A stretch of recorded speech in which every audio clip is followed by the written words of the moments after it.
like it. Hello, hello, hello, and welcome to the OS World Cup 2018 quarterfinals. I'm Bubbleman, bringing you this match between Russia and Romania, and joining me in the commentary booth I have Chippy.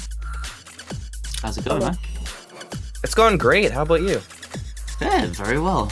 Very well. Good night's sleep, ready for some good matches. It's definitely going to be a great day of matches, and we're kicking off here with a really good one, Russia versus Romania. Yeah, Russia dropped down to the losers bracket when they faced against Canada in the last round, the round of 16.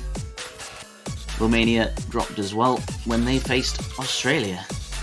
So Russia actually getting upset by Canada there, despite kind of dominating their group, beating Japan, the team who upset Germany, nonetheless. So, and then Romania, not really getting upset that much by Australia. They were the B seed against the A seed in that case in terms of round of 16.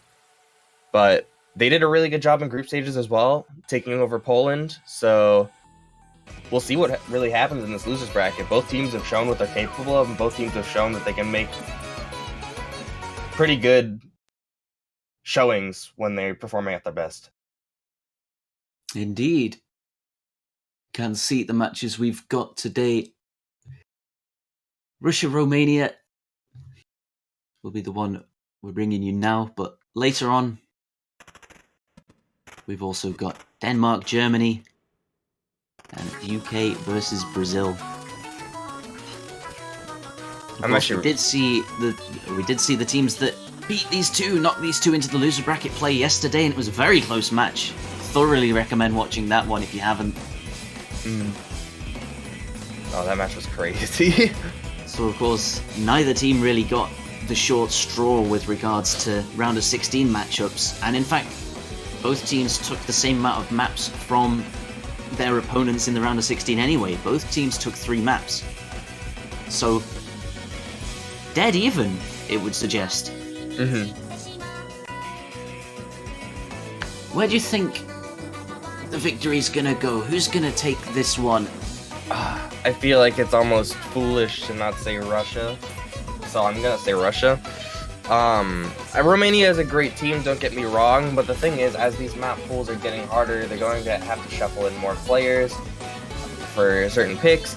And from what we've seen from the Romanian roster right now, it's almost static. If you look at how many players have played per map, the 4 players who have played like consistently have stayed the same. The other 4 have played twice, and then the other 3 once.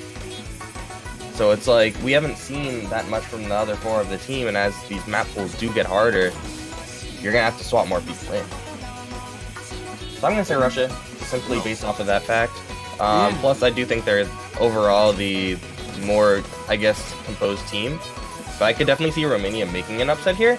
It's just going to be, I would definitely say on the level of almost not Poland level, but like it's close. It is close indeed. Of course, Russia, one of the top seeds going into this tournament. Not exactly sure where they sat, I'll have a check now, but they were very close to the top. Strong team this year. They're showing it now. They had some good combos going on this. 7.4 stars. Not really something to scoff at. Yeah, I know. Red Pixel, I mean, despite not having full combo, his accuracy right now is something to be looking at. 99.74 is really good.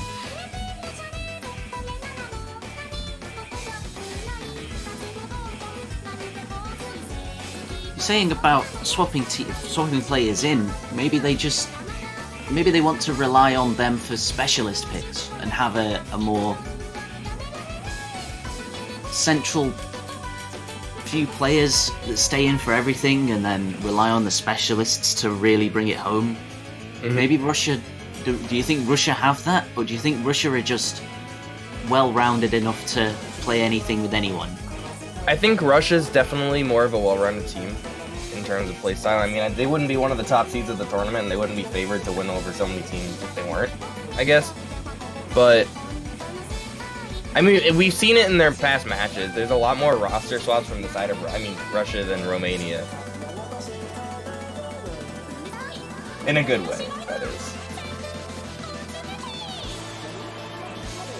And you could also suggest with the half of the team only being in for 1 or 2 maps, then there's the same amount of roster switches just on the same couple of people. Maybe it's the players that are staying in that are the stronger, maybe even stronger than Russia's players who would otherwise switch out. Oh yeah, I definitely agree with you there. Like, Badu and Rohulk have been performing phenomenally, and that's why they've played on 8 and 9 of the map picks that Romania's played. It's like they've been performing super well in this tournament, so. In fact, they're the 2 players in this match that have been performing the most consistently in the last stage. Oh yeah, bagged the highest scores for their team. But then looking at the stats, it's a wall of Russia. Yep, Russia gonna win. Got to climb that. Of course, this is a losers bracket match. Russia and Romania have already lost to a team, so if they lose here, they're out of the tournament.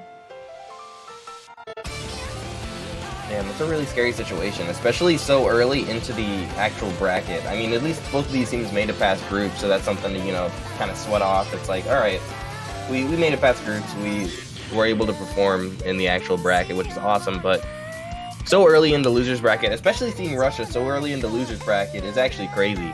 Yeah, for a team like Russia, you'd put them on paper to be far into the tournament. And I mean, we've had a lot of situations like that when you think about it, Bubble Man. I mean, we had China in losers bracket round 1 who actually lost to South Korea last night, which China has been a team that has been top 3 in the world in the past. We've had a lot of kind of crazy matches in this World Cup, to the point where you can't really tell who's gonna win what at this point. A lot of it just comes down to who can hold their nerve on the day. Teams are just so close now that you really just you couldn't slide paper between them. Yeah, it's all it takes is that little inch of effort.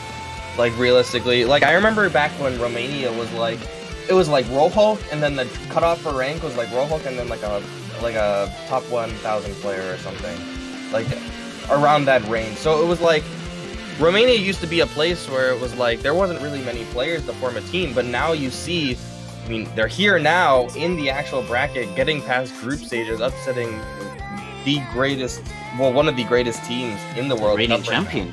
Exactly, the reigning champion of the World Cup. So it's like they went from a country that really didn't have much of a roster to a roster that upset the reigning champion, like you said, to take your words. They have a lot of talent. They have a lot of upcoming talent. They have a lot of talent pool to draw from. They have an experienced captain. A lot of tournament participation from Bado. But of course, Russia on the other side, they enter every tournament as a team. You rarely ever see the Russians split up for a tournament. They're always in as Team High, in fact. What a name. It's a great name. Very creative. I mean, I wouldn't think to name a team that. Straight to the point. Yeah. Hi, we're gonna stomp you. They are a very good team, so reasonably so. But yeah, interestingly enough, if you look at it historically, the Russians have always, I don't want to say underperformed, but they've always fallen slightly short. Wouldn't you agree? I do kind of agree with that. I mean, we're seeing them in losers brackets so early now, so I mean, it's hard to not agree with it. I mean, the Russian team has really good players, for instance, Red Pixel, Talala for older maps and like fast DT stuff, Illumetry, Axe, and Aden, to name a couple that are really notable players in my opinion.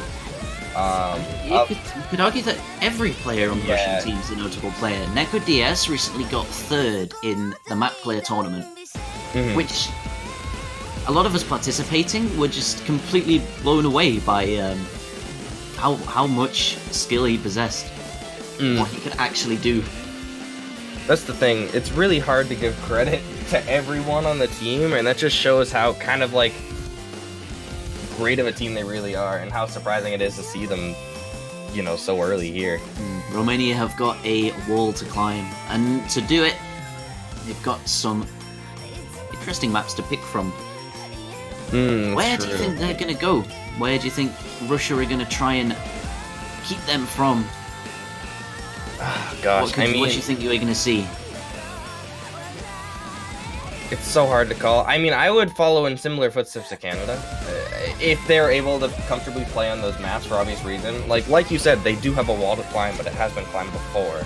So I feel like kind of mimicking those, I guess, footholds that were shown in the winners bracket would be the best bet if you're able to play those maps.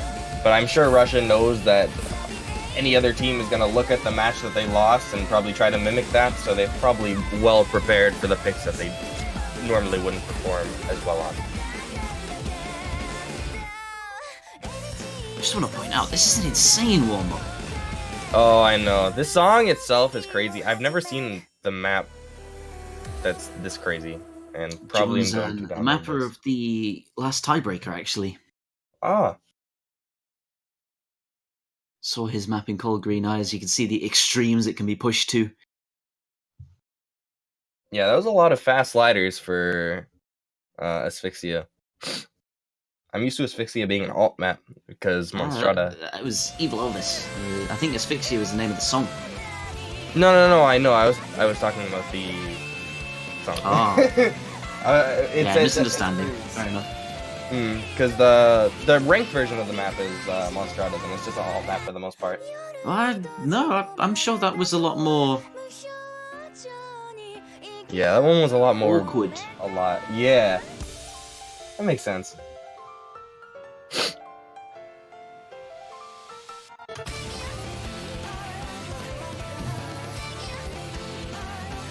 Well, yeah, we are going to be getting into bands now, I believe.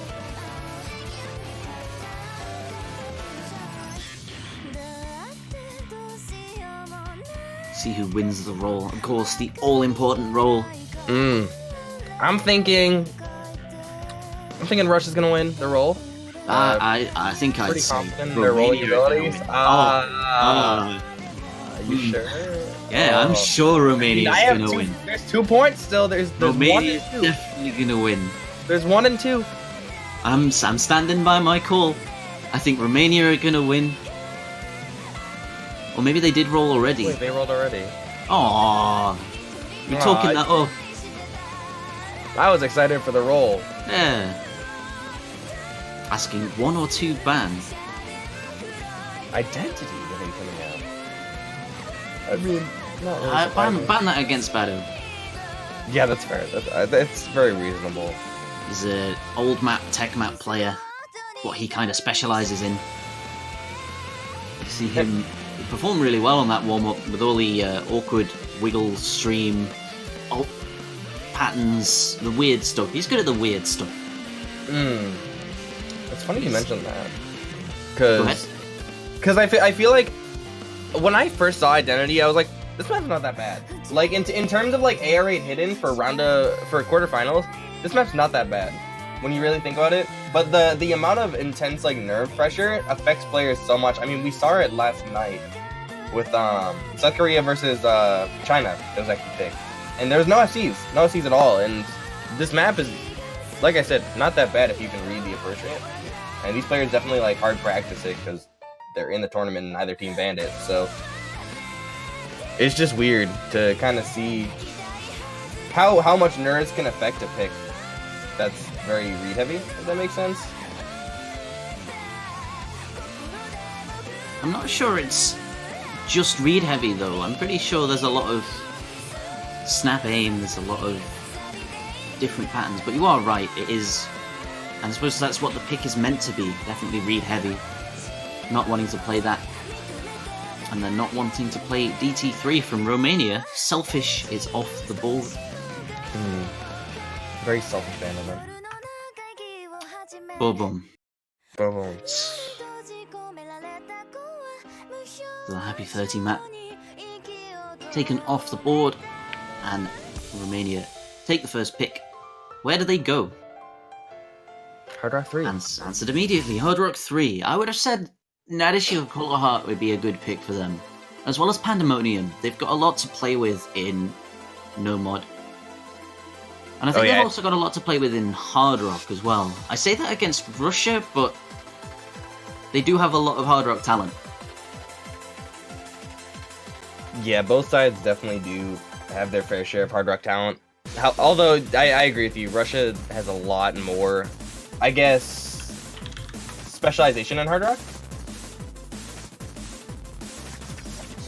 Russia are also really good at DT as well, which I think is the targeted ban from Romania. Not really something they don't want to play, more something they don't want to see Russia play. And I think the same from Russia, they don't want to see Romania playing AR8. That's a fair assumption.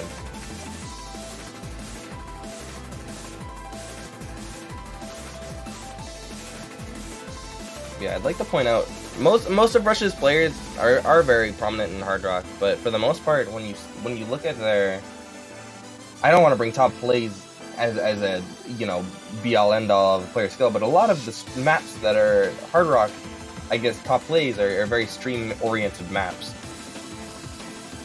So that could explain a little bit here, but I think in Hard Rock, if you're going to be farming the mod, you're going to be playing a lot of stream heavy stuff.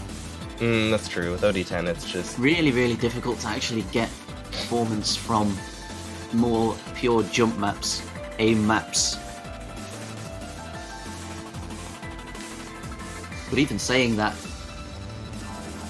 they do have a lot of good aim in their performance, as well as DT. Not really, I suppose not really massively versed in Hidden, would you say? I would agree with that. For Russia, you're saying? Yeah. Yeah, I would agree. In comparison to Romania, I agree. And we will be getting into the first map. Hollywood Galaxy CS 6.5 Hard Rock pick. Going to be Russia versus Romania in this, the first losers bracket match of today.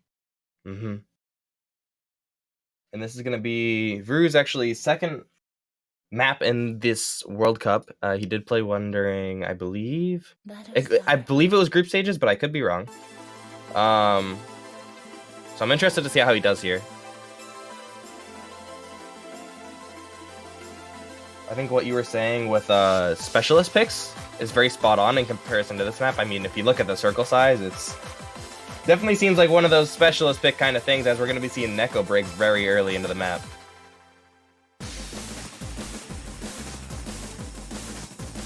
It was mentioned in the showcase that this is a relatively nostalgic map. There's a lot of players that were going for accuracy players on this back in the day. Could we see accuracy on this on Score V2? Maybe. There's a lot of sliders, interesting rhythms. There's a lot more potential to drop accuracy than there was on Score V1 just because of slider heads. Yeah, and that can really mess up. Everyone keeping strong. A couple of early misses. Turnham and Neko DS, as you said, but... Ooh, a Turnham and Vru going to be missing on the side of Romania. That's not going to be good for them. Neko failing out. I think they'll be fine. Entire stream. All that HP is gone. And now the recovery drive is on. Oh yeah, recovering is actually going to be huge with Hard Rock, especially in a map with this low circle size. He's going to have to hold combo, but these back and forths are going to easily get him in, and he's going to be back in. Big combo lead to Russia now. Oh, but a Lumen Tree. That could mean something. 200k gap, actually, I don't know. I don't think it's enough Turnham time. breaks. Drops the combo that was mirroring Neko's.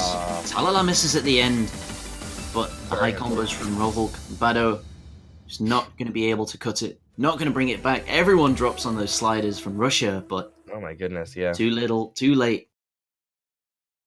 Bado and Rohulk lock out the perfect FC, but combos from Russia. Just enough to keep it in their favor. They take that early break point 1-0. And now, not as expected, maybe, for the Romanians. oh, definitely not. I mean, it was their first pick.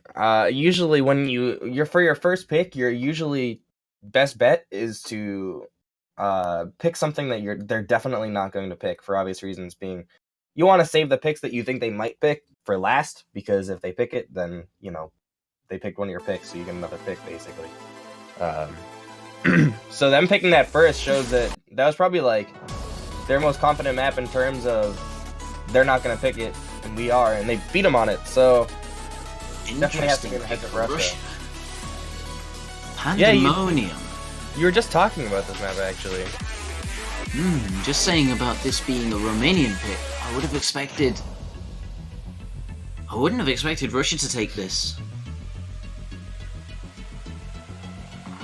I mean, they definitely have to have picked it for a reason. And it's going to be really bad for Romania if Russia does perform as well as, their confidence in picking it shows.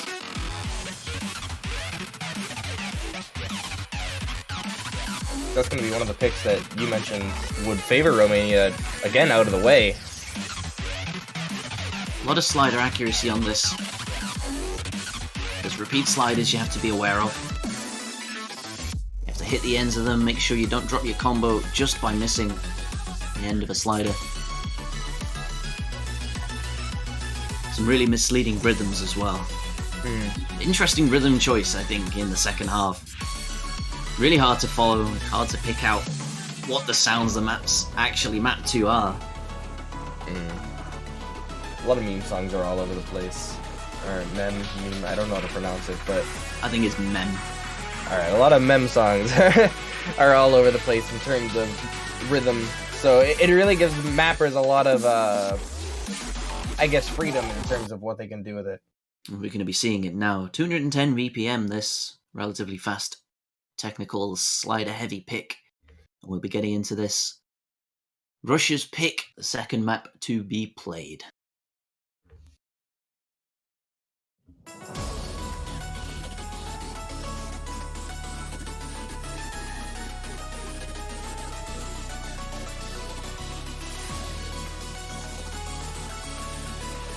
And yeah, we are going to be seeing the kind of standard roster from Romania right now. The 4 players who have played by far the most in this tournament so far.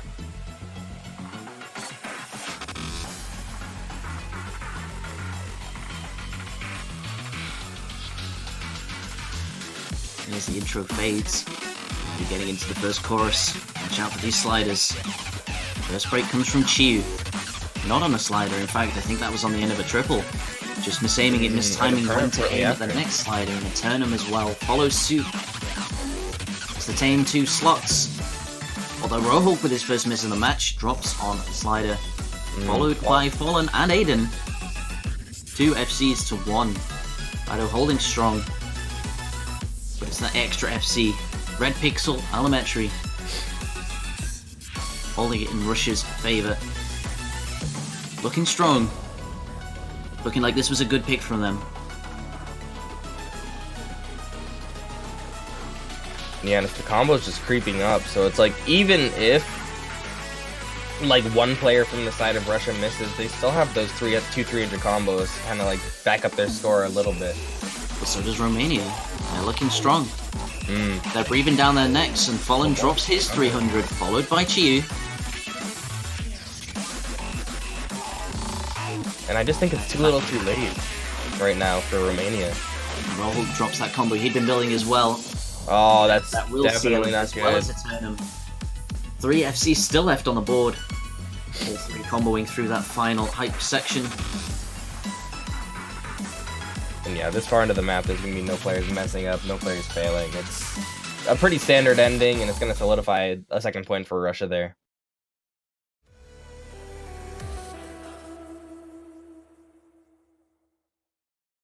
Pretty convincingly so. 600k this far into the tournament is a pretty convincing victory.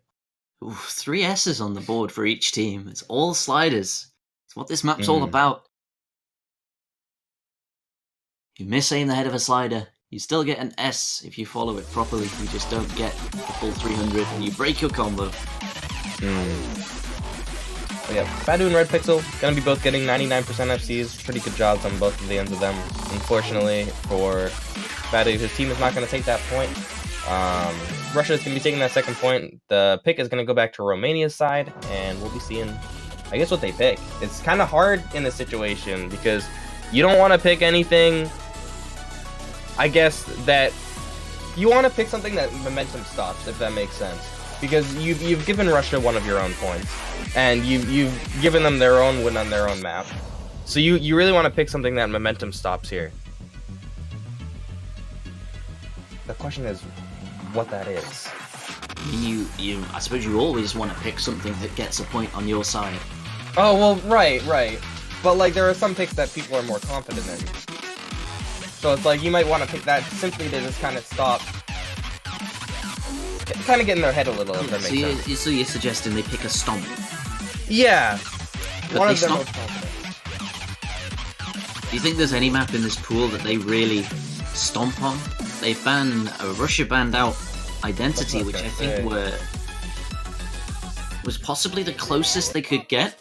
They take free mod 1, which is here, Mirage map. A lot of awkward aim, tight patterns with large jumps between them, large gaps. Very easy to tunnel vision on one section of your screen just to try and hit that tighter pattern. Make sure you get all the angles correct and then you misaim the larger jump afterwards. But other than that, it's relatively standard difficulty throughout.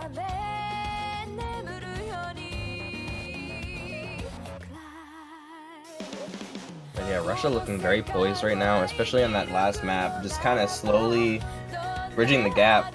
Pick 1, their own hard rock pick from Romania, was lost by not that much, only a little over 100k, but Russia won their pick by almost 600, so it's like, they're looking really good right now, and I mean, if both teams go right now back and forth winning on their own picks, Russia's going to take this simply off the fact that they've already taken a pick off Romania. So they just need to pick, win off of their own picks, and they're good. So Romania's really in the hot seat right now. They need to take a pick off of Russia's picks and also win all their own in order to even bring it to tiebreaker. Ooh, interesting missing from Eternum. How do you feel about these mod choices? As we're like in this early part of the map, I feel like it's probably good to talk about that. Mod choices. Well, I suppose relatively standard on the side of Romania. Eternum the Hard Rock Man, Rohulk the Hidden Hard Rock Man, Fallen Alametri also taking Hard Rock, no hiddens on the side of Russia. I think relatively standard for what we've come to expect from these teams. It's interesting to see Hard Rock on this map, but it would also be interesting to see Hidden on this map, I suppose. Oh yeah, that's fair. Especially with the jump patterns you were talking about earlier. It's very stressful to play stuff like that on Hidden. To have a lot of awareness. Know where everything on your screen is. Get into the chorus. A few early misses. Slower start from Romania on this one. Yeah, she's going to give a slight lead over to Russia, but Fallen missing is going to give that lead a little bit back to Romania there, but Chiyu offsetting it. It was mirrored by Chiyu, who in fact mirrored the early miss of Alametri, so that's I suppose a net gain for Romania. That's true. It's a slight advantage now. Still on the side of Russia, but it's definitely Russia's only so slight combo. at this point. Ooh, but with that, but that's mirrored not by going to be good for Rohulk. Romania, yeah. It just seems like every sort of opening that Romania gets is just answered by a break on their end.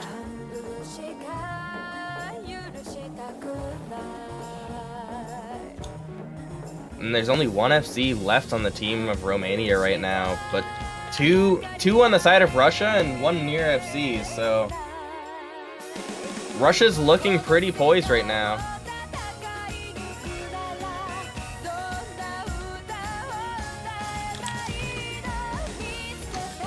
Oh gosh. It's just looking so good for them.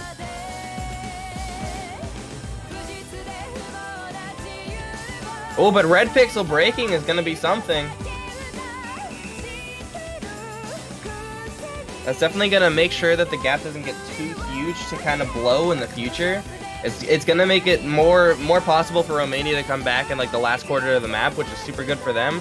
But Okinatori and Illumintree holding this kind of wall up for Romania to make sure that they don't pass is really important right now. Eternum and Badu are, you know, fighting to keep the dream alive right now for this pick that they picked, but can they really do it?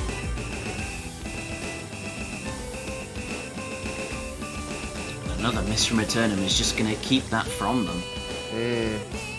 Yeah, especially from Eternum, that's going to be huge for them. Now, I would almost argue if Illumintree and Akinatori FC to the point of the last chorus, I think it's over. With only one FC left on the side of Romania and 2 500 combos, it's like, you really can't get that much. I mean, if you look at Badu's screen, there's only about 300k left in the map in terms of score for a full combo. And with Chiyu and Raul big drop from Romania. Yeah, all of Russia holding strong on that part. 2 of Romania going to be dropping Eternum shortly after. And that's going to solidify it for Russia. Going to be taking Romania's second map pick.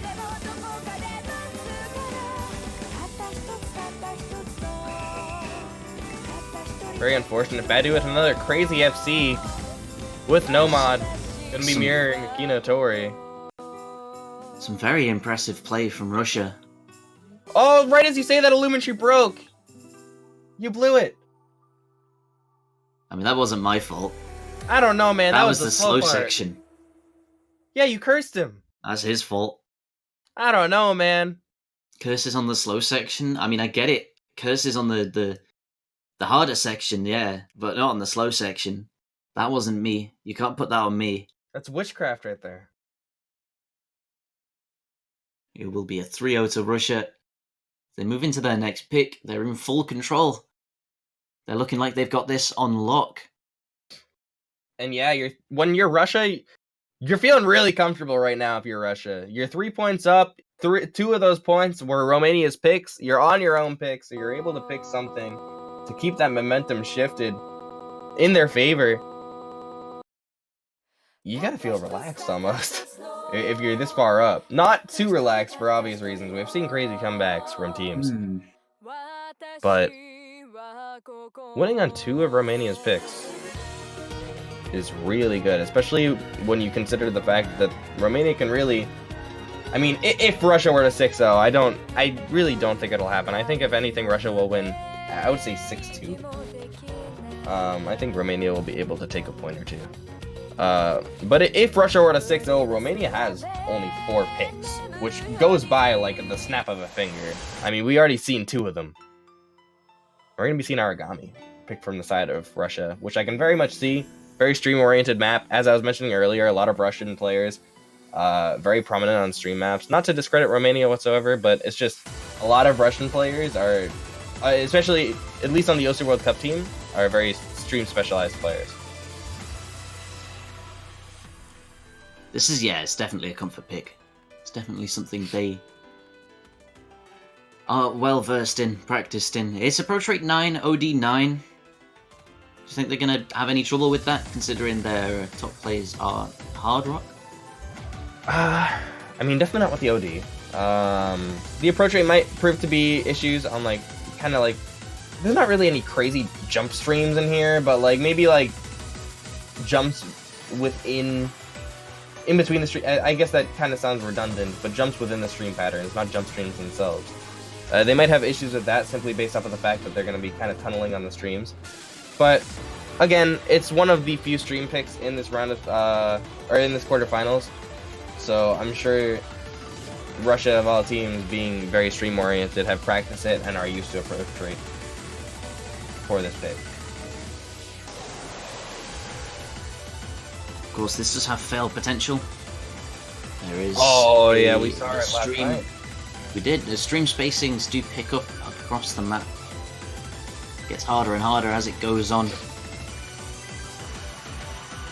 feel like that kind of makes it even more of a comfort pick on the side of Russia. Because if I were to say any team is going to fail, I would say on the side. I would say it'd be on the side of Romania from anyone that isn't Rohulk or Badu. And interestingly, by the way, Badu's going to be swapped out for Vuru.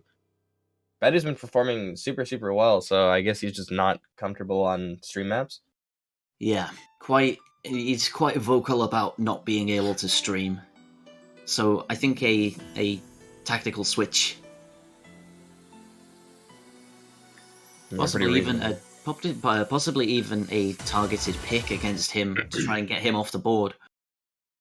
I mean, yeah, he's been kind of the star player for Romania right now. He's been getting really high accuracy full combos on all maps, and when you have a map like this with a bunch of fail potential, like you were mentioning earlier, a full combo can really do a number on the team. So smart pick on the side of Russia. We'll see how well it favors them, but I'm definitely, in my mental prediction, probably going to say Russia's heavily favored to take this.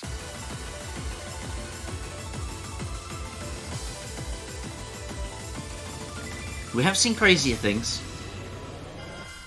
That's true. I mean, we saw South Korea leading by a crap ton yesterday on this map, and then all of a sudden, one of their players failed out that had 700k, and then one of China's failed out that had 300k, and it gave China barely enough to pass them. It was crazy.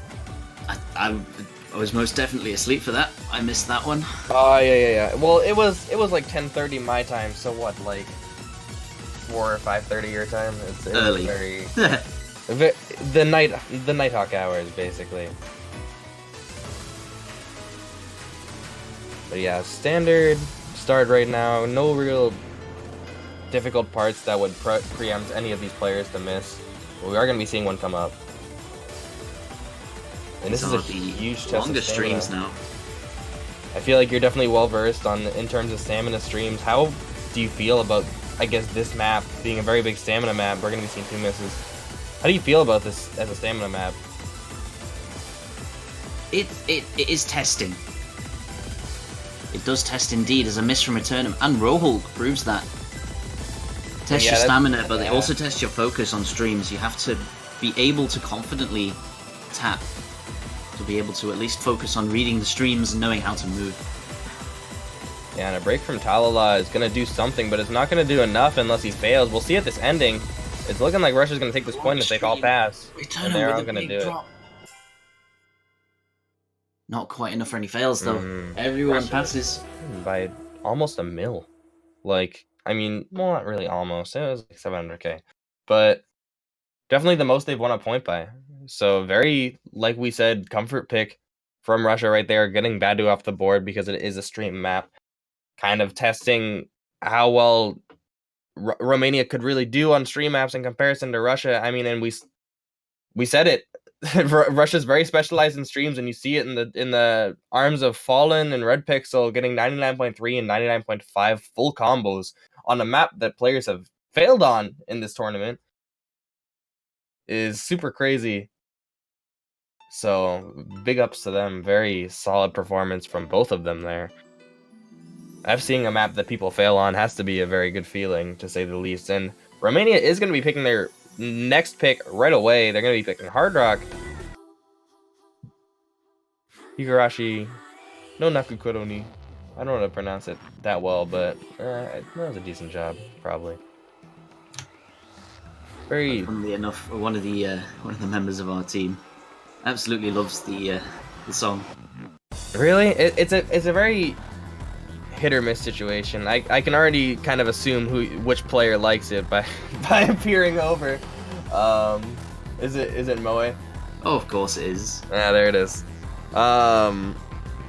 It's a very hit or miss song. Like I've heard a lot of people say they like the song. I personally like it a lot, but I've heard a lot of people say, "Oh, it's really boring for tournament." Blah blah blah blah blah. I like it though. I like the song. The map's long. That's the thing. It's long and it's really standard. It's really aim heavy. There's very few, if any at all, bursts. Yeah, long. You don't pick this for a quick win. Yeah, long maps, especially Hard Rock ones, are a test of mental endurance just as much as they are a test of physical endurance in some cases. Like you mentioned, though, this is very jump heavy, so I don't think we'll be seeing tests of physical endurance on the level of Origami like we saw on the previous map, but... Do you think Russia is gonna... I mean, I don't know if it's too early to call, but do you think they're gonna 6-0 Romania? It is too early to call. They've still got their pick. This could go the way of Romania. In fact, we've seen Bado. His aim has been proven time and time again. That's true. Russia, as long as they keep their they can focus, they might indeed take this. But also, if they drop that focus, Romania could very quickly snatch it up.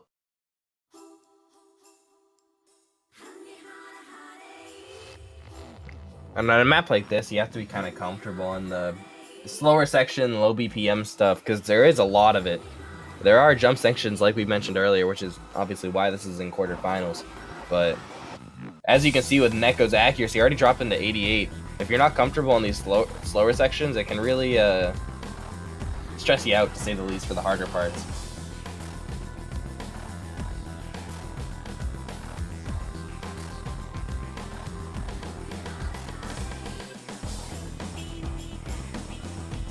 Pretty standard though. Nothing to really commentate just yet.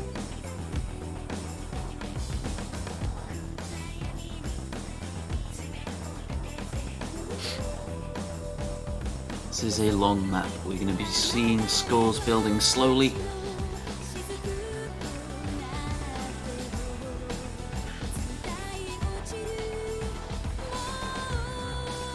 Yeah, it's all gonna come down to the chorus for the most part. Any other break before that would be uncharacteristic. Chorus of which and Talala gonna get that uncharacteristic break. Neko gonna be getting it on the chorus shortly after, and that's looking really good for Romania right now.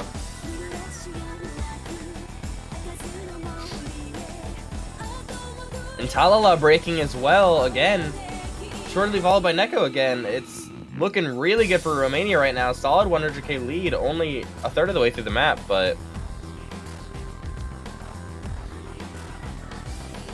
Rolly breaking is gonna be pretty good for Russia. It's gonna give them that little bit of opening. Rolly's break, although not equivalent to 3 breaks now that I said. Oh my gosh. Okay, I'm just gonna stop. Every time I say the word break, it's just over. 3 breaks on the side of Russia is going to be really bad. 2 FCs on the side of Romania is really good. Especially considering that a lot of these breaks were around halfway through the map. It kind of, not solidifies it, but it makes it a very hard thing to come back from. Especially considering Rohok and Badu have been so consistent throughout this whole tournament, especially on Hard Rock style aim stuff. As we saw in the free mod pick, we saw both of them get full combos, I believe.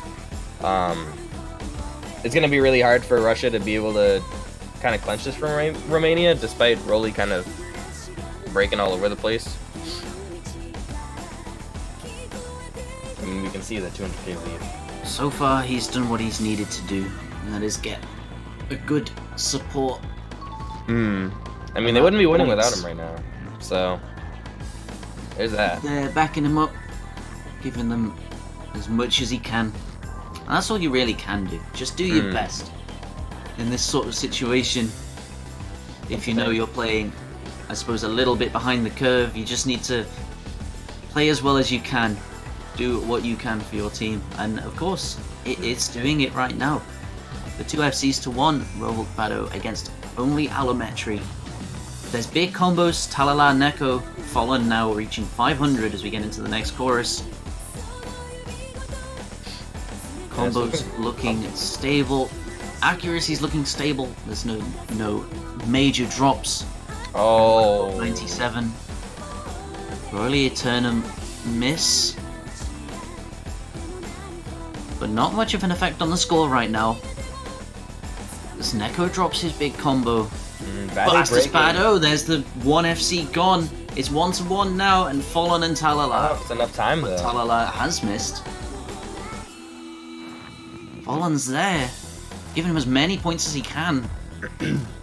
The lead is shrinking The lead is shrinking, but I don't think it's shrinking enough, Bubble Man. Rohulk's holding the FC to offset a Lumentree, and all they really have is an 800 combo. Is that enough to take it? It's not really looking like it. There's still a 100k gap. The map's just wrapping up right now, and yeah, that's gonna do it by 121k. Oh, fallen. You hate to see it, but we saw it. Rohulk with a really great FC there. Gonna be getting only 5 100s. Super crazy, actually. 99.67. I mean, it's Rohulk. He very much specializes in hard rock, so if there's a map he would have done that on, I would expect it to be this one. But very good performance from Rohulk. Unfortunately, Badu going to be getting that one miss. But Romania doing really well there. 3 of their players had 99 accuracy. Pretty solid work. On the side of Russia, Fallen had a pretty good accuracy play. Illumintree going to be getting the FC. Going to be putting a lot of weight for his team. But Romania showing up really well there. Stopping that momentum really well, and it's going to be Russia's pick now.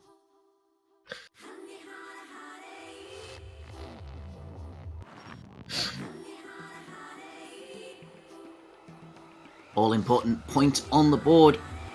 4-1. And I suppose we've seen a similar situation yesterday.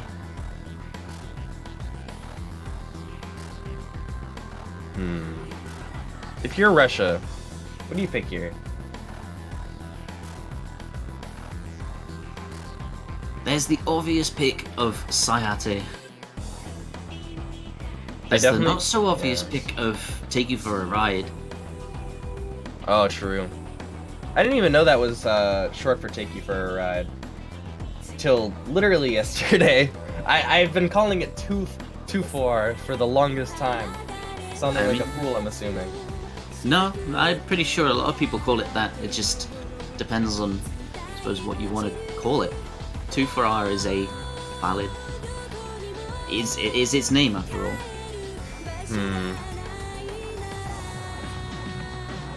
But 2 for R is in the pool. Some linear aim, bursts, 220 BPM. AR9 older mapping, mapped by Woo Dragon, now known as Miss Magius. And they DT2 will go is gonna be it. DT2 Saihate no Kotoba. AR 8.8, which multiplies up to around approach rate 10.2. So it's above the normal cap. Yeah, very fast DT pick in terms of BPM. You're gonna see the main things to look out for here in this pick specifically is, I'd say, finger control and accuracy are the 2 main, I guess, make or break situations in this pick. There's a lot of kind of not beat changes, but This is what's the brutal word? pick. It definitely is. What's the word for like when a lot of like bursts, I guess, numbers change up a lot, like a 3 burst and a 5 burst and like 2. I don't think there is a real term for it. It's just really bursty. It's really stamina draining. It's very diverse in its rhythm. Yeah, I'd agree with that. Approach rate 8.8 for 4 minutes is very unforgiving. As well as it being OD 8. Nope, Eternum gonna be having a blast. Ooh, false start. False start. False start. That's a point for Russia. Disqualification. Imagine. You all have to start at the same time and it was a World Cup, otherwise GG.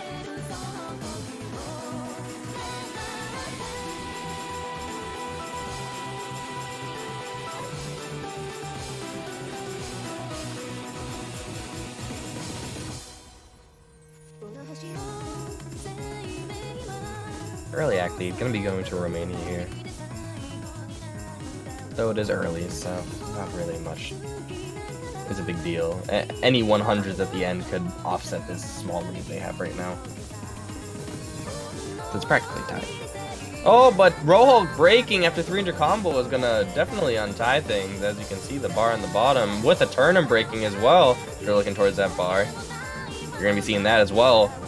Gonna be shifting the favor in Russia's favor pretty quickly.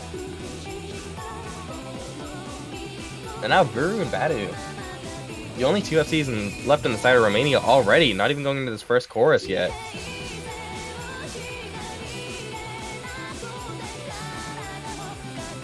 Interesting that they left Bado in. Maybe just because it's bursts? Yeah, I mean, when you look at Origami, those streams are so dang long. It's like, he's got to... When you're a player as good as Badu, you have to be comfortable on, at the very least, fast bursts. You don't get to the... I guess that level of play without it, you know? But it's looking out to work well for them. I mean, except for accuracy. His accuracy is kind of super lacking right now, but as we mentioned earlier, accuracy is a huge part in this map, and you see it on the side of Russia, and it's why they're so dominant right now. They're able to keep their accuracy up, and their full combos are looking pretty nice right now. Dropping accuracy can do a lot to you in terms of making you nervous to break, making you lose your rhythm, depending on, you know, if it's on a stream or what, but Neko and Vuru are going to be breaking.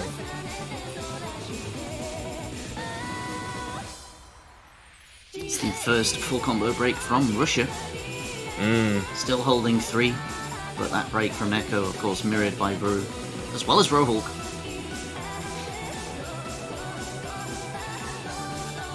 And there would have to be, I would say, almost a miracle right now for Romania to come back from this. All 3 of Russia would have to break, Badu would have to hold, a tournament would have to hold. And it'd have to be like right now. But right now is the place for it to happen, so whether it will or not is the question, but I don't think it is. Solid work from all 3 of the players on the side of Russia. Badu as well going to be getting through that section. No players really breaking in that section. Really crazy. But it's looking too little too late right now for the side of Romania. It's looking like Russia is going to be taking their 3rd pick.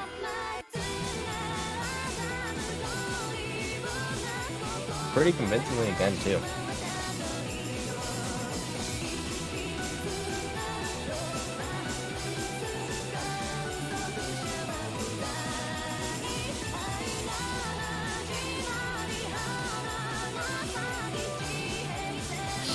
Yeah, there's not much really to be said anymore. Yeah, that's what I'm Neko's built saying. up into the 700 combo. Strong performance from Russia. Oh, Talala, no! Unfortunate. Strong shutout. I Nearly a think they're still million going to make points, the and I 4 mil, think though. Yeah, and the 4 mil score coming out from Russia is super convincing. I know on DT it's out of 1.2 mil, but still 4 mil on this map is super crazy. Speaking of crazy, Illuminatry and Aden's accuracy on those full combos is super nuts. Really good job from both of them. Badu going to be full comboing as well, but it's not going to be nearly enough as Russia's going to win that pick by a little short of 1 million.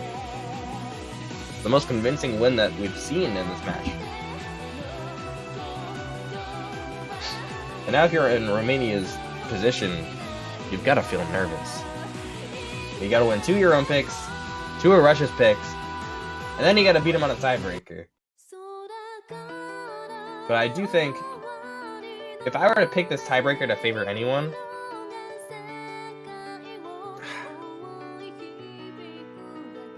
I think I'd still give the tiebreaker to Russia.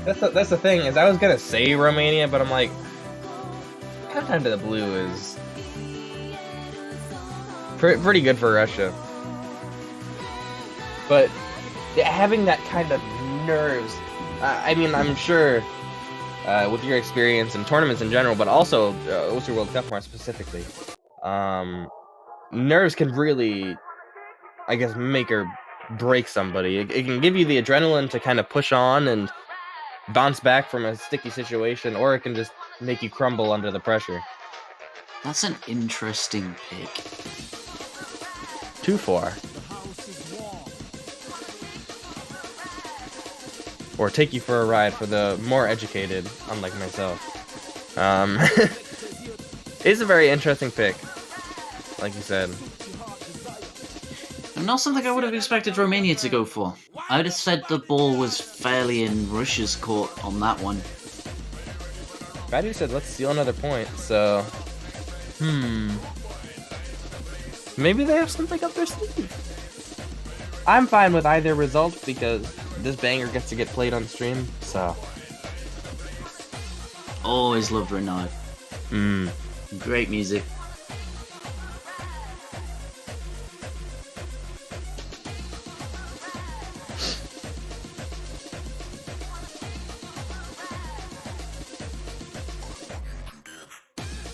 Yeah, as we mentioned at kind of like the start of this match, I think you were very much right with the specialist picks and the comfort roster, because we've seen Vuru playing a lot in this tournament, actually. I think he's played on more picks. Obviously more picks than he has, but also I think he's played more picks than I think Chiyu has, who had previously played 7, which is a lot considering the most was 9. But we're going to be going into this potentially last pick of our block. Potentially Romania's last pick. Of their tournament. Last map of the tournament, indeed. Can they hang on for one more? I miss Malametri and Vuru in the intro. Interesting. 2 mil to 233k. Neko with a crazy 1.8 mil play. Holy moly! How are they doing it? That's an interesting one. Not seen that before.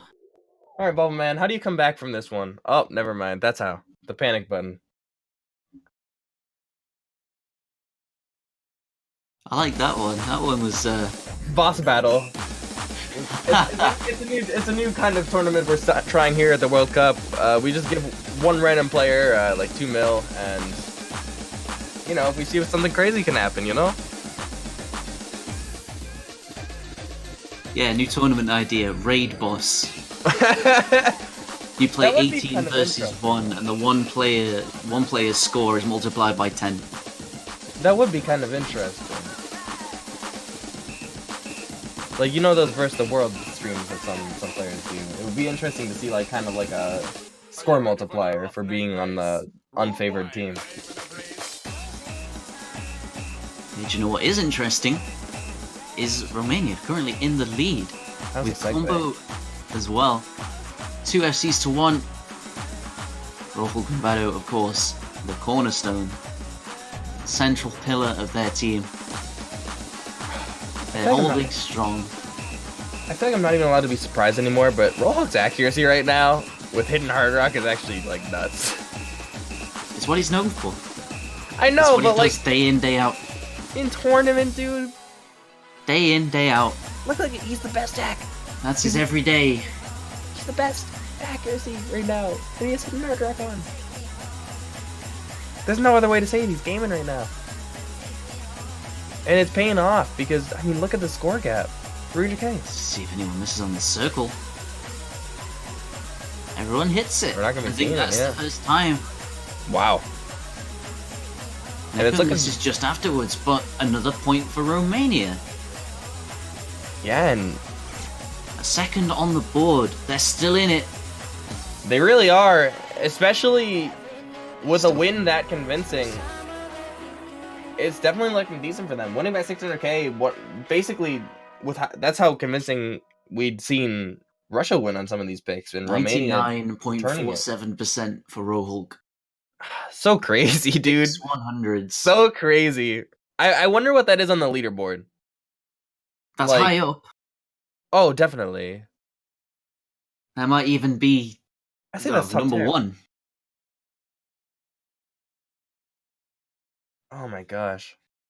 From when I last checked, the number 1 was Dust Ice with 99.09%. There was some early 100s from him. Not sure, of course,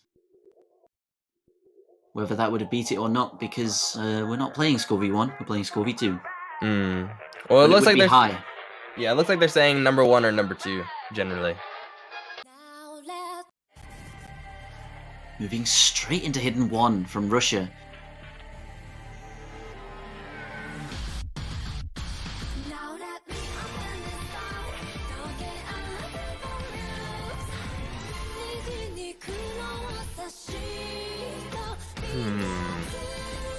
you feel about this pick for Russia?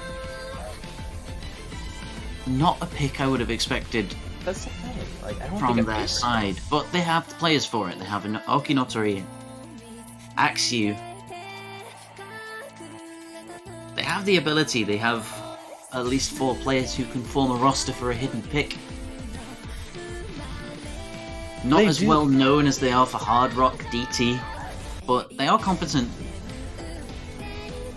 That's the thing, like, they do have the roster for it, but I guess the question then becomes, like,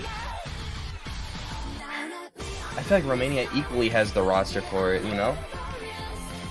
I mean, you can say that about any team in this tournament. I wouldn't say that for Hard Rock. I would definitely say Russia is more favored than Hard Rock. We've seen it a lot, but in terms of hidden, I feel like they're... But even then, Romania has the roster for it. They won the Hard Rock. Well, right. But if you were to pick a team, like if you were to say whether one team or the other is Hard Rock favored, you would, I guess, obviously say Russia, if that makes sense. I suppose you would guess Russia, but of course, it's all down to how you play it on the day, whether you practice the maps or not. And with that, we're going to be going into the first pick. Axe going to be just looking at the OC screen. He's having a good time.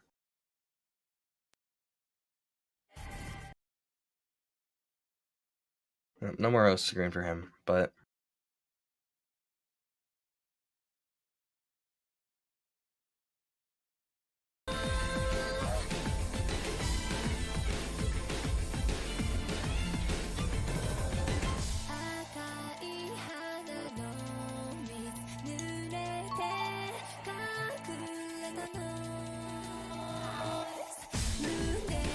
Once again, Romania 3 points down before tiebreaker. They've got to break Russia's point twice, which includes this one, and they've got to win their own map. The pressure's on. Russia have this comfort, knowing that they're on match point. One more map victory will give them the win, let them advance in the losers bracket. The pressure's going to be a bit relieved, though, with an early break from Axe. Not going to do a lot, but a break from Chiyu during the cores is going to do even more than that. It's going to give a slight favor to Russia.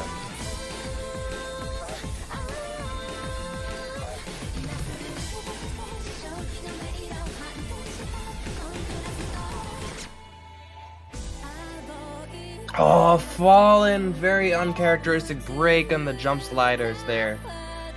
Is going to be really bad for them, actually. Especially since Chiyu hasn't really messed up since then. Fallen unable to kind of regain composure on that next stream after the break. And things are looking good for Romania right now.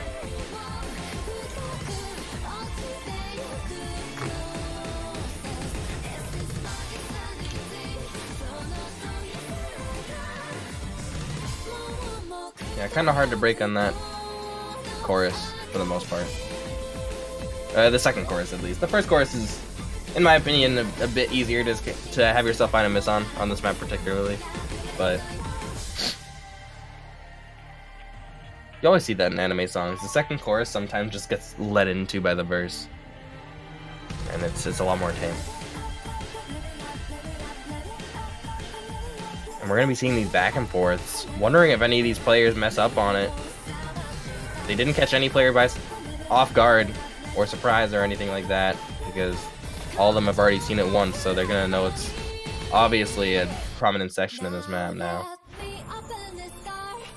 And no players breaking. Both sides going to be seeing each other's scores. Romania slightly trailing ahead by around 80k. Are they going to be able to hold it, is the question, or is Russia going to be able to take this 6-2 and end the tournament? Well, not the tournament, just the round. But we'll see in this last chorus. Big 100 drops from Elementary. He keeps his combo. They're still there, breathing down Romania's neck.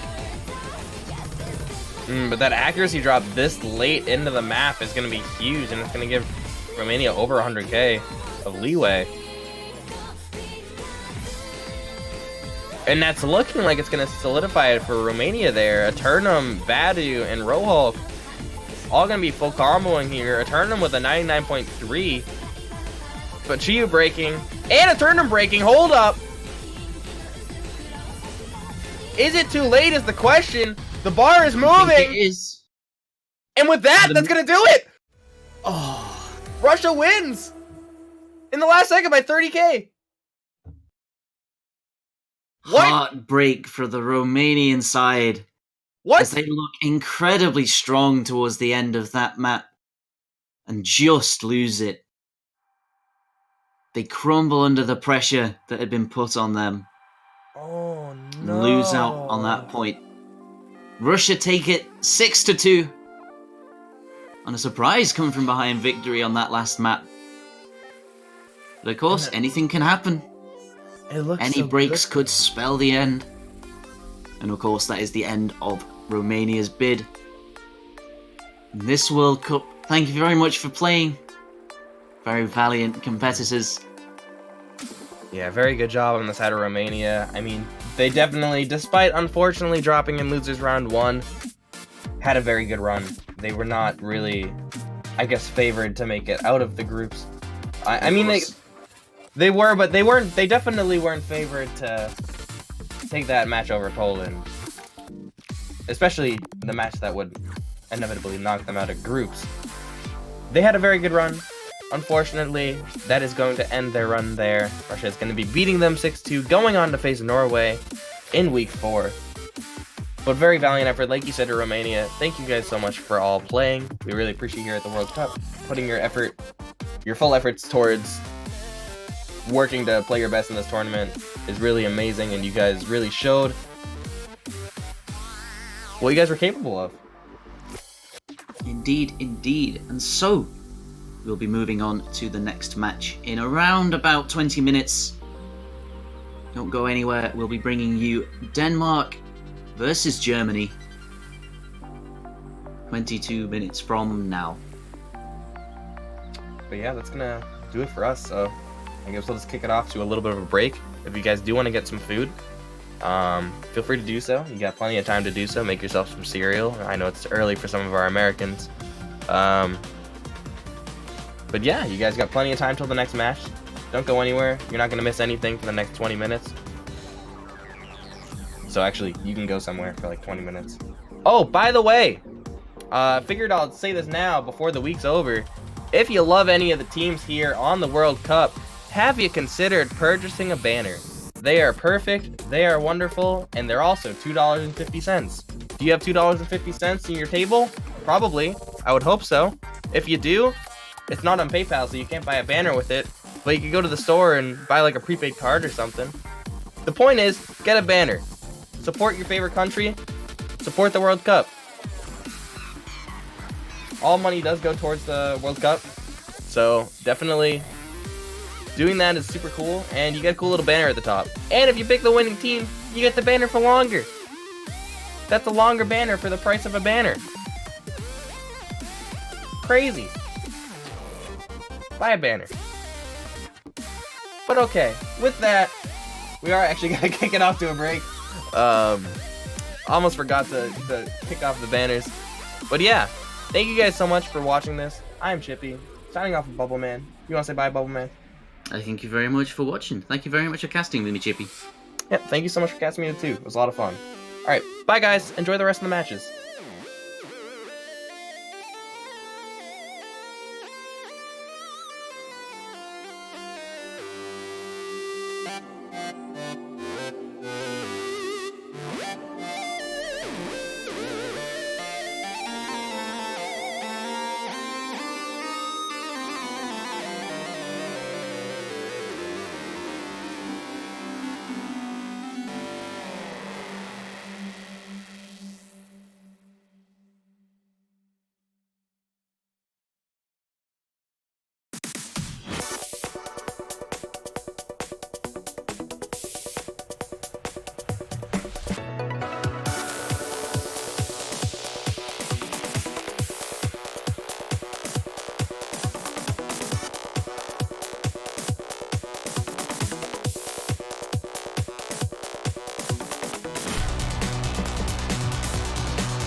Hello, everyone. Welcome back to the quarterfinals weekend of the OS World Cup. But we're going to take a break. We're going to drop down to the losers bracket. We're going to see the match between Germany and Denmark. My name is Bay, and I am joined by the one and only Kano. How is it going, Kano? Yeah, not too bad, considering it was 2:30 in the morning for me. But yeah, I'm definitely looking forward to an exciting match, as always. I mean, I say this every time, but that's pretty much how it is once we get to the quarterfinal stages. You start to see some really good teams face off, and it's just pretty much every match is one of those, don't miss it situations. Yeah, this match is particularly interesting. Germany's the 4th-seeded team in this World Cup, already down to the losers bracket, taking on the Danish team who, if anyone remembers correctly, knocked out Poland, the 1st seed in the group stages. So we got two really strong teams here fighting out for survival.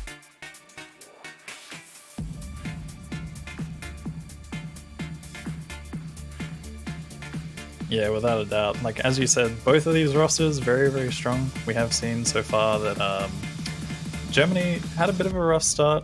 I mean, against Japan, though, like, Japan is one of the monster teams in this tournament. So, to be honest, any of these matches can go either way. It's like, you could see Japan in this situation, you could see Germany here. Either way, I think this is the match that they need to focus on now, because this is where they are. And with how Denmark's been performing, like, they went to tiebreaker against Norway last week, and they've been showing a strong performance out of groups. Like, they are the team to look at right now as well. This could go either way, but I would say that Germany on paper probably a bit of a stronger team, whereas Denmark have been showing some outstanding performances. There could be an upset caused here. I don't really know. What are your predictions for this, Bay? I fully agree with you when you say Germany's the stronger team on paper. Looking at their lineup, they've got some real veterans in Dostais and Kagami. These guys have been playing tournaments for years. They've been really solid for Germany and throughout the World Cup.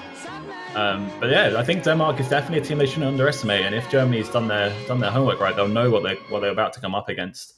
On paper, these teams' skill sets actually match up very well. Both teams like their hard rock and they like their no mod. So when it comes to picks and bans, I'm going to be really curious to see what mod options they take.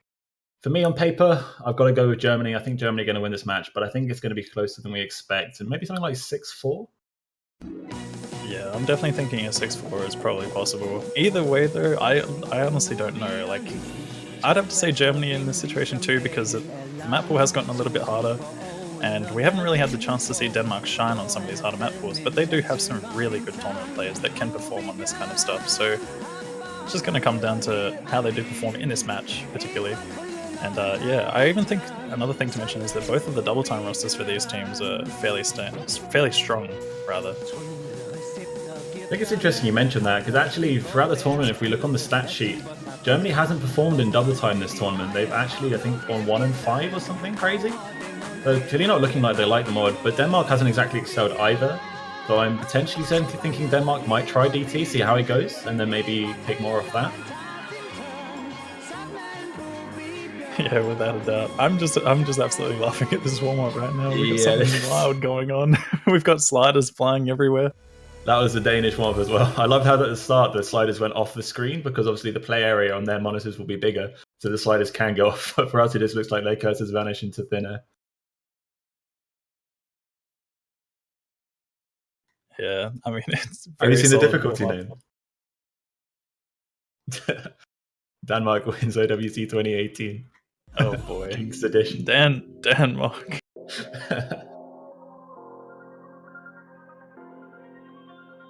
Those are the high quality warm-ups we like to see. I believe last week when Denmark played Norway, we had two really good warm-ups as well. So keeping up that trend. Yeah, I think it's always interesting to see each year. Like, the teams always provide us with some new warm-ups, something spicy. Always nice to have a little bit of spice in there. Spice makes everything better. Yeah, we're getting into a German warm-up here, as you can tell by the song and the language. Yeah, they like their German warm-ups. As always, man, I'm still very sad that we don't have any Polish warm-ups, but oh well. I think every other country is making up for it by picking their own music, keeping on the trend of the Poland warm-ups. Yeah. It's good to see that trend is still going throughout this tournament, and a lot of other countries have picked up on it, going with that national pride and whatnot. I think it's great. I mean, I would probably have never touched a Polish map in my entire life had it not been a thing. Because I'd look at it, look at the music, and be like, I just don't get this. But there's so many actually fairly decent Polish maps out there, and also some pretty good meme ones which everyone likes to play in multiplayer. Yeah, the thing that I find about a lot of these maps is that, like, some of them obviously, with that last one we saw, a little bit unplayable and on, more of the troll side, but you have some of these other ones which actually, like, are really, really good maps, or just, actually catchy songs. Yeah. And it's like, I'm one of those people that I listen to pretty much any genre of music. It doesn't have to, I don't have to understand it. As long as it sounds good to me, that's all that matters. Yeah, would you say this sounds good to you? Maybe not. I think I need a bit more musical stuff than just words that I don't understand. But we haven't heard the full thing yet being played, so maybe I'll make a decision afterwards. Haven't had a chance to witness it at its full glory. Exactly. I mean, we can already tell from the background that we're off to a good start here.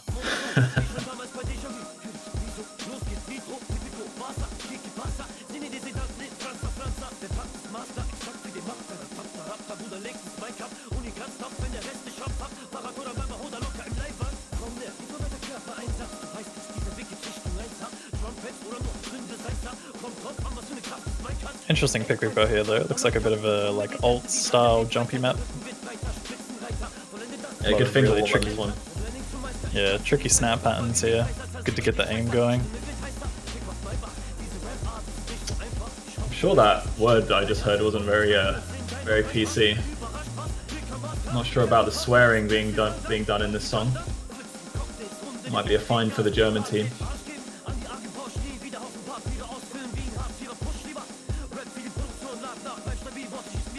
I'm gonna have to give him a red card after this one. Treat it like it's on the bench. I think Dassos has played this map a few times. Yeah, he's definitely looking like he's having a good time on it, that's for sure.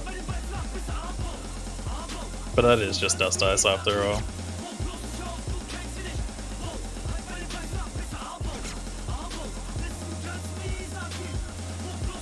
I love that neither team had confidence in all four players passing this map, as you see one of the players each has no fail on to prevent the team fail. I think it was more required for Denmark from the looks of things, but maybe this map gets really hard towards the end. I don't know what star rating it is, 7.7. Yeah, based on what we've seen so far, I think there's going to be a pretty big star rating jump towards the end. So yeah, I think that no fail is always a safe bet, and I think most teams should honestly go for no fail in these warm-ups, especially if they know that the map is hard or like they're unfamiliar with the map, because you want to get through the entire warm-up. You want to be able to experience all of it, and I've actually seen that we've had a couple of teams like fail out on warm-ups, so you don't want to miss out on that opportunity to witness such greatness. Yeah, that's really sad actually. It's one of those things that you either have the one person on each team take no fail, or you switch the game mode over to head-to-head, and then there is no failing out. Oh yeah, true. That is another alternative. But here we got Hello Watcher and my aim Zogs. Spork also putting up a bit of a combo. Gnarly too, on hidden. I think this is one of those calm before the storm situations. I feel like this is going to get really hard here. Yeah, final patterns. Here comes the spacing. Look at that. Yeah, and here we are witnessing a couple of fails from some of the players. Gnarly and Zogs. I think there's at least 2 players, or maybe 3 in the tournament that have variations in their own language of my aim sucks.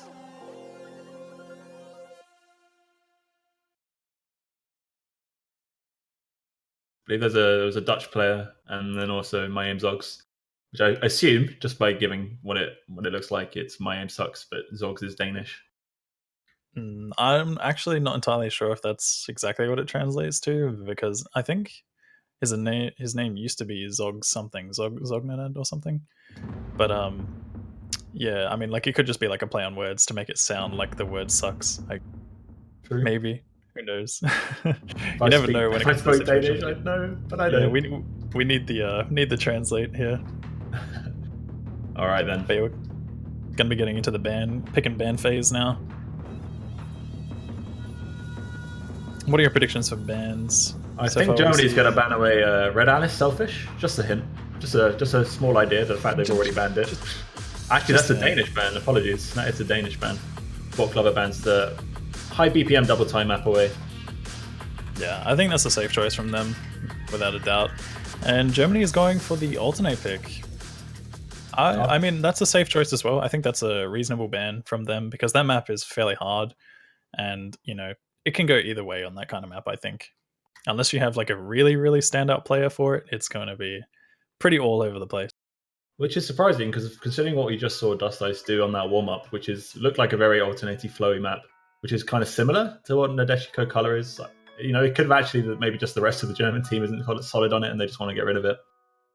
Yeah.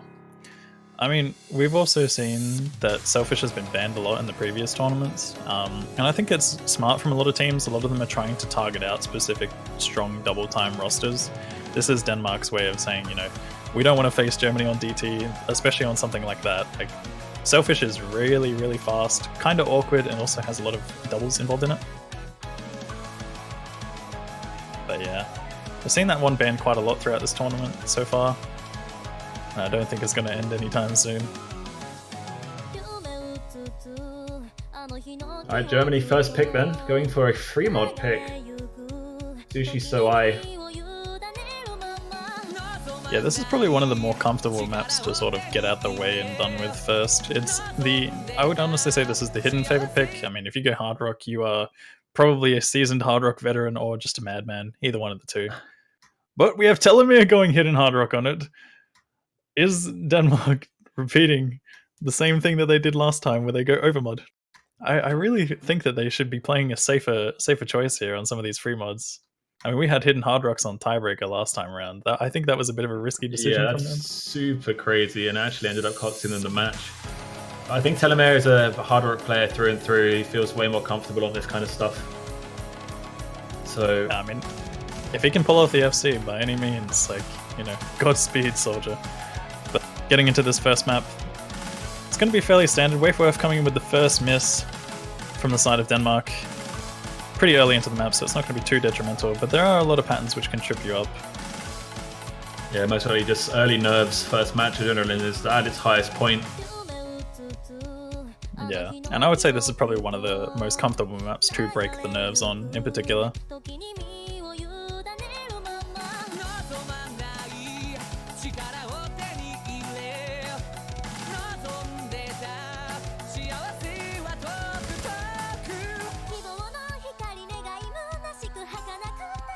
Everyone finding their comfort zones. And one break for Denmark will give Germany a slight score lead. Yeah, you do have to remember, Denmark do have the mod advantage with Telomere, but they actually have a slight accuracy disadvantage. Kagami and Telomere both dropping there at the same spot though. Denmark's still lacking a little bit of accuracy on some of the players, whereas pretty much all 99s and an SS from Hallowatcher on the side of Germany. A break from Telomere, a lot more costly for the Danish side. That double mod break, going to be costing them a lot more points than Kagami's no mod break. Yeah, you got to wonder if the modding decision there is a bit of a risky choice. They might have had another player who would have been able to play this with hidden, but maybe not. Telomere, Hallowatcher dropping there, Waveworth also dropping as well, Gnarly falling. Combo drops all over the place. Denmark is still holding on to two high combos against Dust Ice. And one of those is a hidden mod on Sport Lover. And he's got really high accuracy as well, 99.79. Score lead is slowly coming back in the favor of Denmark. Yeah, this is looking to crawl it back right at the end. Waveworth and Dust Ice also missing there. Two full combos still from the side of Denmark. Gnarly dropping. This is going to go back in favor of Denmark right at the end in the last three-quarter section. What can you do when one side has two full combos and the other side has none? This backfiring pick from Germany looks like it's going to be claimed by the Danish side. They will take first blood in this match. Yeah, taking that one away from Germany. Oh my goodness, that's not a good start for Germany at all. This is an absolutely insane play from Sport Clubber. Gets the perfect 99.763 100s on this map with a mod is absolutely crazy. And I mean, you've come to expect it from this guy. This guy's been a staple for Denmark throughout this entire tournament so far. He's played almost every map with high combos, high accuracy, and he's really looking to carry his team to victory. Yeah, and I love to see that he's also back on his staple hidden. Like, he does enjoy playing a lot of hidden hard rock, as we've seen on some of the free mods and even the tiebreaker from last week. But he's back on that hidden, and he's showing that he is comfortable on that mod, right? Now they have the pick as well. Do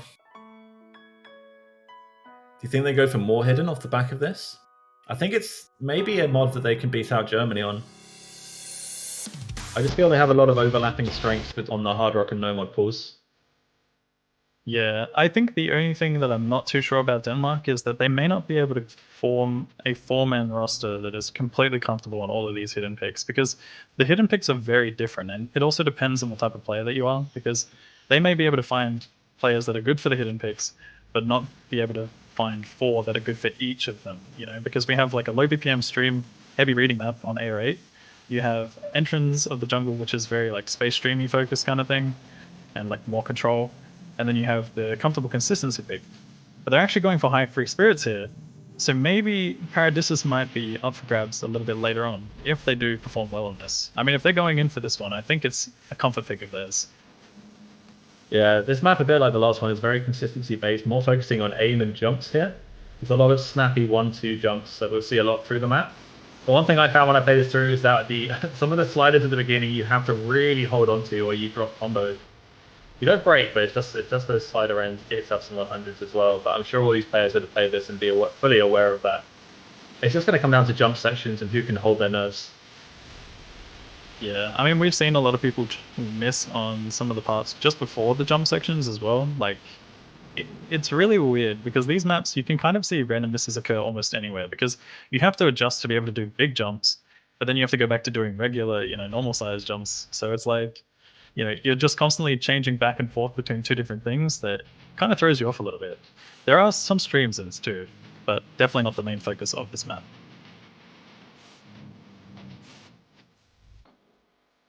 I think this German lineup we're seeing now is probably some of their four strongest players. You see these guys play a lot of the maps for Germany so far. Hello Watcher, Bigami, Dust Ice, and Umbre. There's a really scary lineup. But again, on the side of Denmark as well, you see Spork and Telenair, two of their really key players. Razor had that fantastic performance in the last map, so his confidence will be booming right now. And we're going to see it followed up with Van der Bay in the back. This pick can really go either way. Yeah, I mean, this is honestly one of those maps which is pretty much either way for most teams. Like, it comes down to which team has more of the misses occurring and whatnot. Yeah, these rosters right now are looking very, very strong. I think this is a solid lineup for this map for both teams, and probably maybe even solid lineup throughout the entire tournament. I think honestly, like, regardless of the players that they swap in or out, like, both teams are just going to be very evenly matched.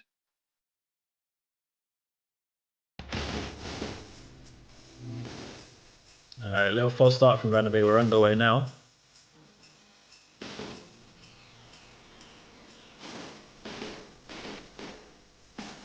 Do you see some early act drops, mainly from Denmark's side? Must be those early sliders I mentioned not hitting them correctly, costing them a few 100s.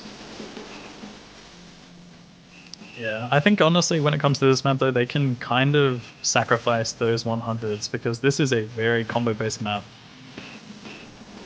Something to know about Scorpio 2 is that accuracy does count towards your score. I believe it's about 30%, whereas the other 70% is made up from the combat. But we're seeing an early miss coming in from Razor there. Just for the first chorus, Germany will start to pull ahead once again. We have seen Denmark take it back before though, and this is their pick, so, gotta expect some comfort coming from them. Yeah, and a fairly long map at that. It's map 4.5 minutes long. Very early misses like this hopefully won't be too costly. We do see a couple of streams throughout this map like the one we just saw. They're fairly, relatively straightforward. Everyone else looking pretty comfortable right now.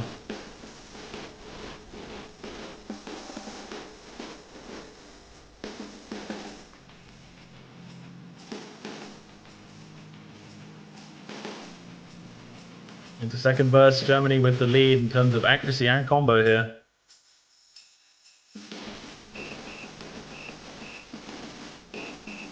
Yeah, we're going to be getting into another jump section soon. Expecting some misses coming up, maybe.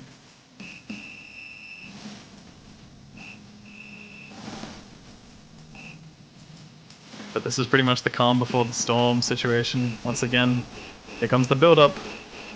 Misses are expected here. If players do get through this, though. Oh, and it's Razor again. Yeah, Razor not liking the build-up sections in this map at all. Being the only player to have dropped so far. Not looking good for Denmark on their pick. Sport Glover also dropping there on that slider snap. Yeah, that's a really painful miss for Spork, and unless there's any German breaks here, which there are not, even only halfway into this map, they're going to need almost a 4-man break from Germany here for Denmark to get back in this point. Yeah, and you're getting into the break section. You see now that 2 players on your team have dropped. If you are Denmark, against 4 full combos, they need to have Germany break all of their combos in order for any form of comeback at this point, because they are just soaring away with this victory.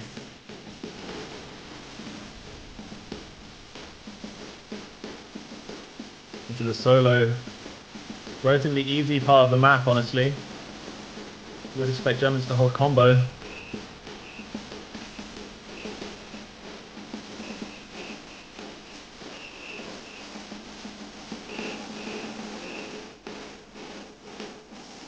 They'll get through the stream and the snap 1-2s. Yep, Germany sailing home at this point.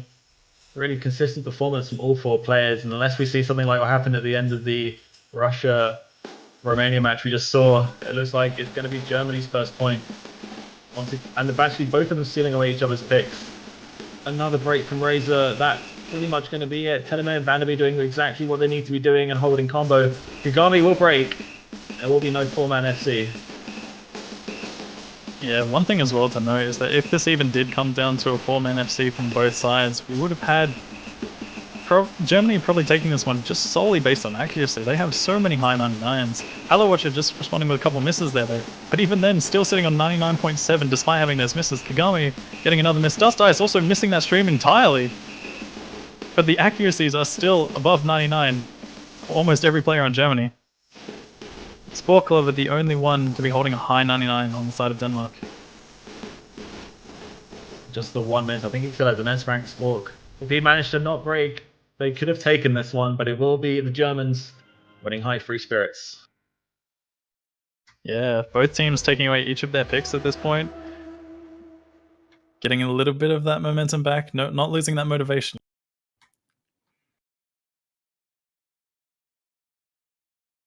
They ended up with more full combos, but it did not matter.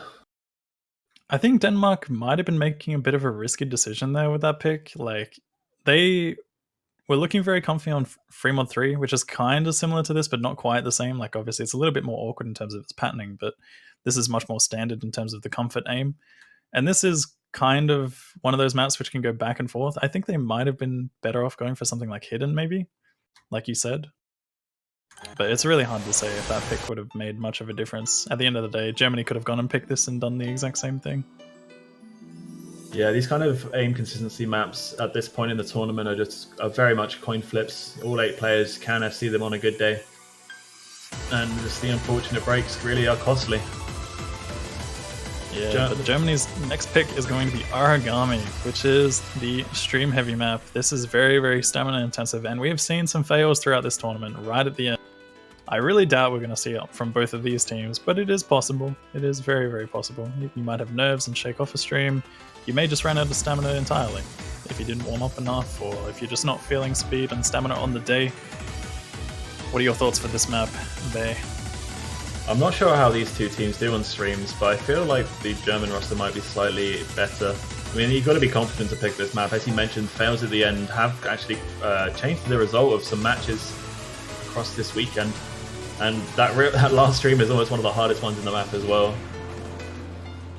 I'd say as well, like these kind of streams, it's not about being able to stream fast, it's being able to stream consistently, and then also you actually aiming your cursor correctly. You really focus on your aim. You can drop some ACK, but hold the combo. And as we mentioned, Scorby 2 being 70% combo, 30% ACK, it's still a large weighting. Yeah, most definitely. As you did say, it's very focused on the aim aspect of these streams too, but I find a lot of players tend to struggle with focusing on either the streams themselves, like doing the hand motion, or focusing on the aim aspect, especially if you don't have the stamina or if you're just borderline being able to do the stamina for these streams. Because like sometimes you might focus a little bit too much on streaming that you forget to aim them properly, or sometimes you might focus too much on aiming that you forget some, put the right amount of speed or stamina for. Yeah, that balance is so important on a map like this. Very early break from Germany. Umbra going to drop in the opening. But I expect unlikely to become the sole decision of the outcome of this map. Yeah, I mean, at the moment, despite having Umbra drop at the beginning, we're seeing Razor's axe sitting at 90%, Wavewave also with 94. This is not looking good for Denmark. There's another break. Kagami did break 100 combo ago, so they do have more combo. Why the score's still in the lead for Germany, just as you said, based on accuracy alone. Yeah, accuracy is definitely going to play a huge role in this map, and I think, as you mentioned, Germany does have the upper hand in that regard. The stamina is probably going to be in their favor, but we're going to have to see how it does turn out. They may not be able to aim these streams in comparison to Denmark, but which team is going to hold on here? And are we going to see team fails at the end? That's another thing to take into consideration. As it stands, I believe they're going to need breaks from Germany and Denmark because his accuracy side of the right-hand side of the screen is big. Spork will find a big drop. Halawatcha. A hell load of accuracy. Halawatcha is sitting on an SS right now. We're not talking about Halawatcha. We are talking about Halawatcha right now. I am here to do the thing. But no, at this point, that is a wild score regardless. Sitting on an SS up until this point. We've got drops from Denmark, from Spork Lover. He's also failing at that stream. Halawatcha is coming in with an SS! What the hell What has he done? Jesus. Absolute madman. We see no fails, but I mean, even the German victory isn't the big point of this map. Halawatcha's double S on a map like this in a tournament is absolutely crazy. Not even Mike Hurst can bring that man down at this point. He is just on a whole nother planet. Nonetheless, solid performance from Germany overall. Dust Ice also coming in with a full combo there. Very high accuracy. Umbra having a early miss or slider break, but still very high accuracy. But my goodness, SS from Halawatcha. What a madman. Absolutely insane. I mean, I think regardless, that accuracy on Germany's side is the reason they won this match. Obviously, having combo helps, but just a much more dominant performance in terms of stream consistency from the Germans. Really solid pick from them. Get themselves in the lead for the first time this match. Win a pick. Put the pressure onto Denmark. Yeah, just based on that accuracy, I mean, it kind of goes to show that Denmark doesn't really want to base them on anything that's stamina or speed based, I would say. Banning out that selfish is not a bad choice. If you don't really have the stamina for that kind of thing, or the speed, you're not going to have a good time. And I think with how Germany performed on that, they're not going to want to play something like that against them, for sure. I'm not sure there's anything really left in the pool that even comes close to Aragami in terms of stream consistency. Although if I was going to say it was one of them, it would have been Wadatsumi, which actually Denmark's picked.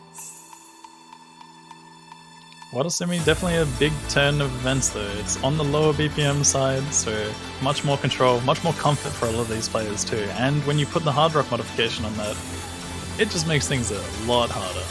There's much more accuracy focused in this one. Probably not going to see any SS coming in for this, but if we do, I would be mind blown, that's for sure. Yeah, I wouldn't have said we would have seen one on Aragami at the beginning of the weekend, but now we're here, so... Yeah, me too.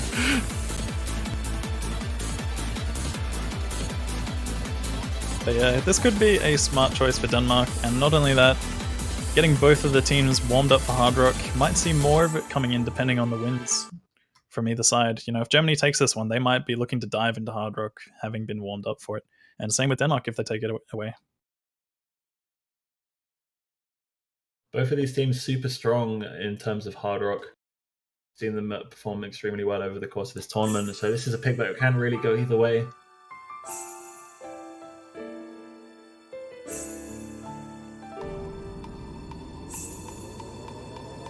Yeah. One of the much more control-based picks. A lot of slow streams involved in this. You need to have really, really good aim and stream control on low BPM. And And there will be one SS rank coming in so far, but how long it lasts, we don't know yet. You're really trying to curse them early, aren't you, Kanan? I'm doing my best. And it's gone. Spork has dropped his SS. I didn't expect an SS on this, honestly. This is extremely hard to get an SS rank on, but either way, all the players are still holding on to their combos. These space patterns aren't the easiest thing to hit consistently, but everyone doing fine other than Zoggs, who is not doing fine. And everyone knows he's not doing fine now. They'll see in the break that Germans have a very early lead. This map is not particularly long either. We'll go into the breakdown section in the second half where things get a little bit trickier. Yeah, definitely getting into one of the harder build-up sections here where we might see some misses coming in from the players. Could go either way. Umbre dropping there gives Denmark a bit of an opportunity to make a comeback. Zoggs repeating his miss once again. But also Umbre, Dust Ice dropping there. Kagami, Spork Lover as well. Both teams are just responding. You've got 2 full combos against 1 though. This could go back in favor of Denmark. Razor dropping there. Hello Watcher dropping. Telomere is the only one holding on. And it's going to Denmark. Can Telomere hold on? Sorry, all the breaks from Germany. 1 FC left for Denmark. There's been too many breaks from Germany. They've reset all their combos. The only person with a high enough combo is Dust Ice. Telomere has dropped, but is there going to be any fail at the end? I don't think there's any fail. It's not likely. It would be really random to have a fail on this. Yeah, and they all hold But Denmark, on. Telomere coming in really, really strong in that one, showing his hard rock strength.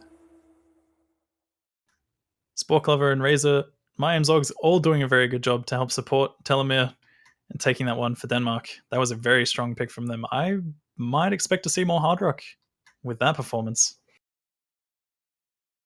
The other hard rocks are nothing like this map, though. It has to be said that this is a very unique hard rock pick.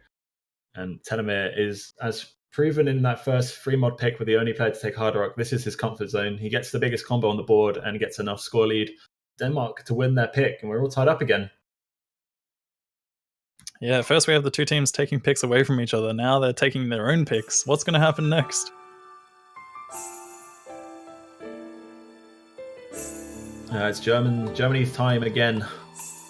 The one map I think in this pool, which I don't think we'll see, is Identity Part 3. I just do not see either team picking this map. Maybe Denmark pick it as a risky pick right at the end. I don't think Germany has an AR8 lineup at all. Yeah, I think, honestly, when it comes to Identity Part 3 and these 2 teams, it could be kind of similar to High Free Spirits for most teams, where it's kind of a coin flip. We have seen some pretty stellar performances on that map from some of the other teams in this tournament, though. It has been getting through a lot, actually.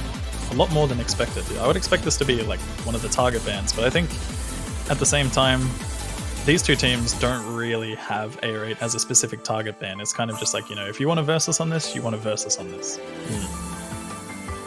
Yeah, they're more happy to take the coin flip than waste their ban on something which they'd rather ban something which they know that they cannot win. Yeah, exactly. Really hard to say what we could expect next, though. Maybe double time or even free mod? Take you for a ride from Germany? It's hard to say if the take you for a ride is going to be a smart idea, though, just based on the hard rock of last round. That map is very hard rock favored. Wouldn't be against seeing the Senya DT map either. Yeah, definitely a possibility. That or Bye Bye Beautiful. But it's not going to be any of them. We're going to see some Mem and some Pandemonium. Oh boy. Diving into Pandemonium. Here we go. This is one of those short slider heavy tech maps. Yeah, the breakdowns on this map get really intense and they get really high density notes, and it's so easy just to miss them slightly and miss an entire section.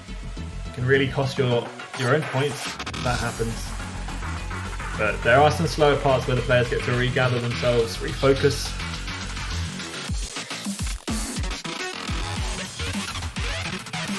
Some of the rhythms in this map get absolutely wild as well in the second half.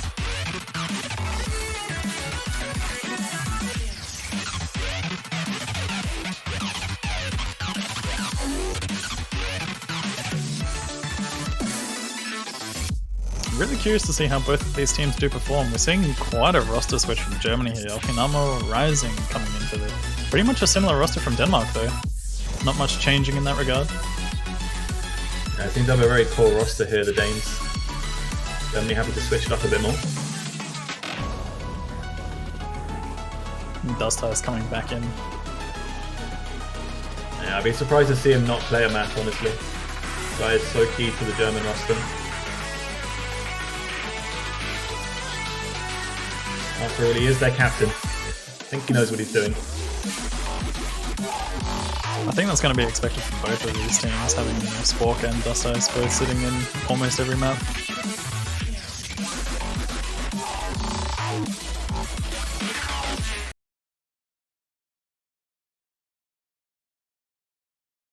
Alright, can the Germans win their next pick?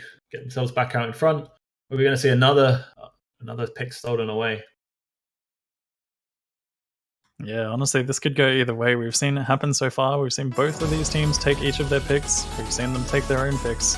Which one is this going to be? We haven't seen a map like this just yet. This is, as you mentioned, slightly more on the technical side.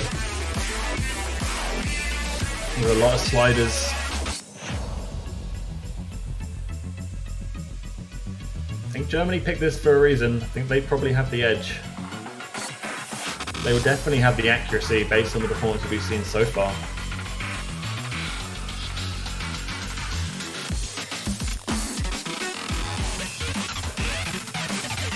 Into the first breakdown, you can see the intensity gets ramped up. Early break from Zogs will be the first one from Denmark. I think we've seen a couple of very early breaks from a few players as well. Dust Ice, Razor, and Spork have a lot of combo. Dust Ice, Razor, and Spork all had a really, really early miss within about 50 combos. Zogs once again resetting combo right before the slow section. It's not looking good for Denmark at this point. They are pretty much a near full combo down. Yeah, looking super good for Germany. There will be one more breakdown section before the map concludes, but they're going to need almost every member on that German side to break or Denmark hold. This will be a third point for Germany. Definitely one of the hardest sections to hold on through as well. Probably going to see a lot of breaks happening all over the place from both sides, and this is pretty much going to be expected on a map like this, but if either of the teams do hold on, this could decide the fate. Okinamo dropping there from the German side. This could give an opportunity for Denmark to make a comeback, but it could be too late into the map. They need to see more breaks. Watcher dropping there as well. That's a good one. But that's what they need, but there's not enough time left. Yeah, with the map slowing down, the notes get less and less. The scores are pretty much almost there. You can see it coming back for Denmark, but with that break from Sport, that will be it. Germany will get themselves this point.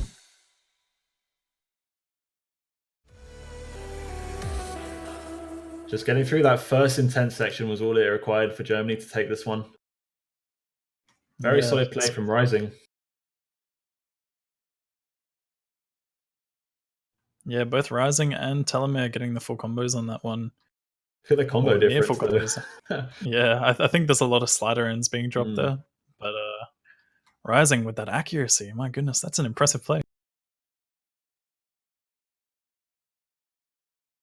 Yeah, actually, the accuracy is a lot closer on this map than I would have thought. With the German side seeing very high accuracies across the board, Denmark actually held their own on this one.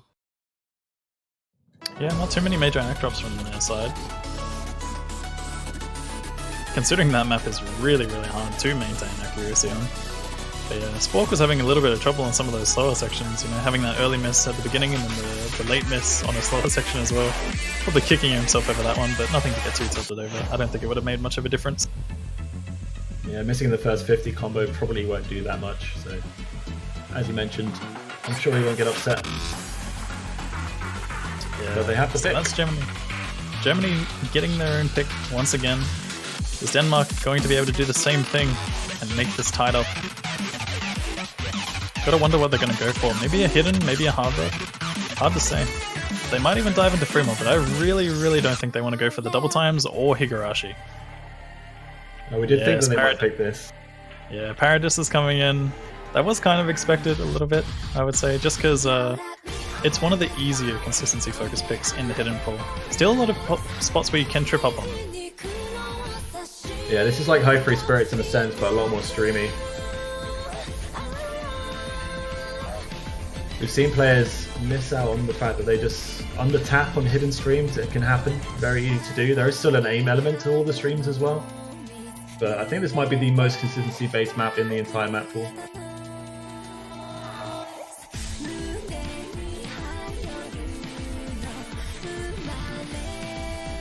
Yeah, but this one I would say is honestly a lot more comfortable in terms of the map, but when it comes to the modification, maybe not so much. Adding hidden to this is going to make it a little bit more of a trickier task for some of these players. You might find some breaks, but it's probably going to be rare.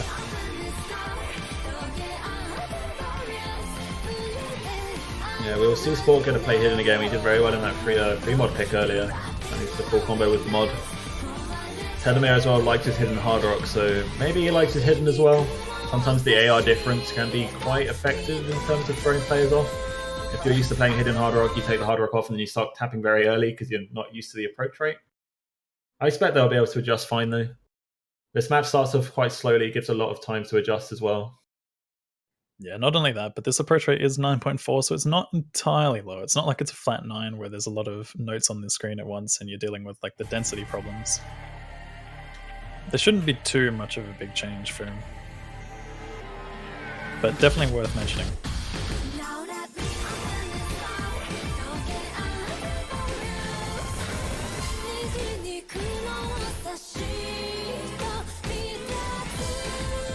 Big out drop from Hello Watcher and into the 80% right at the start. This is a long map again. Upwards of 4 minutes. Plenty of chance to build that back up. Everyone hits the intro just fine.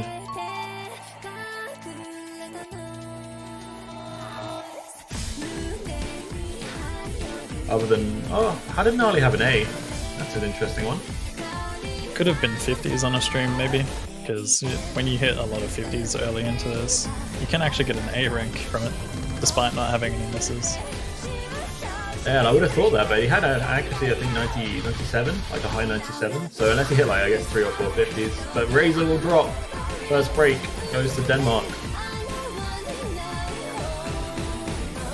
Forest will feature a lot more streams. You see them start to come back on themselves as well, but maybe just an early blunder.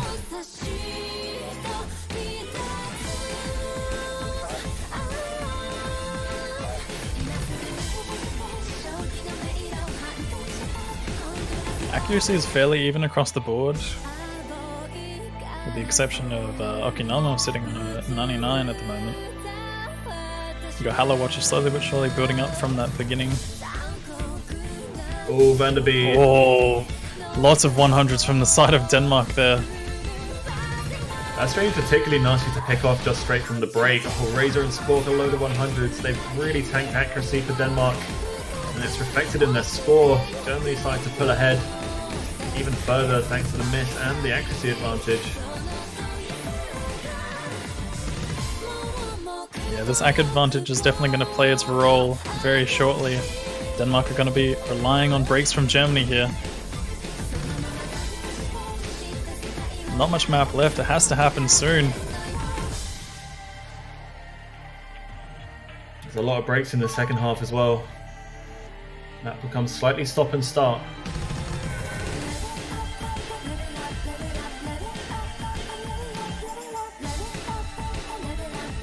Dane's really having trouble accuracy. Telling me the only player above 98% on the left side of your screen. Gnarly upwards of 99.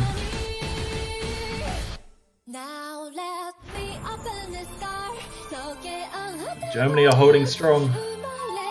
I think this is pretty much all said and done for Denmark at this point.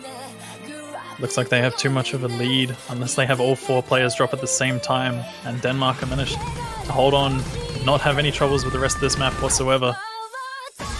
This is looking to go well in their favor. No breaks on that stream from any player.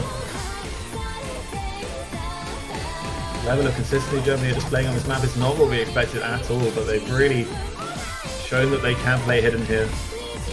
Yeah, definitely not expected from Denmark either. I think they've underestimated Germany on this one. as much as we did think it was a good pick for them.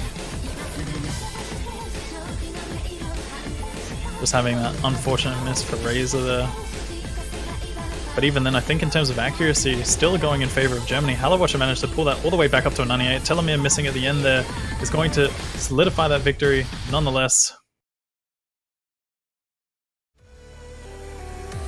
And I believe there was no breaks at the end of that for Germany. We did see 4-way FC.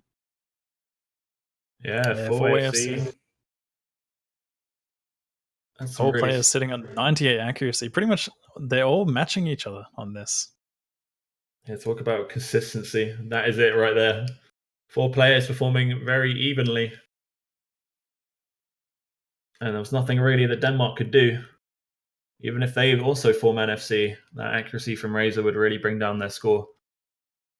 Yeah, definitely not worth counting out Spork and Vanderveer though. Both FCing that map, doing well for their team.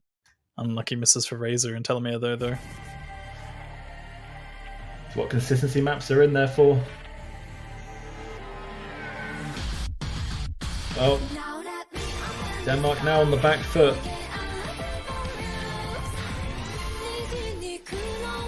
A good point. Sorry, go on. Germany's pick here, so I don't know. They have the comfort zone. They can go for whatever they want to. They still have double time open. Yeah, I still like the idea of the Senya map. Dusty just made a good point in the chat that this is a losers bracket match, and you can so easily forget that fact because they are both playing like winners bracket teams. These performances are so strong from both teams. Yeah, I think we're seeing a very close match as expected between these two teams.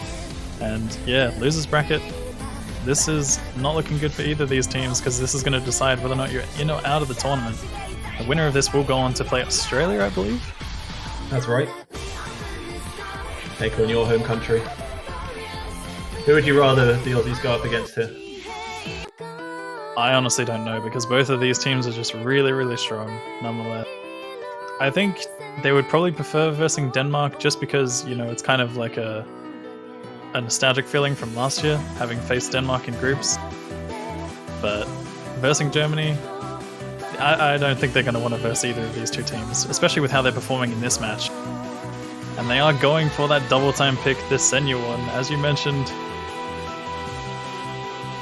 Yeah, I think this long map consistency double time pick is going to be more in Germany's favour. They have the speed, and it's not too fast this map. I think it comes about 233. There's some particularly bursty sections though. Around about 233. A lot of aim focus in this map, but there are bursts, as you did mention. Some short ones, some long ones. Yeah, we can all agree that OC needs more Senya. Oh, Satellite always reliable when it comes to that. Once again, mapping this one and also mapping a lot of previous Senya maps. Definitely worth checking those ones out if you are a Senya fan.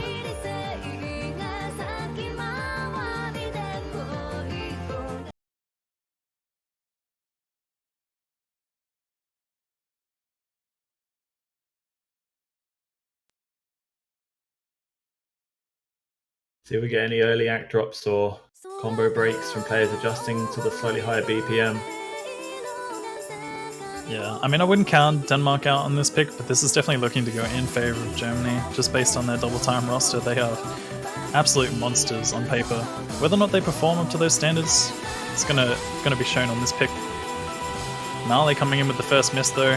Telomere also responding with one. We have seen a lot of early drops on this map in particular, but I think that's kind of just, you know, the adjustment of getting into a double time pick like this.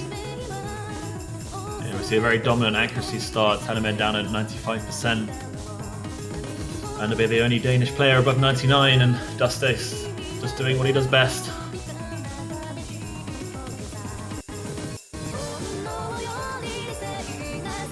Dustace is absolutely wild DT player. Definitely going to be looking out for his accuracy on this one in particular. Probably going to be outshining a lot of them.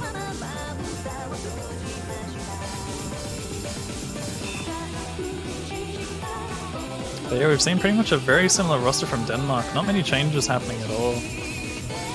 Rising coming in for this one, as well as Gnarly, I believe. I'm not sure if Gnarly was in for the last minute, but yeah, Telomere and Gnarly both dropping. Dustace is also dropping there as well. Yeah, 3-4 combos for Denmark. against the 2 from the German side. The score lead's going to start coming back to Denmark. Still not even halfway into this map though. So much can change so quickly. Yeah, Denmark need to hold on to their combos as much as they can because accuracy is not going to be in their favor on this.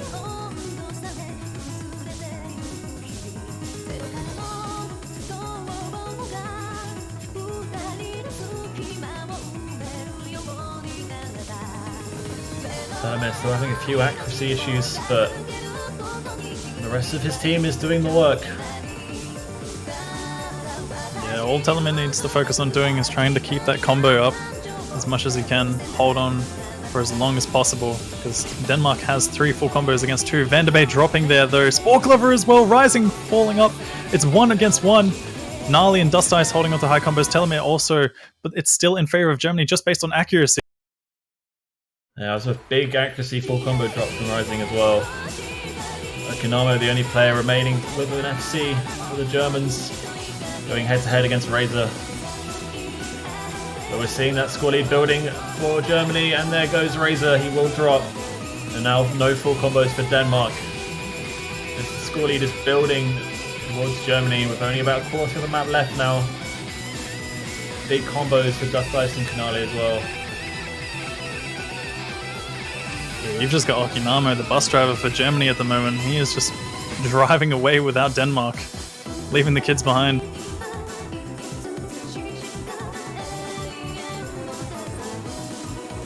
Dust Ice and Gnarly doing a very good job to follow up high combos as well. Telemann is the only high combo for the side of Denmark. Yeah, but his accuracy is really affecting his score. He has the lowest score on the Danish side despite having this big combo. And that score lead is just only building for Germany now. That little blue bar is becoming a not very little bar anymore.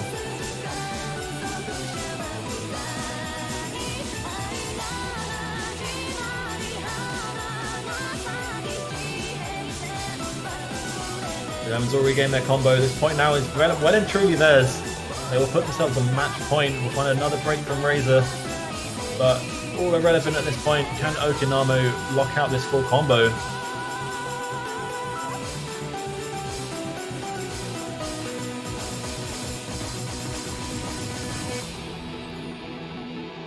Indeed he can. Really solid play from him. And a solid all-round effort for Germany. We said this pick would be in their favor, and they do bring it home. Yeah, taking that one match point. Okinamo coming in with a very strong performance. Dust Ice also with really, really high accuracy and only the 1 miss. Telemann doing a very good job to get as much of a combo as he did, but unfortunately it was not enough for the Danish side, as they did have all of those other 3 full combos drop pretty much at very inconvenient times on that map.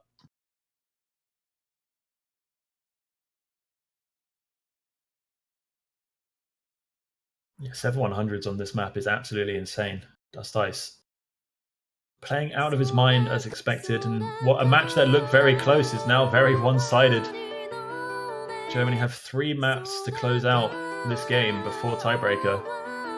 But it is Denmark's pick, so it is their choice.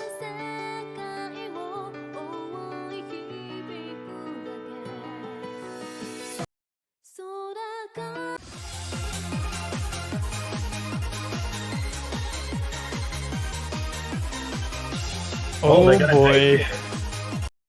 I think this Here is we the go. pick you talked about.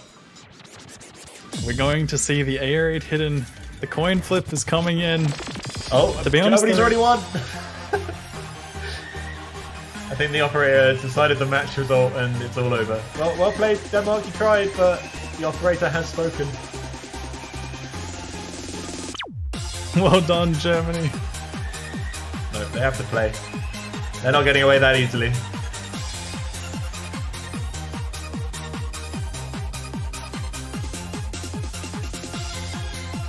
Definitely not rigged in any way, shape or form at all. But yeah, we skipped a couple of lines in the script there, I think.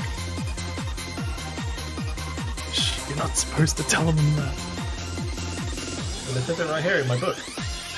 Oh. Yes. But yeah, in all seriousness, getting back to this pick, Identity Part 3, bit of a coin flip choice, but I actually think that Denmark might have the slight upper hand on this one. Ever so slightly, but Germany could come in strong. Never know when it comes to AR8. We've seen teams, completely flop. We've seen teams just go absolutely wild. Yeah, we saw Denmark take Norway on at AR8, but I mean, Norway is such a strong AR8 hidden team that they got pretty destroyed. I think Sportlover and Waveworth we see dropping into this one are actually fairly solid on the approach rate. We might see some good performances out of them.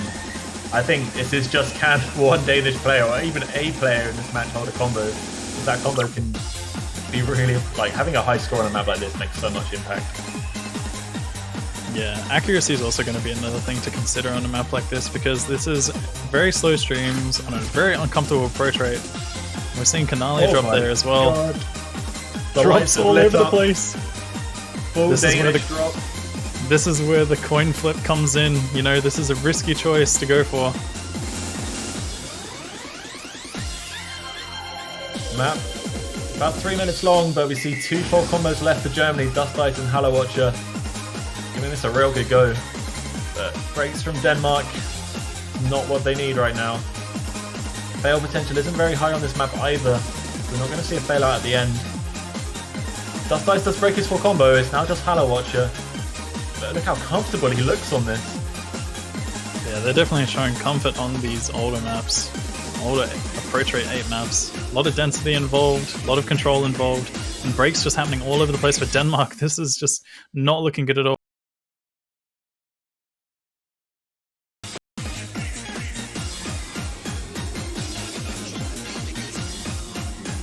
A little bit of Klein take a breather, but Germany now has an 800,000 points lead, only a quarter of the map to go. I think this is goodbye Denmark, sadly.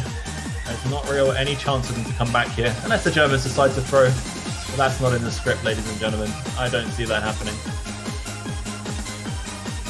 Yeah, Halo Watcher having a really, really insane performance on this at the moment. Is this going to be a full combo? I think it does it. My goodness, Kanali, Okinama also following up with really, really strong combos. Germany coming in strong on that AR8 hidden pick.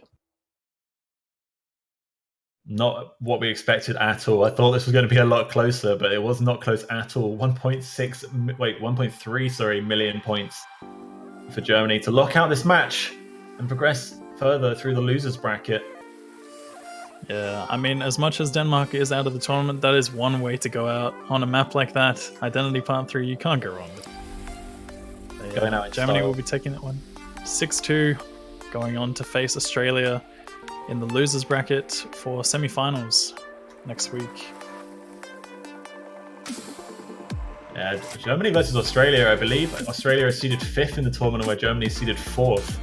So a very high seeded matchup happening the second round of the losers bracket. There's been so many upsets this World Cup, and it's crazy how we have just so many good teams sitting in the losers bracket that even losers bracket matches are going to be super exciting. And not only that, but you get a harder map pool next week, 2 juggernaut teams facing off against each other. And not only that, but I think their rosters are also fairly even. Like, Australia's been really well known for their double time. Germany performed on double time this time around as well. So really looking forward to seeing these 2 teams clash. Yeah, and the players get much, much stronger the further you go into the tournament. The maps get harder. The required skill set to play them effectively grows. And both of those rosters, as you mentioned, have the ability to do that. I'm really looking forward to that match next week. I really hope I get the chance to cast it, because I think it'd be a really good match to cast.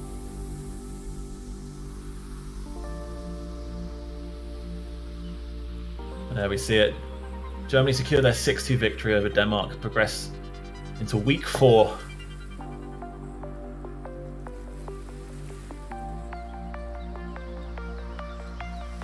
Looking up and down that list now, there's some incredibly scary teams left. But we only have one more match to bring you today, and the last match of this weekend. The team of Great Britain will be taking on Brazil in the winners bracket quarters-finals. That is also going to be quite an insane match. Brazil definitely a team not to be underestimated. As much as their performance, I think, in group stage wasn't really the greatest, they still managed to get through, come in strong. They had a couple of upsets on some maps, but I mean, I think they're just looking to bounce back and pretty much just prove their worth in this tournament. They are still in the winners bracket, so there's plenty of opportunities to progress either way. But yeah, no matter what team drops down here, still got another chance, but 2 Juggernaut teams again. Like, this is just, all these matches are just super exciting, and they're bound to be super close. We will have that match for you in 29 minutes. For now, we're going to go to a short break. But while we're on break, you know what you can do, Kanan? What can I do, babe? You can head on over to the store and purchase yourself a banner. What's your favorite A banner? team?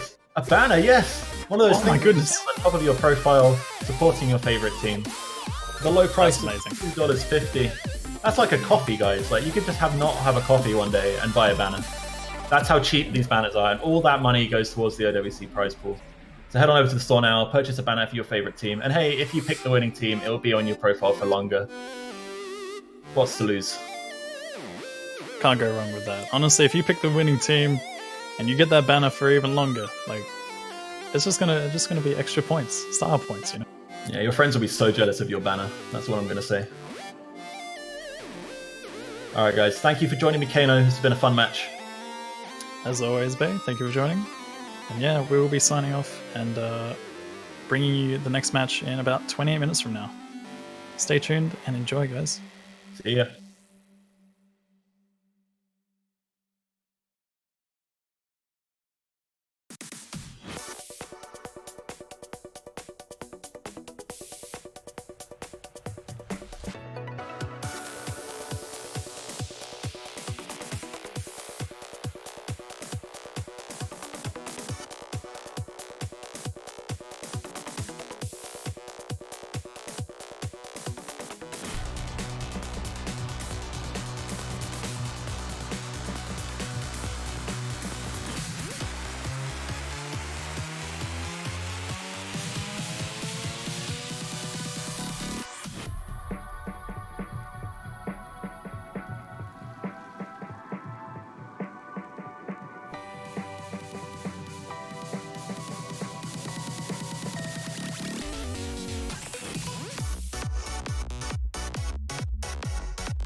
Hello everyone, welcome back.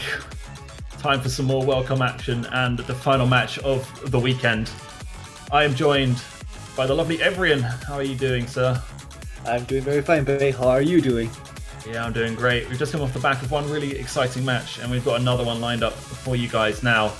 The United Kingdom will be taking on the Brazilians for a spot in the winners' semi-finals. How do you feel about this match, Evrian? Who do you think is going to come out on top? To be very fair, I have been looking forward to this match the entire week. Like, I think this is possibly the most exciting match this weekend. You know, not saying the other ones so far aren't good. I'm just saying, like, I'm really hyped up for this coming one. Like many of the viewers we have in the chat right now, I think this may very much go down to like on the day of performance once again. But personally, I have very strong faith believing in the UK boys. I mean, Bombman, Doomsday, the strong carrying roster. They have got very consistent support from their teammates as well. Like Spear, Carthy, these guys are just amazing tournament players. On the other side, Brazil will, however, be a very imposing challenge because they got Monster, of course, Mouse Easy. Who else? He's the MVP for them many times, and I believe he'll definitely show us a good match performance today as well. I'm leaning towards like a 60-40 towards UK, but definitely Brazil will be able to surprise me. I'm pretty certain on several maps. Yeah, never count the Brazilians are out. You mentioned Mouse Easy. A couple of their key players in this match are Sicko, we can see in the lobby as well, along with Mystia, have performed excellently over the last couple of rounds. And one of the names, My Angel Sim, has performed fantastically. I believe he has seen nearly every map he played in his match last weekend. Yeah, So, Mystia and Sicko are both very amazing veteran players. They've got the tournament experience and they know how to control their nerves. So you can bet on them on keeping the consistency card ongoing. So I'm gonna say that they'll be like the what's the term, like a staple picks for each map, if you know what I mean. For most of the maps, if not all of them. I'm wondering if Mauzies will be joining us later, or are these four just staying in for the warm-ups? I mean, like that's arguably the spiciest part of the match, right? Yeah, who doesn't love a good warm-up? I believe we're going to see Brazil's warm-up first as well, because apparently the UK are being a bit slow. This is the feedback we have, so looks like they're going for Infinity. Mafalda. Talking Mafalda, we all think of another OS map.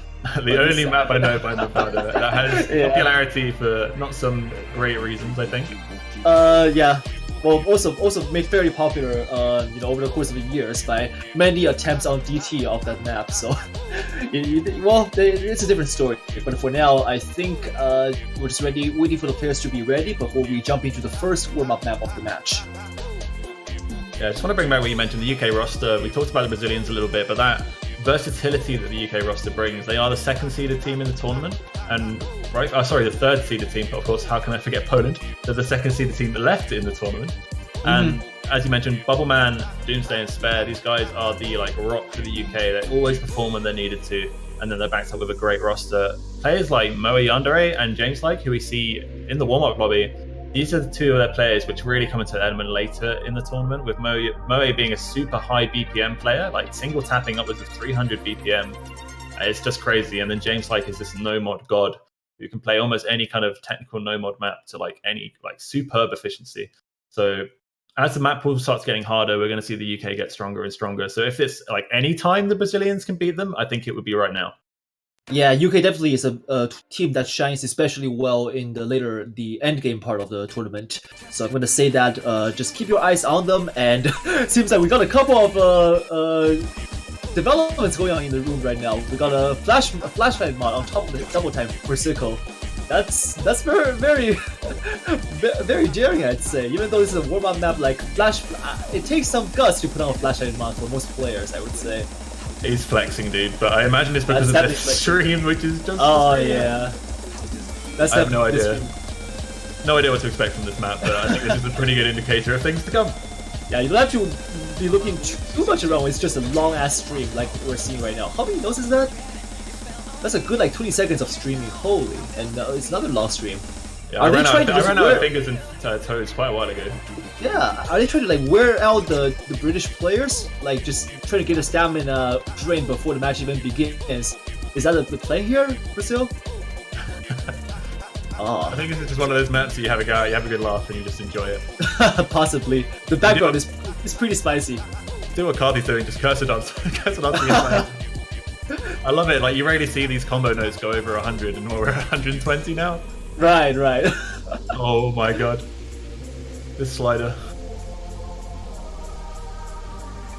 These are the high quality warm-ups we love to see. I'd love to see the UK match. I believe in their match against the Netherlands. The Netherlands picked a bit of a they picked Tide Machine, that well-known Dutch song.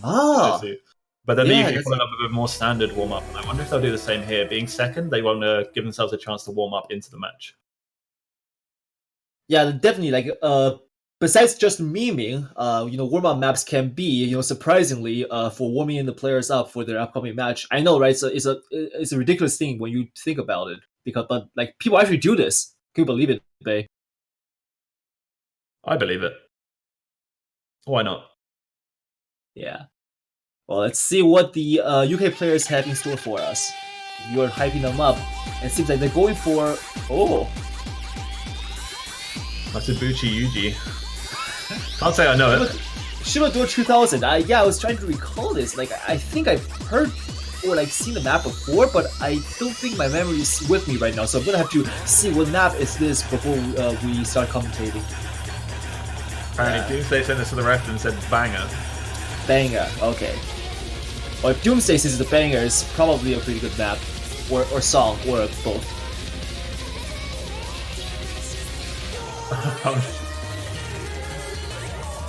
What is this? Listening to this. Yeah, the music is not reminiscent of anything to me. I'm only keeping my fingers crossed for the better. I do not know what to expect. I don't know if that's good or not. Which, stay with me.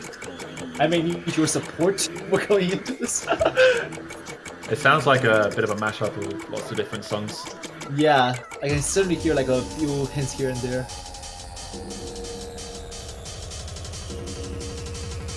Seen a few mentions that this might actually be a Taiko song and therefore a Taiko map. Yeah, I can see the Oni difficulty is like good most Taiko giveaway. maps have that. Yeah, it's good giveaway. This isn't actually a Taiko map though, right?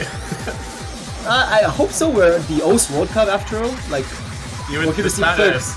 the standard World Cup, you would hope they pick standard for that. But it's always a good fun to watch standard players struggle in the other game modes. They're like, because sometimes you think, I'm so good at standards, maybe I'll pick up Taiko and become a god at that. And you play like one map of Taiko and you're like, oh, okay. This is very different. There are definitely the players who are good across multiple game modes, like Crystal on Team China, for example. Like he is good with Mania, with Catch the Beat, and also with those standard. So he is a jack of all trades. And there are definitely other players, of course, who are similar too. So you never know.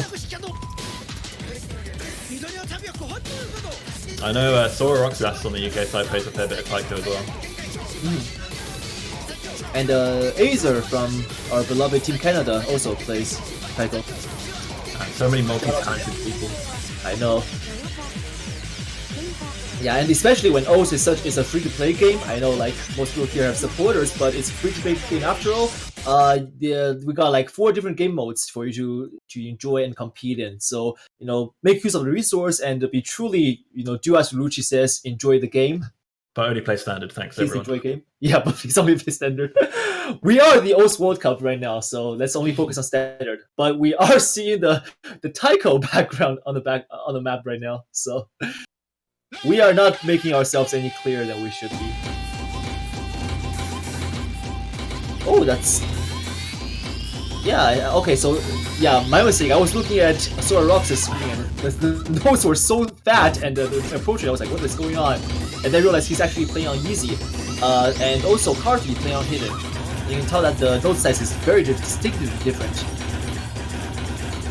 Yeah, I'm not sure if Carty's going to enjoy this on hidden. From the looks of things, seems to be quite high BPM. I mean, given the Taiko song, you would expect it to be. A lot of Taiko maps went through very quickly. And this is hear the drum beat in the background. I assume the hit sounds of this have been remapped into the Taiko drums. Yeah, I think so.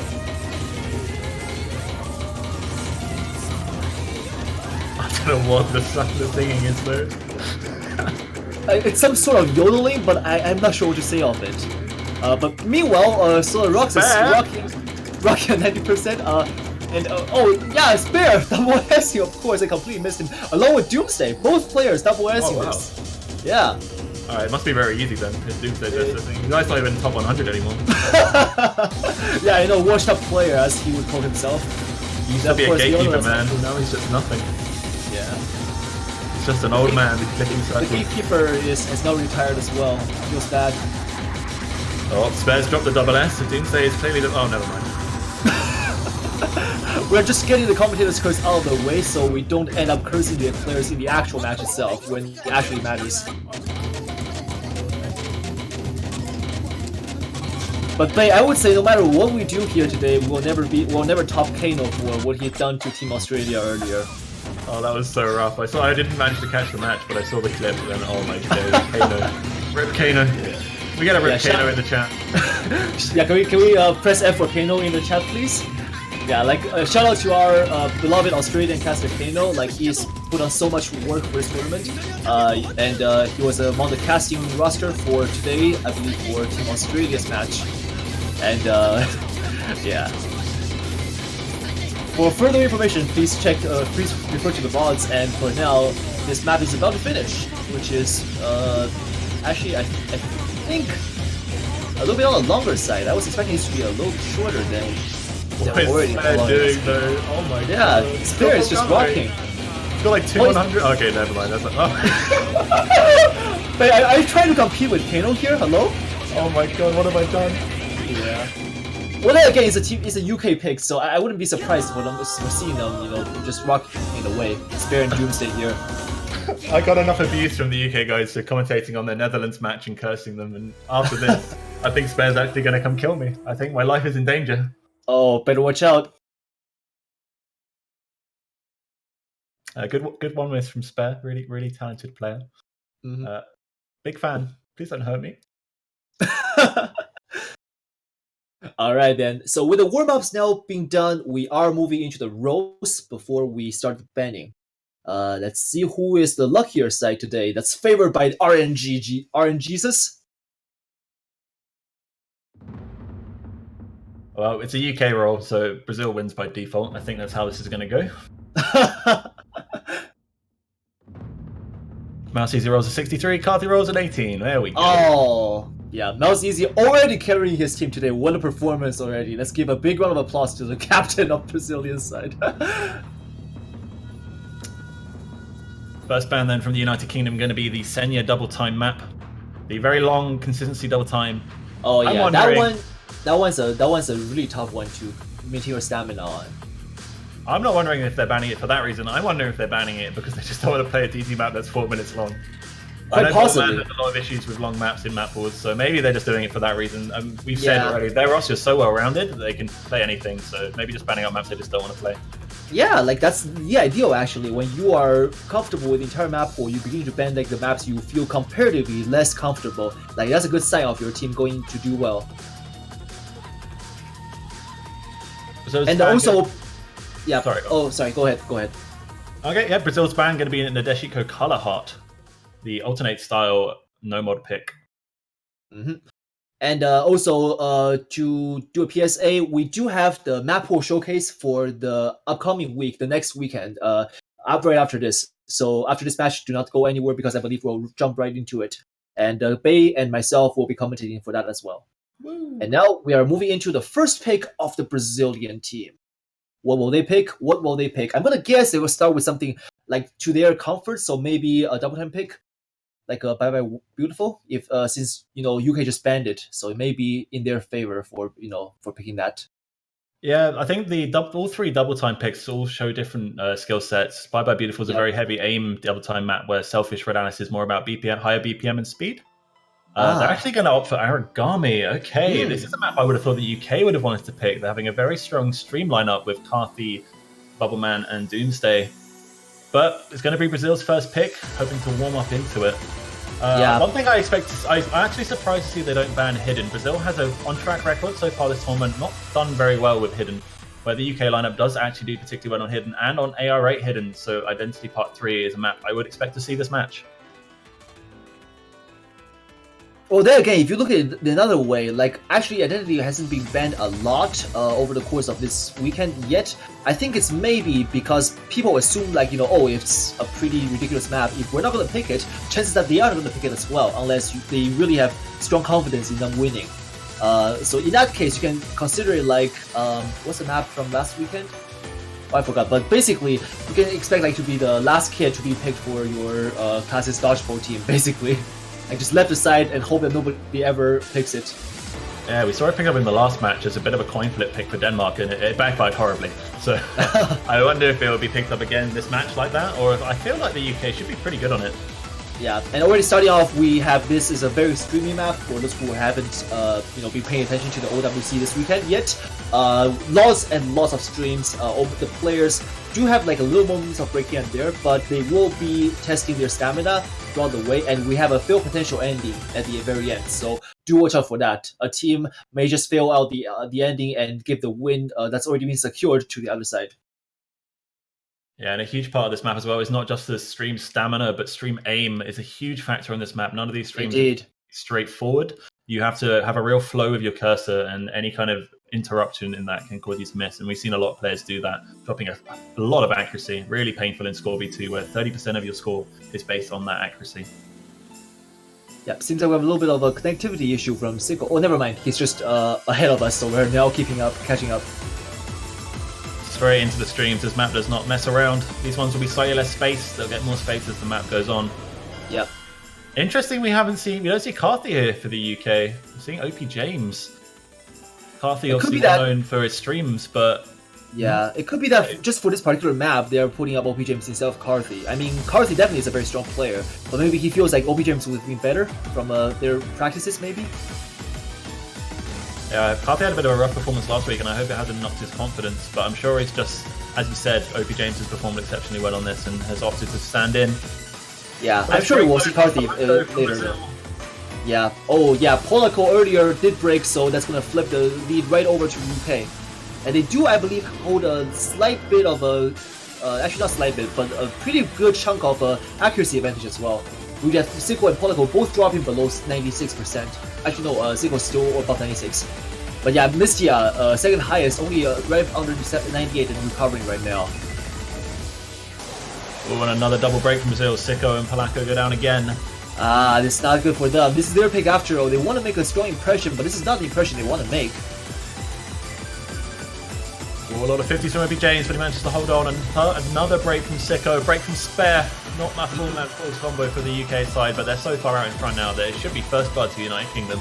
Yeah, Spare's got 3 very good teammates to back him up, so he's going to be just fine. The question is, will we have any fail at the end? That's always something to look out for. And here we go with the final stream section.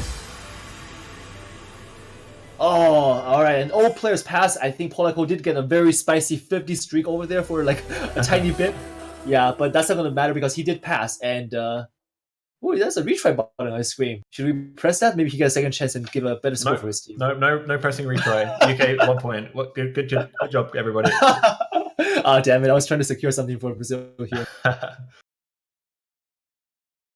No, pretty good stuff from the UK. Just the one miss from Spare. Really decent accuracies from Bubbleman himself as well. Yeah, just a very good opener. Yeah, backfire pick from Brazil. Not what they wanted. Maybe UK would have picked this if Brazil hadn't picked it because they've got a very strong performance. I highly doubt that they are, they're just leaving it alone. But definitely, OP James showing that, he's replacing Carthy for a good reason. And Carthy probably is pretty proud from the back line, knowing that OP James has done what he's supposed to do. Well, the UK will get their pick now. And where do you go from here? Do you pick something again that's sort of higher BPM and streamy? Why not, right? Like, you just show that you can do it above Brazil just now, so why not rinse and repeat? Like, this is a perfect replication of how you can just get one more point. Problem is, there isn't anything that really is like Aragami. It's a very niche pick in this map pool. That is true. That kind of comes close in terms of streams is Wadatsumi, but it's a lot lower BPM and hard rocks. Yeah. It's a very different map. Or maybe you can go with something like, consider like no density wise, so maybe Pandemonium. Like, that's also very techy too, so if you bring up players who are consistent with that and you try to force some misses from relatively nervous or inconsistent players on the Brazilian side, you're going to get some good results out of it, I'm sure. but I think they may be taking the time to decide this one because after all, it's their first pick, and if they pick the right one, that's 2-point lead, and they don't want to give Brazil a breathing room here. Brazil is not a team you want to give a chance to breathe. You want to just try to get that quick and convincing win over them. Otherwise, they will drag you into a very long and hard battle, and where they will recover and give you a hard run for it.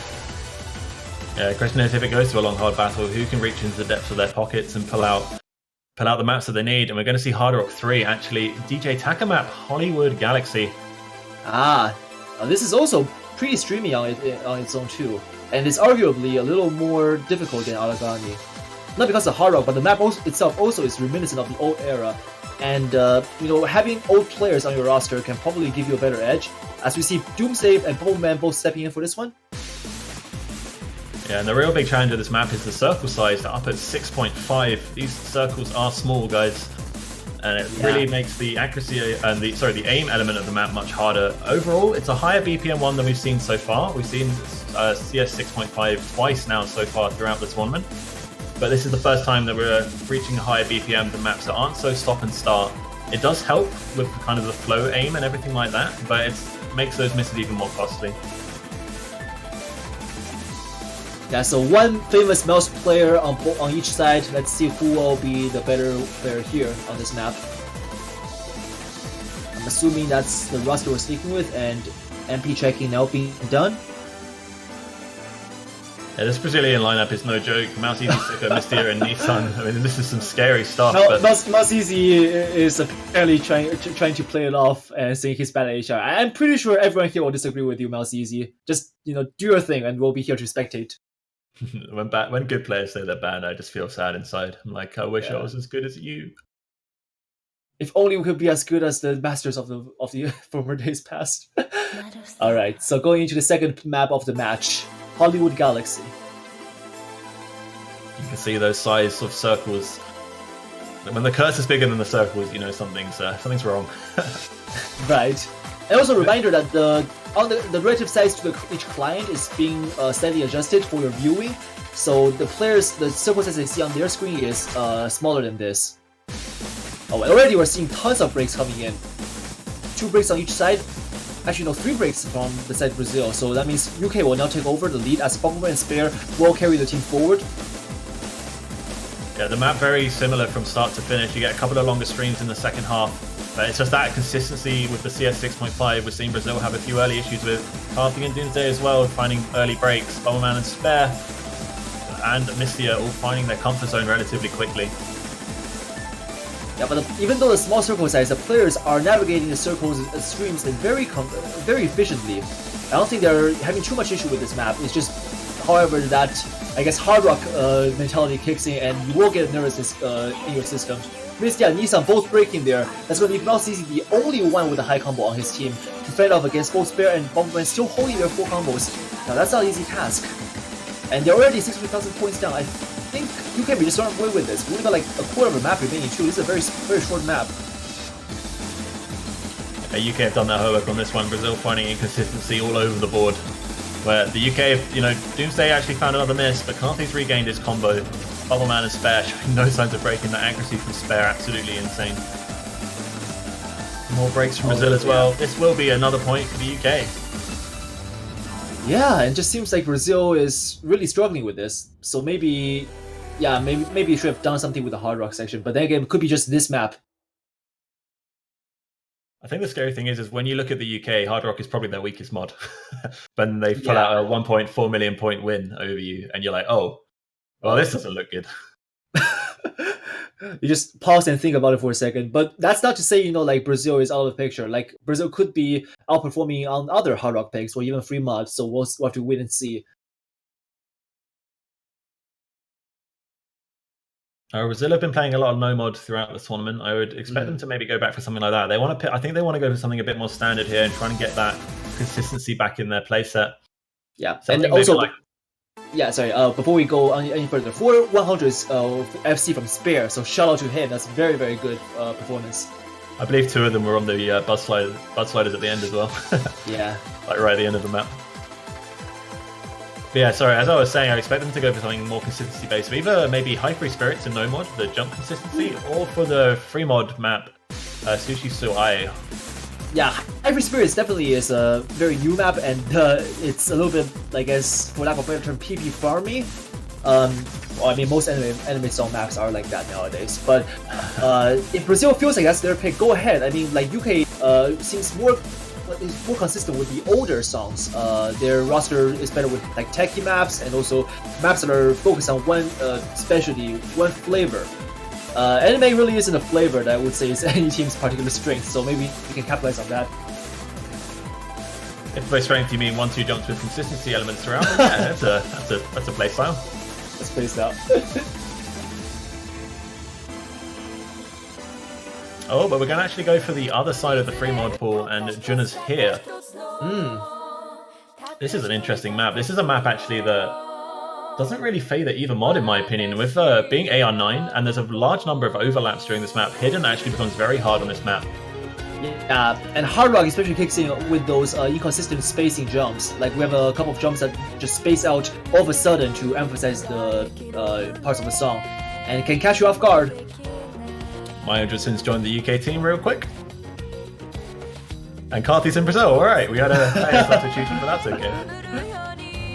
We have top 10 anime betrayal of the year going on here. So Carthy rejoining on the UK side, with Carthy, Spare, Bombman, and Doomsday lining up for UK.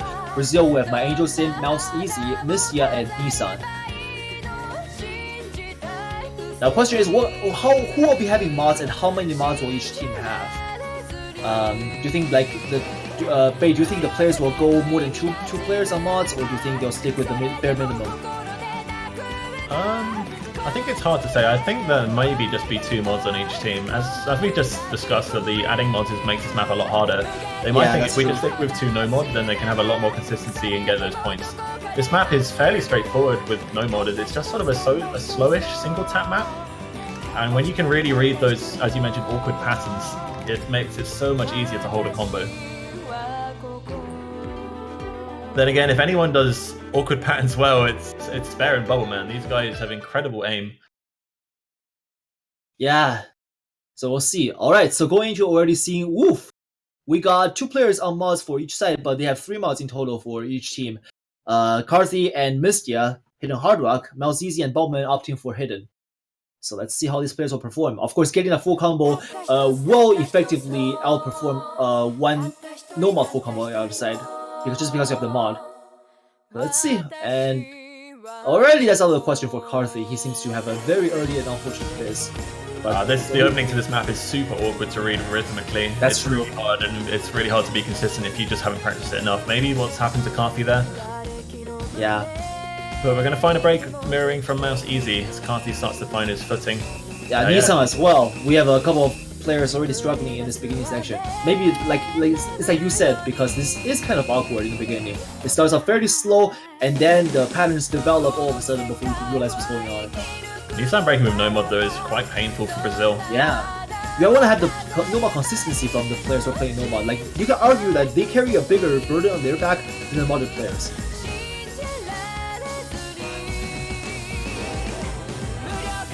We want to break from Mouse Easy again. Quite a few, in fact. He's tanked a lot of accuracy. His accuracy sitting on par with Carthy with that extra hard rock mod.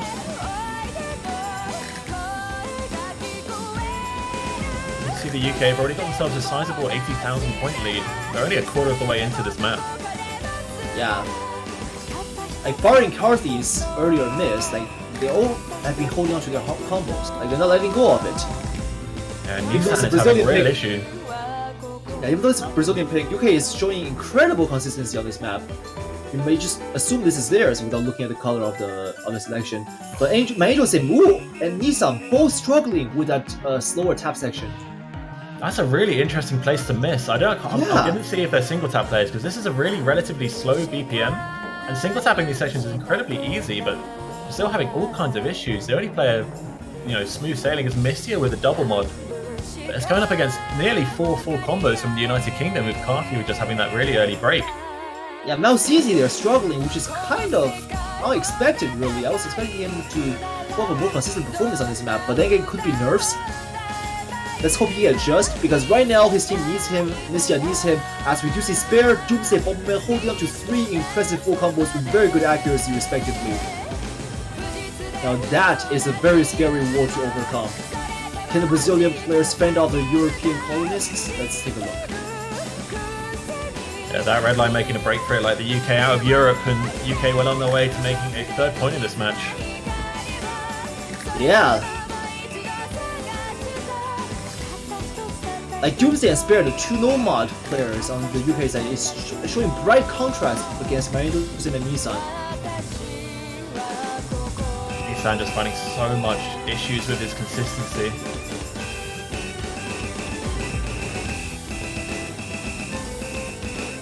Yeah, I don't think it's a well thought out pick for the Brazilian players.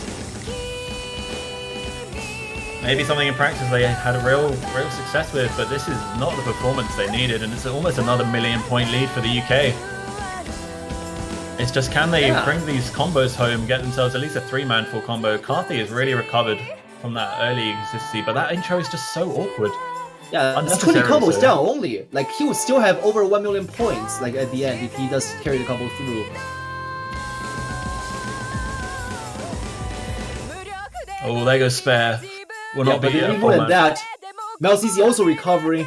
Mistia still holding on, but I think it's already too little, too late.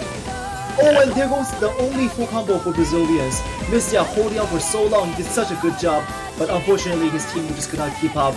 And that would mean UK will go through with Bowman's and Doomsday's full combos. Look at the score, everyone. It's over 1 million points again in favor of the UK. Yeah, this is so convincing. Like, the bar, it's so red that... Oh, Doomsday! You see the frustration in his cursor. Yeah, that's a very, very unfortunate miss. I think he probably... Yeah, he definitely oversnapped there a little bit. Just a teeny tiny bit. But then again, very impressive performance nonetheless. 6 100s only. Those two were very much so just, oversnapping. Yeah, but Doomsday and Bowman, along with Spare, definitely carried his team. Also, shout out to Mistia for maintaining that hidden hard rock combo going on for so long.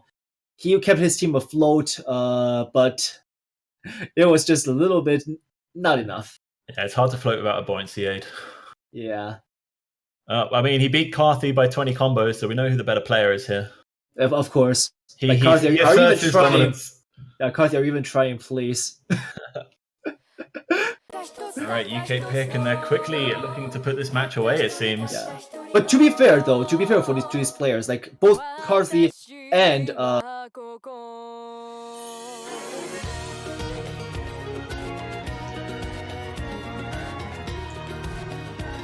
Where does the UK go from here?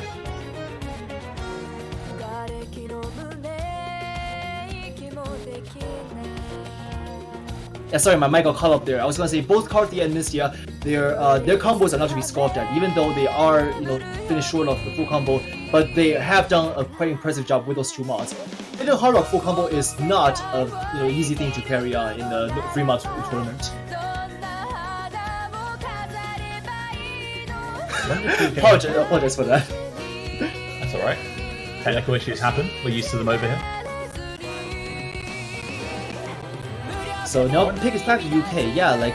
I wonder if they'll go for Bye Bye Beautiful. It feels like a map that Doomsday would want to play, and same with actually the other double time map, Red Alice.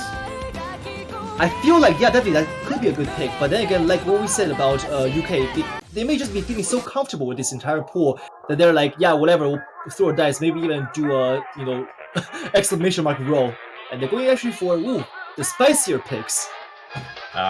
This is also on the UK's radar, older style map. Older style map. You see the no guard as a difficulty name, it's going to be on Doomsday's radar for sure. Yeah, and I believe Spare, when he was practicing, was like, oh, I'm gonna SS this in tournament, so good luck, Spare. And we see a roster change on Brazilian side. Let's see who their new 4th player will be joining. Seems like we'll have the same 4 staying in for UK. Yeah, this 3-man in for Brazil right now is their very much core roster, and if they're going to perform, it's going to be these 3 guys that bring it home. Yeah, Nissan stepping out, and let's see who's going to replace him. This one is also a very, very combo breaking heavy map. I'm not sure how to describe it really, but yeah, like the old patterns can be so punishing sometimes. We have the circular roundabout single taps, we have the space triplets, we have the fast sliders, most of the big black patterns. I don't know what you call them really, like, sue me, I have no idea, but the big black patterns, I think everyone here knows what I'm talking about. Yeah, the big black patterns are a lot slower than they are in the big black, which makes them a lot easier. I think you mentioned the circle single tap pattern, and that is, with mods, very hard to hit. Especially hard rock. Especially hard rock. I expect to see probably 2 mods on each side, maybe like we saw earlier with one hidden hard rock. Yuzinho stepping in for the Brazilians, and I believe we are just gonna wait for the players to get ready before we go in. I think the players are, these are gonna be the 8 players for this map. Yuzinho will join the Brazilians. Yuzinho has also been improving quite a bit over recent times. So I'm curious to see what he has to bring to the table by replacing Nissan. Because after the last free map performance, his team definitely needs a new free map player replacing Nissan. Well, it's what we saw from the UK in the previous free mod, but it's a very different mod lineup from Brazil. I'm not sure if Misty's good. He's got, oh my god, Brazil. Wow, okay, alright, so earlier, China also went 4-man modded.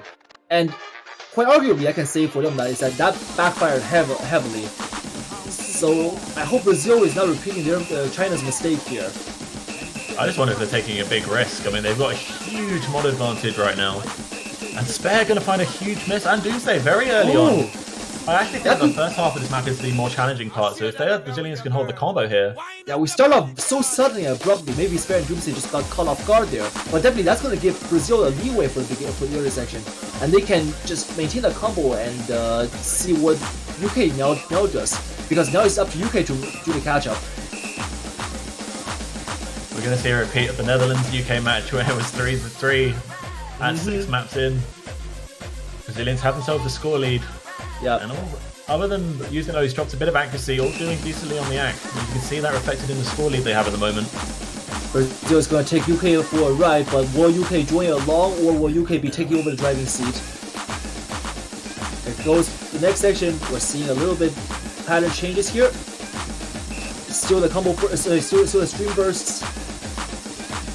But even this is quite arguably the easier sections. Oh, and Sicko and Yuzinho both dropping there. Oh, that's not good. That's gonna be UK taking over back the lead. Just like that. Oh, and Carthy there with a miss. That could be what will help keep Brazil afloat a little bit longer. But Mel's easy breaking there. Oh, no, misses. Breaks everywhere. Yeah, Melsia is Missia against Spare and Bubbleman. And the lead is going back to UK side very soon. Very slowly though, but Misty is full comboing with Hidden Hard Rock. He's getting a lot of points for his team. He's going to find another break. Yeah, but they have one more player has to break on the UK side for Brazil to take it back though. I don't see Spare dropping going into this ending section. The patterns get a bit more space, but it's not we the are highest of BPM. Here comes the cross screen, and now we go into the spicier Big Black soon to come. Back and forth sliders.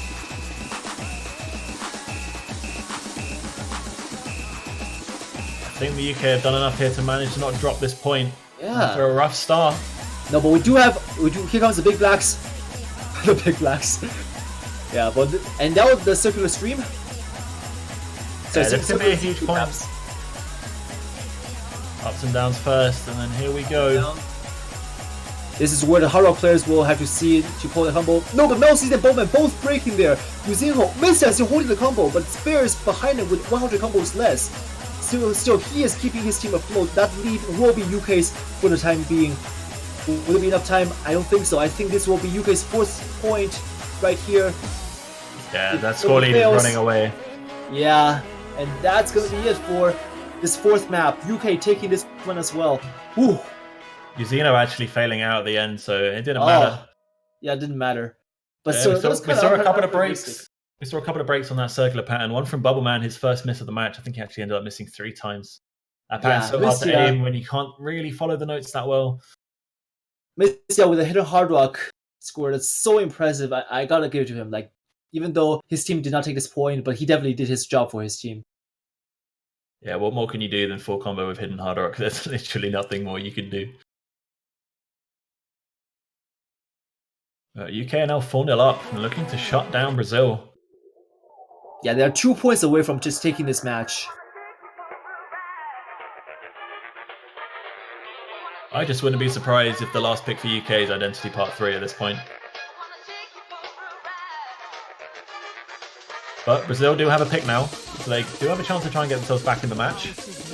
Yeah. This is a huge point though. If they don't win this point, I find it's really demotivating to be 5-0 down. At that point, you almost start thinking of just giving up, which you would hope in a World Cup setting players wouldn't do. But you might think it's almost better just to wipe the slate clean and prepare for the losers bracket. Well, we have seen already last year when a team is down 5-0 and came back, and that team is Team Poland. Showing that, score is merely a number, so long as you have the fighting spirit inside you and you know you can do it, that confidence will keep you burning a little longer. But now we're only 4-0, so let's not say Brazil is at that point yet. But Brazil will have to play extra hard. Yeah, Brazil will have to play extra hard, extra diligently if they want to be still in this game.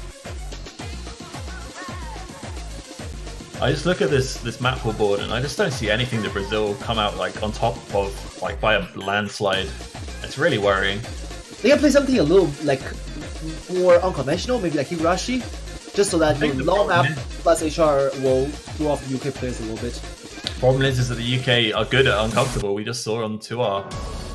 And here goes Pandemonium. That could be Brazil's final pick of the match, and they chose to go for the 4th Nomad pick. This could be interesting. Yeah, the technical slider map. Definitely testing players' aims. We're going to see a double sub here for the UK. I would expect to see James Light come in. But it's like the Brazil opting to stay with the same roster. Interesting, we don't usually see Bubbleman swap out. Yeah, Doomsday as well. Like, they're both very good tech players, so I'm kind of curious to see who they're going to bring in for this. Maybe it's like down to practice when they realize that certain players in practice session have better consistency. So OP James stepping in. Maybe we'll see a more Enderlane next. It's James like. So the Jameses are all here. I was worried, man. I was like, James has got to play this, right? This is like James. This is a James like map through and through. Well, definitely you're right. He is a very good player for this kind of map. I completely forgot about him. Well, there again, I'm kind of hyping up for more Enderlane to come in. If they picked Red Alice, then you would definitely see Moe. But yeah, this kind of map it's just more up to these other players' skill sets.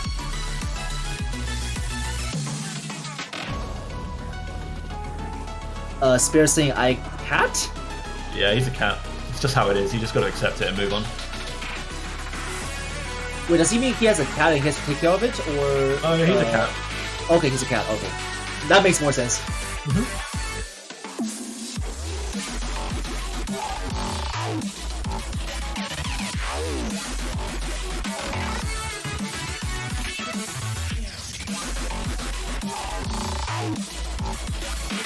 All right, then.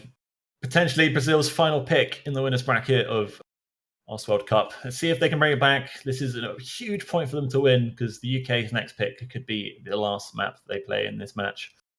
Yeah, I'm hands down rooting for the Brazilian boys. Like, we're supposed to be unbiased, or at least try to be. But I think, like, right now, I think I can voice for the chat when I say Brazil needs our love. So show your support for Team Brazil if you support them.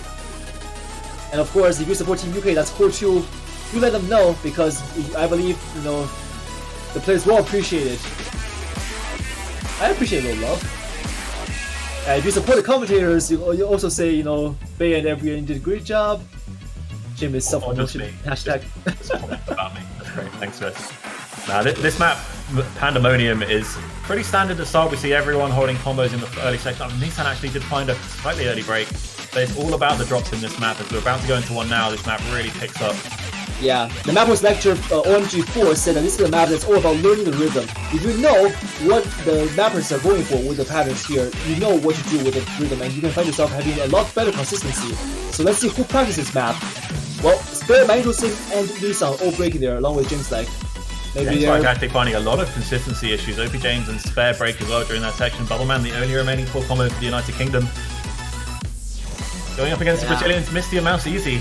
Managed to get through that first drop section. There will be a second one though, which actually is slightly harder than the first. Well, it's difficulty progression for a map for you. And now Brazil's commands a very comfortable 100,000 points lead.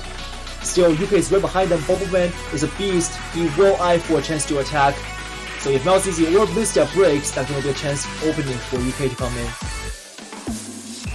This is such a hard-fought lead. Can they keep this? Oh, but Mistia breaking! Yeah, but only break into the section spare. We'll follow it up with one though. They need more breaks than Brazilian. They definitely need Malzizi to drop. However, Malzizi does break. Yeah, UK has the lead now. Bubbleman is still holding on. Oh, there goes Malzizi. UK will come back to snipe it from underneath them. Yeah, Bubbleman showing that he definitely got the practices in and will be the 1-2 full combo this map without much issue at all. Look at that, 99.6% accuracy. Absolutely on disgusting. This map. Yeah. Disgusting. Like, holy moly. Like, Malzizi also has a 99.1% accuracy. Like, they both have studied this map to depth, but to be honest, it's just not enough when your consistency finds a little bit of issue with that one pattern, and then poof, your combo is gone. Wow, that is quite unfortunate. That's just Bubbleman being Bubbleman. And whoa, straight into the next pick. I told you they picked this! I knew it. I knew it. They're 5-0 up, they have nothing to lose, and this is like, the UK love their ARI hidden. I don't think they'll even... part of the plan. It's all part of the plan. They won't mind if they lose this, just because they got to play it. Well, if UK loves the ARA hidden, we've got a very spicy ARA hidden for next round map pool, which is going to be showcased right after this match. So players cannot go anywhere. And now it's back to the match itself, which is 6th map to be played soon. Now UK leading 5-0 against Brazil. I am quite honestly surprised. I was expecting Brazil to put up quite a bigger fight than this. Like, this is a very underwhelming performance so far. But the players, I'm gonna hope that they have something in store for this map. Maybe surprisingly UK finds challenge from Brazil on this map, on this ARA. They're so proudly sporting. You never know. Yeah, you never know. Anything can happen on an ARA hidden pick. You can have the play of your life, manage that full combo, and given that the technical nature of these maps means that a lot of players do find misses, more points you get, the better it is for your team. We saw the German team take over 1 million points just because they had one full combo. Anything can happen. Indeed. I'm surprised we still see James in here.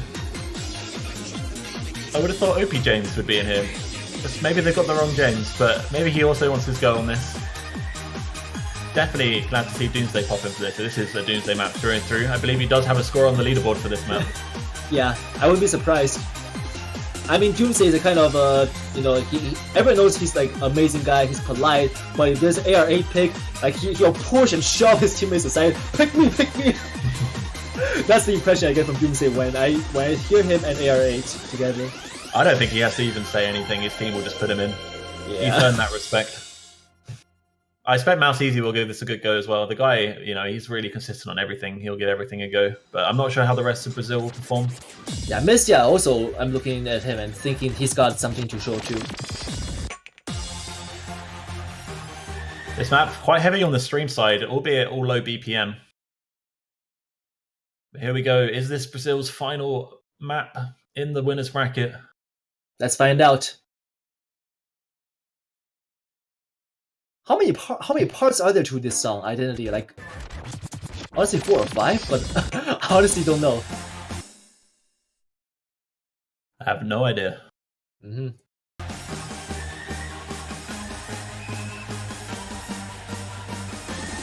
Starting out fairly slow, and now we hit the first stream. Seems like the players are well adjusted to the BPM, but the accuracy lead is taken by UK in the beginning.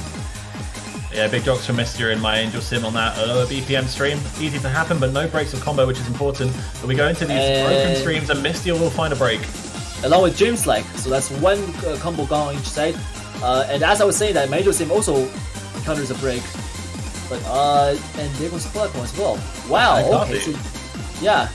UK 3 combos against 1, already taking over the lead and flying off with it. And Doomsday, whoa, okay. We've been hyping you up and this is how you pay us back. Well, I'm kidding. Yeah, well, accidental can happen.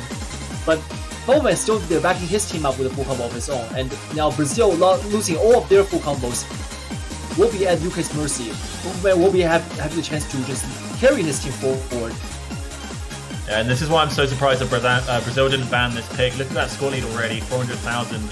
halfway through the map, and Bubbleman's performance right now. I mean, this guy is an actual animal.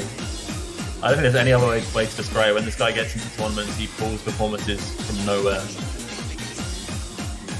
Yeah, and now Brazil only commanding a slight 3-digit combo by Mouse Easy.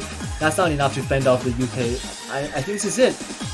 I think this is going to be the final point to close off the match. Ooh, unfortunate break from Bubbleman.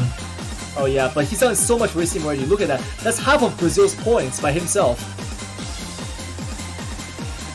Yeah, this was just such a solid pick for the UK. Such a solid performance all around this match. The UK are going to completely shut out Brazil 6-0 and progress themselves into the semi-finals. Yeah, congratulations UK. That's a very, very convincing win for the British players. Alright, and that means we will be now, I believe, continuing into the showcase. Just let us confirm with our staff. While we do that, let's talk a bit about the weekend, everyone. We've just played a load of incredibly exciting matches, and we need to see where all the players are standing. That is a terminal screen. That's not what we need to look at. Operator, fix, please.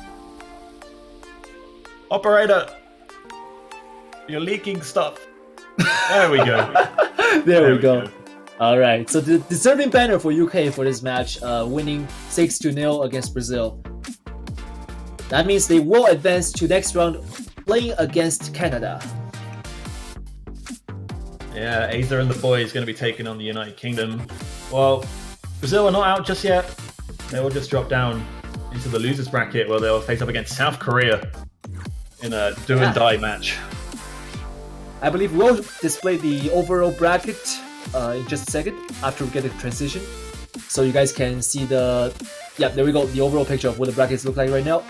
So Japan, USA, two teams will be playing against each other in the other side of the winners bracket, and that's going to be the semis, the winners bracket. 4 teams remaining. Yeah, lining up to be what I think most people expected of UK versus USA in that winners final. But the Canadians have proved they're strong. That 6-5 win over Australia earlier was such a hype match. If you haven't watched it, I would highly recommend that match to watch as probably the best match of the quarterfinals weekend. Indeed. Japan, USA, Japan has been showing such a strong performance this year. I think they completely deserve being here. This is also the furthest Japan has come since their win in 2014. So it's been quite some years already. Yeah, really good stuff. The Japanese roster has definitely proved their strength, beating Germany in that first round. Let's have a quick look down at the losers bracket. If we can, operator, send us down. Right. There we go. I think that empty spot is Australia, but Taiwan going to take on Hong Kong, Norway taking on Russia. I want Hong Kong should be a really good game. The Hong Kong team, very underrated in terms of seeding. Yeah. Brazil against Korea, like we predicted, which is also going to be an amazing match, I believe. Yeah, and then the empty spot, as I mentioned, was Australia. So Australia versus Germany, which is also an insanely high match. 4th seed versus 5th seed.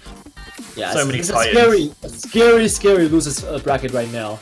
Like, you don't want to be here. Well, winners is also looking very scary too, so I don't know what to say. Either way, we have a very, very exciting set of matches prepared for you guys next weekend. So be sure to tune in, and I believe we are now going to transition to another screen before we go into the map pools. Yeah, I need a short 10-minute break to set up the map pool for the semi-finals weekend. And everyone and I got the spoils earlier, and we've got to be able to go through the map pool. And oh boy, is all I'm going to say. Well, I think we'll say a bit more as we get there. But right, going I believe sorry, go on.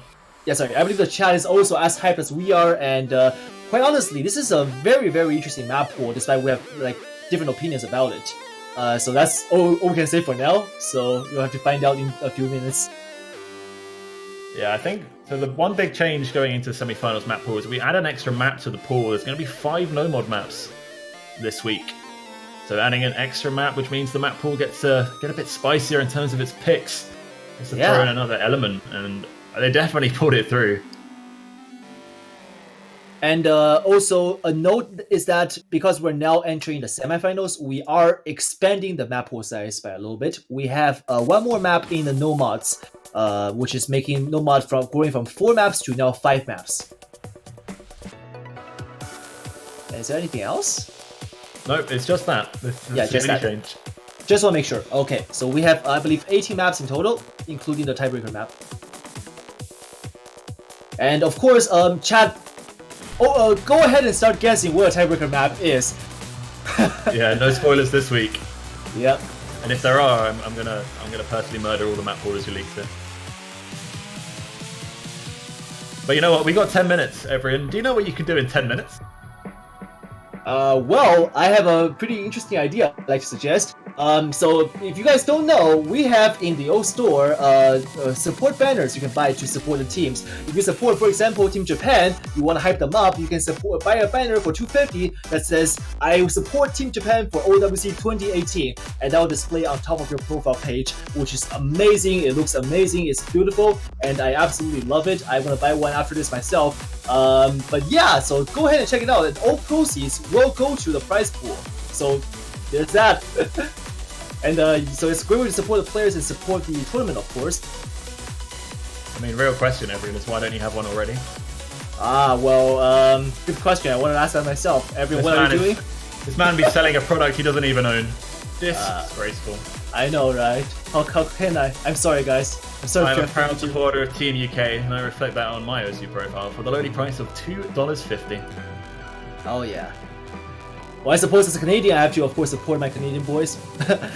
Oh yeah, I mean, it doesn't matter who you really support. It's all about, voicing your support. Like, we talk about, shout out to your players, voicing support in chat all the time, but you guys do not know how much the players actually appreciate it. Like, I've talked to many players over the course of my career here in OS, and they all say without any sort of deviation that they appreciate every single one of their fans. Like, they are great guys all in all, and you guys supporting them, they all hear it, they all see it, and they will love you guys for it. So yeah, definitely do it. And support banner, of course, only $250, a great way of course, showing your love. And they look great. I mean, it's just a nice addition to the profile. They look like the new website obviously is coming into huge amounts of like improvements and stuff like this, and I think it looks really great now. And the banner just is a nice addition to the top of it because there's some empty space up there that needs filling. So why not fill it with a banner? All right, I think we're getting ready to start up on the map pool. Just need a couple more minutes, guys. I've seen a lot of suggestions in chat, but none of you have got it right. Yeah, sadly, but keep guessing though. I mean, there are only so many maps out there that could be tiebreaker for this next round. We already saw this past map pool tiebreaker, which is Countdown to the Blue, and that's a pretty high difficulty map, speaking from myself. So what could be even harder? Start thinking along that line. How many times did we see Countdown to the Blue? How many tiebreakers do we have this weekend? I think once only. Yeah. Yeah, just the one in Australia and Canada. I see chat saying Wuta. Of course. All right. So here we go into, I believe, the first map, which is soon to be displayed on the screen. Yeah, and we're going to obviously start off with Nomad. Our first map for the semi-finals week is Boss Rush Usao. The beat map by Lavender. This is a fairly unknown map set for this map, and it's a really great one to start us off with. The song is an absolute banger. Coming in at around 6 stars and 190 BPM, this Nomad technical map is full of sliders, cut streams, and it's just an all-round banger and a great start to the map pool for the semi-finals. When you see Usao, you know it's going to be a great song, and Usao maps are generally very high quality, So yeah. Yeah, this replay I believe is done by Koba. Doesn't show a name, but Koba provided the replay for this map. Yep. And I'm really excited to see the teams absolutely perform on this. It's as I mentioned, a complete banger of a song. Yep. It has its spikes in the midsection. There's a lot of these kind of like back and forth jumps as well. This is ranked fairly recently in November 2017. The start difficulty is only 6 stars, but the actual difficulty could be higher because the sliders are not taken into account in the calculation. Some players may find it more difficult, some players may find it less as a result. AR 9.6 making it fairly easy to read, especially with all these squiggly patterns coming in. However, noteworthy is that despite having ranked for 1 year already, only 11 FCs right now exist on leaderboard. And only one hidden Hard Rock. Yeah, only one hidden Hard Rock. Which Well, is we're playing Nomad right now, so I guess that's kind of not really. Yeah, but it's still pretty cool to know that only one person's playing. It is very much. Yeah, like high difficulty maps are very, very difficult to mod. And even for good Hard Rock and hidden players, they may want to stay with Nomad.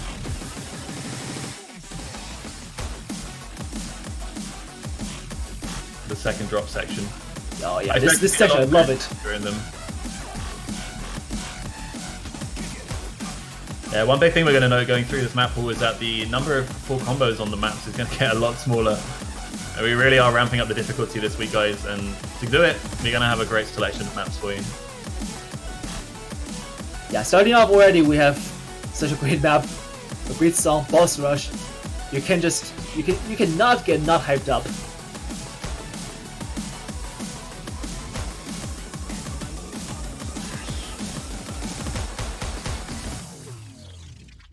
Beautifully played by Koba. And that's our first no mod map, guys. Yep. And now moving on to our next map. The second no mod map of this map pool will be Leaf Paraclet. This is in the Kreutz map set. This is ranked in 2016 August, so making it about 2 years old, and I believe this is played by also by Koba. Yeah, we're having difficulty showing the player name for some reason. So yeah, Air 9.4 making it fairly easy to read. BPM 210 fairly fast, but also very short map overall, only 2 minutes and 19 seconds. So this is going to be quick and sweet, or quick and bitter, depends on how you find this map. Lots and lots of streams though, however, so definitely a 2-minute test of your ability to handle the streams. Yeah, what I think I love about this pick and comparing it to Aragami from the last pool is that this focuses more on the speed element of stamina. 210 BPM is, a bit above everyone's favorite streaming map, Blue Zenith. But this one has a lot less aim requirement. The streams for Aragami were a lot more focused on your aim, where this is more just on how fast you can click those buttons to the beat. And there's a few, as you just saw there, one over three streams. There's a couple of them, and this pattern especially, I expect to see breaks on. Yeah, the space patterns and squiggly, they are going to be very costly if you're not careful. You're so used to just swing your cursor around, tracing that, the stream pattern. But once they kick in all of a sudden, and if you're not prepared for that, you will break very easily. Yeah, unlike Aragami, not really much fail potential at the end of this map. Unless you've really messed up some streams, you should be able to get through it okay. And actually, we'll see at the end of the map that the last pattern in this map is just one very long death stream. Well, death stream can be fail potential if you mess up a node and end up messing up all the nodes after that. But then again, I think the players that are left in this tournament are not going to find that to be much of a problem. No, and as you'll see, the aim element is almost non-existent. It completely stacks up on top of itself. Yeah, but we do have a couple of jumps kicking in, so we could be seeing some breaks here and there. Like, this is a semi-finals map for heaven's sake. Like, this is not going to be something we can brush out as saying, oh, it's just going to be easy. Easy combo here, easy combo there. No, players will drop, and they can drop when we're not even paying attention to when we're casting. So don't blame it on the casters. We're not always cursing the players. We just try our best. Yeah. Here comes the death stream.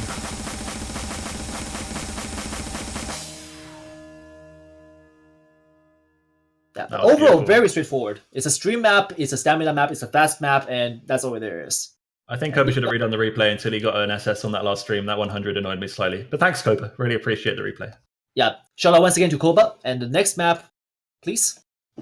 So the next map, we're getting to something interesting. Neko Mata Master, Neko Samurai no Gaiakshu. Extreme difficulty by Moth. This map is 5.87 stars, coming in under 6 stars, but my god, is this an interesting map. AR 9.5, higher OD at 8.7. Quite short as well, 154. This is all about lots of rhythm changes, and it's really interesting to see how the players will cope with these, adjusting to these BPMs. Yeah, also keep an eye out on those patterns. Like, this is not even starting, we're not even starting yet. This is a map that is a hard section through and throughout. We have a slight build up right now, and once we get to the hard section, you'll know when it's coming. And then you'll be like, how can the players even cope with this? Yeah, this map as well only has about 19 FCs on the leaderboard, so it's been ranked since December last year, so it's been out for a year, guys. What are you doing? Step up your performances. I know, right? Obviously, not enough players are paying attention to this. Of course, one thing the OWC map pool does is trying to bring attention to certain maps that players may have just overlooked or ignored over the course of the year, and now we are just bringing it back into the picture, back into the spotlight.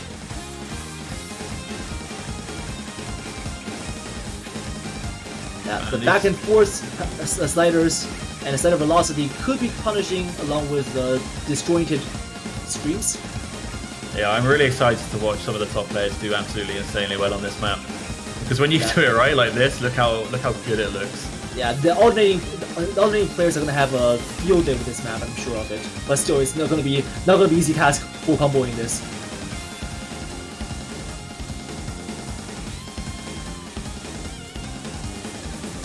I think we're about to see a rip Vivlium coming up in a second. Yep. Well, William definitely has, done his part already on this map, and there's Can we get an oof in chat for that miss? Yeah. Also, noteworthy is the final slider art. I hope you guys caught that. It's a very cute cat shape because it's Neko Battle Master. All right, so all right, the next map to be featured as the fourth map of our normal pool is going to be Absolute Castaway Shinso Shintolon on the pedal difficulty. This next map replay is supplied to us by the courtesy of player Musty from France. I think a lot of people will know this map. It's been quite popular. It's kind of notoriously known as a PP map because it's relatively consistent from start to finish. It's not too hard. It mostly focuses on your aim. Yeah, AR 9.4 definitely not in anyone's uncomfortable zone. OD9 slightly on higher end, but on BPM 205, this is kind of expected, to be honest. This is also ranked very recently in August of this year, so meaning that the players, I would assume that you guys are all caught up with the recent mapping meta, so yeah, we're expecting you guys to be familiar with this style and treat this as a consistency pick. Yeah, the only real slightly off-standard stuff are these like 5-note burst streams. Not really burst, my BPM only 205, but they're not like a linear stream. They kind of stop and start. They still feel very comfortable to play, and I don't expect there to be many issues with that. I expect it'll mostly come down to these. At the end of courses, you get some slightly bigger jumps, and that's where I expect we'll see misses on this if we do. Here comes the jumps. That's where the juicy PP comes from, but imagine farming PP in OWC. Well, it's impossible because Scorby 2 is a thing. Exactly. But I think like back in 2014 when Scorby 1 was still around, like there are the players who actually risen ranks when they play certain maps that they updated the score on during the OWC. And how can we ever forget that image material rank 1 play in a multiplayer? That was, the golden days. Yeah, good old days from 2015. Oh god, I sound old. We are old, Adrian. We are old. Yeah. I think one thing to note that this match is actually OD9 as well, so holding a double S is, pretty respectable. Yeah, Musty is a very good player from France, so I'm not surprised at all to see him holding such a good combo. Like, this is a replay, I can't possibly curse him, right? So I'm just gonna go ahead and say that he's doing a great job holding the combo. I'm pretty sure this isn't a full combo as well, sadly. Judging by the combo on the left, but... Oh, I think it is full combo. Max combo is 1600. Is it? 1599, yeah. Oh, okay, I didn't quite see that. Okay, so my mistake. So Rip Musty coming up, guys. Rip Musty coming up, but still. Yeah, so long stream here, but then again, it's not as deadly as the other streams from the other maps that are supposed to test you on the streams. Overall, this is still a consistency pick through and throughout. You guys are going to be finding this to be actually with the possibly the easiest map of the remaining maps. Yep, that's a big red flag right there. No, that's a big shout. I would challenge you on that, but we'll get to it in time. Well, yeah. I mean, the upcoming map definitely is gonna speak for itself. The 5th Nomad map is gonna be a banger. Oh, it's a banger. Yeah. Well, banger in more than one way. You can see a banger in the sense that it's an awesome map, or the banger in the sense that it's gonna make so many players break combos, or even straight up fail. That players will bang their head against the table.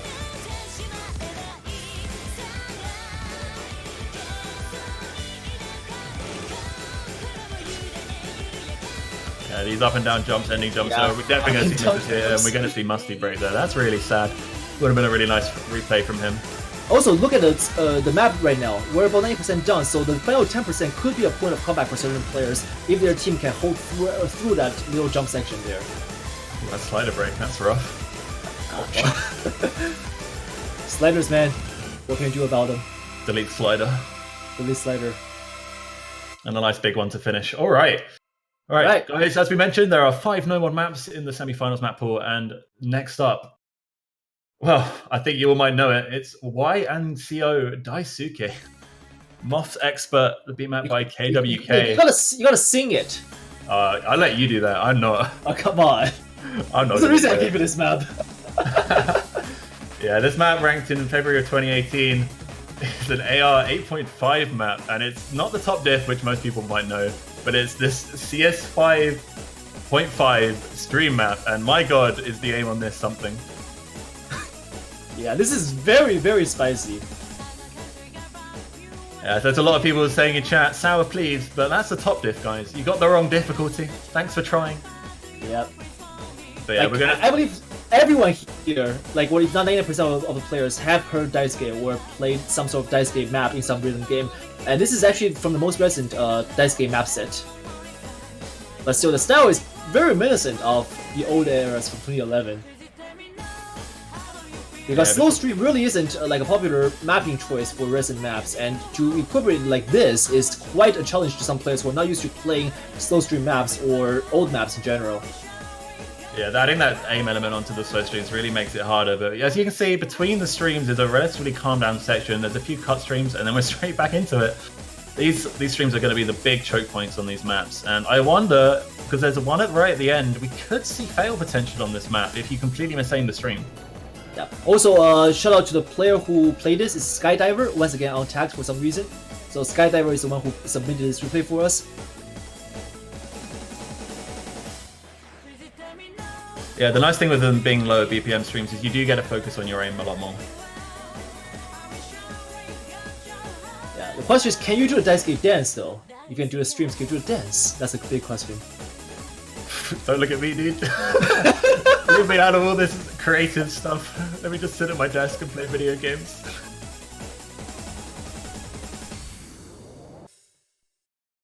There we go. Really solid play.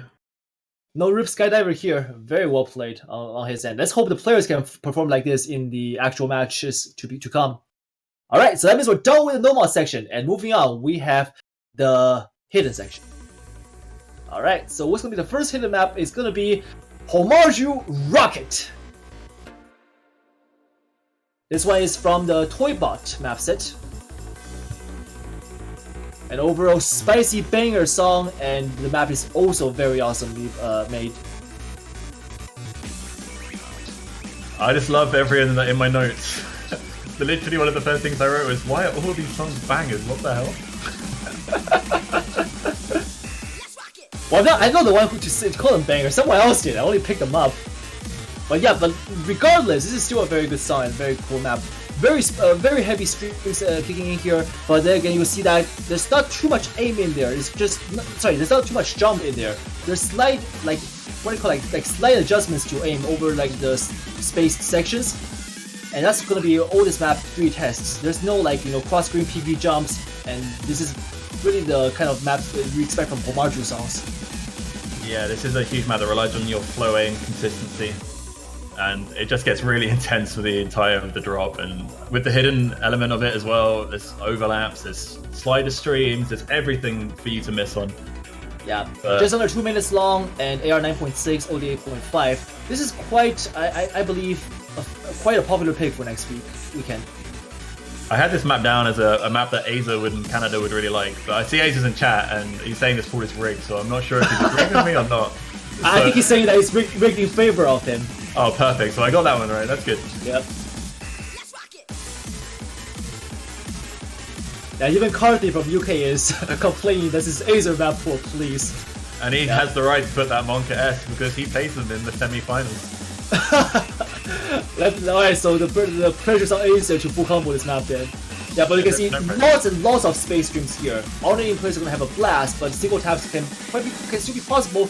Like we said, Moyender is a very good single tap player for high speed. Oh, he wants single tap this. Come on, dude. Single tap this. Yeah, I was gonna say single tapping this. Hello. Yeah, but still, Musty though, 99.6%. Imagine if France is still in right now. Like if Musty plays his map, oh, I would love to see it. Way to rub it in, Everyone. Ouch. No, I don't. You know, I don't mean like that. Come on. Oh man. All right. Next up, then, guys. We're going from one spicy map to another. The next map is Makai Toshi Nigata Yukioi Yokocho. The brew difficulty by Suzuki 1112. Wow, this is a map and a half. AR 9.5, 3 minutes long again, 192 BPM, which is a bit awkward. CS4, and well, this map is all stream heavy. Oh, hello, Aza. Listen, guys, I promise I did not rig this pool. That's all I wanted to say. All right. Thanks for coming to confirm, I guess. You heard the man, so yeah. Alright, a noteworthy thing you point out here is that this is actually not ranked. Right now it's still impending, but the map is in a very finished state, so that's why if you just search for the map, then you'll not find it in the ranked section. But still, this is a very well done map overall, I'd say. I had doubts when I first saw it, when I saw it's unranked, but when I downloaded it and actually played it myself, I found that it's actually very enjoyable and very well made. So I think the players will also appreciate it when they see this. Yeah, and the song is also a bit of a B, Anger. So, very enjoyable stuff. Okay. I've got to come up with other ways to say it. I wasn't just saying the same word for every map. Oh, yeah, I thought we were going with a theme here. Like this is B anger map pool. It is a B anger map pool, that's for sure. Okay. But yeah, as you mentioned, this is unranked, and it's also the only unranked going to be featured in the map tool. So, if you're sat there browsing through your unranked maps, set that thing to status equals ranked because that's what we're going to be going on from here.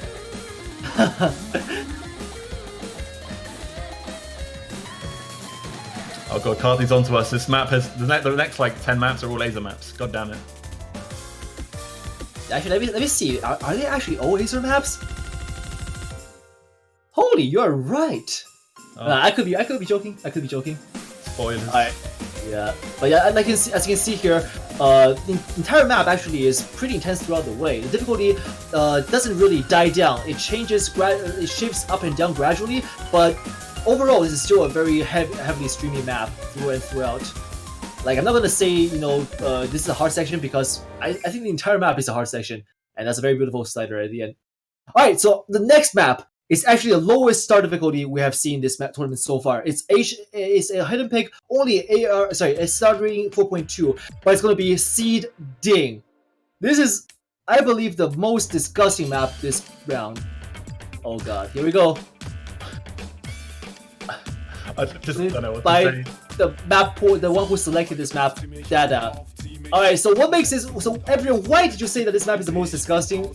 It's because this map is a lot of overlapping on AR8 hidden. And not to say that, but also this map has a lot of unevenly timed splits. So you guys see, like, so 3 nodes having the same distance in between them, they can be having like, completely different. They can be completely different timely spaced. I'm not sure if I'm getting it across here, but yeah, this is just one of those maps that's gonna give you headache if you cannot get used to the style. There are only like how many FCs right now? About 10 I had, with not all of them being hidden. So yeah, there's a lot of players still in that do have scores on the leaderboard for this, but oh my god, is this going to be an interesting one to watch? I almost expect this is going to be a very heavy target ban for some teams. Yeah, this is very rhythm heavy, as Wolf pointed out in the chat. But I'm not quite sure if the players are going to enjoy this, so I'm going to say this is going to be heavily banned next round, if not just completely ignored.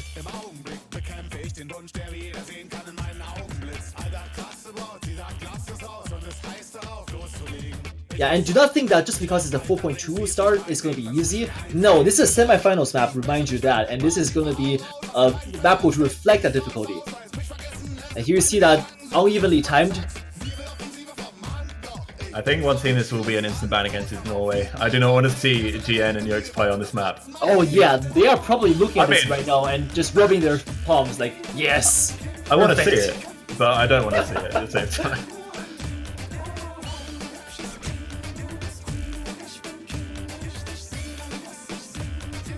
Yeah, this map also quite long for an AR8 hidden being 3 minutes long. I think once you get the rhythms down for this, it's actually better than it looks. On a first glance, Yeah. this map looks super awkward. But it's still quite disgusting. Even Dada himself is not very amused at his own performance.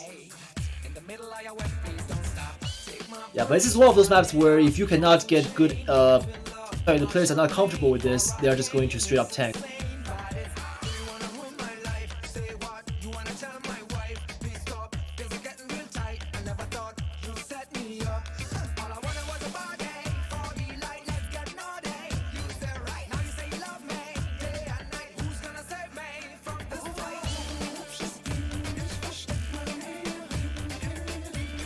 I think there's a load of sad faces for Norway, if I've got that right, but I actually have no idea. Chat does their own thing and it scares me. You know what they say, you can control the weather, you can control natural phenomenon, you cannot control Twitch chat. That's true.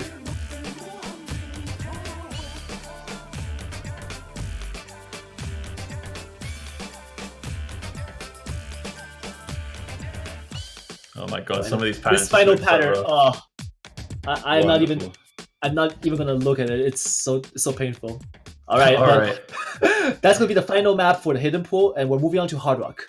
Yeah, Hard Rock time, guys. And the first map is my favorite song in the pool, I should say. And it's Dreamcatcher Full Moon. Mm-hmm. This map, Very obviously, awesome. with Hard Rock is AR10, OD10, all the good stuff. It's 6.81 stars with Hard Rock, really high star rating for this. But overall, Yeah. very heavy consistency Hard Rock pick with streams, jumps, a bit of everything. But you know, map by Natsu, of course. This is the K-pop connoisseur of Osu. Yeah, talking K-pop maps, Natsu should be the first name to pop up into your mind. And this map is 3 minutes long, so definitely enough room for you to make mistakes and for your team to to get punished for it. Or you can wait for the other team to make a mistake and then come back for it. But overall, this is still fairly new in terms of style. We're not going to be seeing the same style for, of course, Daisuke. We're talking different kind of new style. In that this is a lot more jump here. You have to test your Hard Rock aim with this map. So you have good Hard Rock aim players on your team, bring them up for this. This should be their pick, their stage to perform. Yeah, I can see there's a lot of split opinions on the song. I completely get it. It's not everyone's cup of tea, but I think Dreamcatcher do the border between, over-the-top K-pop and a lot of other pop music very well. Yeah, I agree. My I'm favorite one allowed is my actually, opinion. yeah, well, I actually like Dreamcatcher as well. My favorite one is actually Good Night. Oh, Good Night, yeah, and Chase Me is up there. Good stuff. Yeah, and all of those, of course, ranked in OS. So do download it if you're wondering what is everyone and Faye talking about.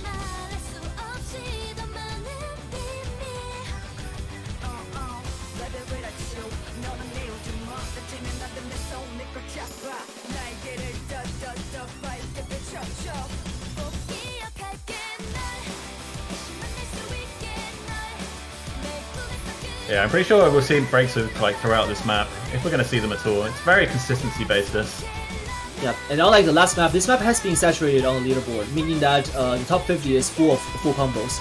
So I'm sure that the players will be able to produce good scores just fine.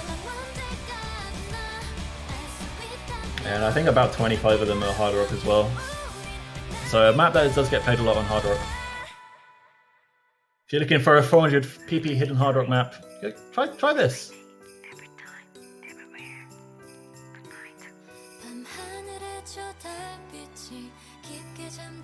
Yeah, and actually the hard section of this map mainly kicks in during the choruses. There are 3 choruses, with the last one being in the last 10%, so that could be a point of break. We're just about to hit it right now.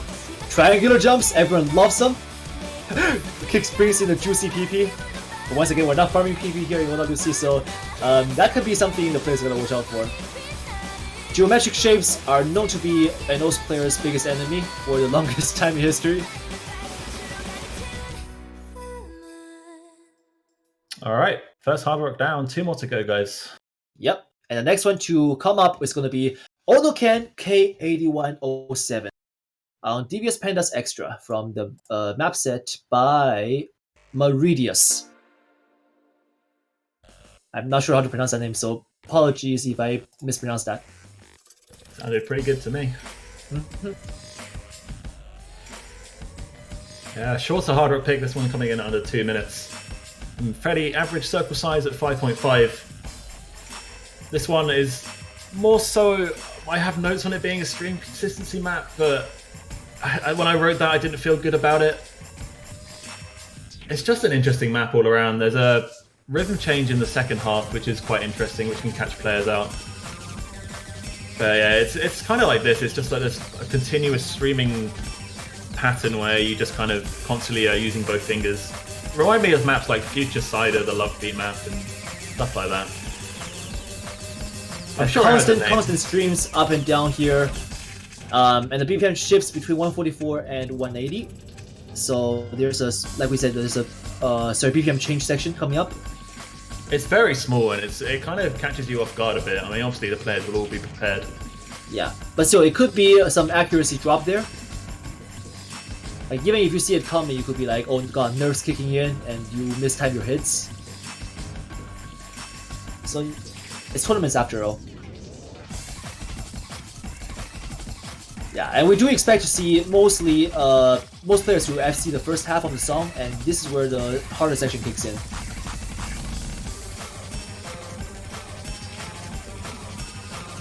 Let's see the patterns shift up one level harder. A bit more spacing. Still the same BPM as the first half of the map.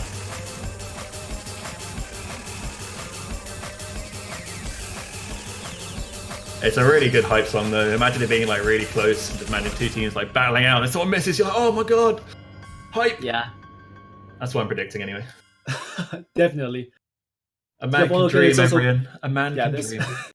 There's also P8107, which is a different song, but yeah, they're both amazing songs. Onoke is an amazing artist, so there's that. And the next map. You want to introduce this one? Yeah, time for our final hard rock, and it's DJ Totariat. Arcanos, Insane difficulty by Haloas. I think that's how you would say that. Yeah, sounds about right. Coming back in time a bit, 2014, not quite old, but it's CS 6.5 once again. Gotta have the staple CS 6.5 map in the hard rock pool. See a couple of these 1/3 quad patterns as well, which is the kind of the highlight of this map. This map, 192 BPM. Yeah, and if you have been in the community tournaments, you definitely have seen this map somewhere before in your career. This is a very popular tournament pick, and so this really rewards the tournament players. So if you've been stocking up on those tournament profile badges, it's time to really make them shine. Yeah, another also short hard rock map in under 2 minutes long. But it's that aim difficulty. Once again, we saw it in a couple of matches this weekend where the CS 6.5 caught players out not being able to aim. And, well, this could definitely do that to them. Overall, though, the aim isn't too bad. It's just the small circles which gives it that difficulty.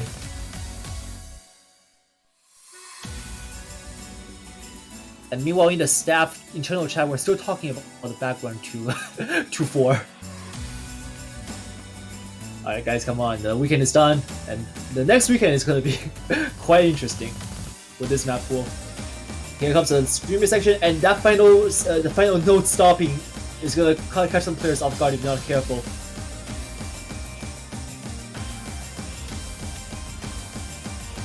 A really solid replay from Musty this though. Accuracy is really good stuff. Yeah, well, Musty is a very good hard rock player. I'm surprised to see him carrying this. And he's also on the easier end in terms of start difficulty for this map pool.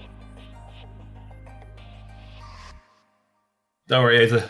It might be coming. It might not be. Mm-hmm. Alright, that concludes hard rock. Efren, where do we go next? We have the double time section. Oh, everyone loves double time. It's one of those most popular mod. And the first song is ZTS Mirage Coordinator. Of course, you cannot have OWC without ZTS and Senya songs. And there's an expansion once again kicking in, bringing the spicy ZTS map. Here we have this one that's mapped by Mirage. I think that's Mirage. Apologies for mispronunciation. Very recently ranked in last year, 2017. And the length, of course, because it's one of the ZTS songs, is very long at over 5 minutes. But double time is only 3 minutes and 40. Can go on for quite a long while though, 1600 combo if I recall. So yeah, it's gonna be a little bit of stamina test, and also if you can just handle the streams like this for the players. This is AR 9.67, so AR 8 before the double time. Yeah, something that we've seen quite a few so far, these longer consistency double time maps, and this is no exception at 3 minutes and 40. It's just these longer streams, because this map, 225 BPM, it's not too uncomfortable, but streams of that length and that speed can catch players out, considering they are quite tricky to aim as well. I just love this song, it just builds hype from start to finish. It's another really good pick in terms of music choice, but I can see some players finding this map not the greatest. Just in terms of that, it doesn't really test anything that hasn't been tested before. Yeah, well, Mineko gave birth to many awesome epic soundtracks, and this is one of my personal favorites back in the days. Absolutely, just it continues building on, and you don't know when the catharsis is, and when it hits, you don't even realize it, and you're like, oh my god, this is it. And the map does reflect that, in that it will change up drastically all of a sudden. Yeah, just to mention as well, the star rating at the bottom doesn't reflect the new star rating. This map is in fact 6.33 stars. Yep. We're still working on the UI, so let's hope Peppy will get that fixed soon enough. Soon to him. He didn't do the math. That's what he didn't do. Math is overrated anyway.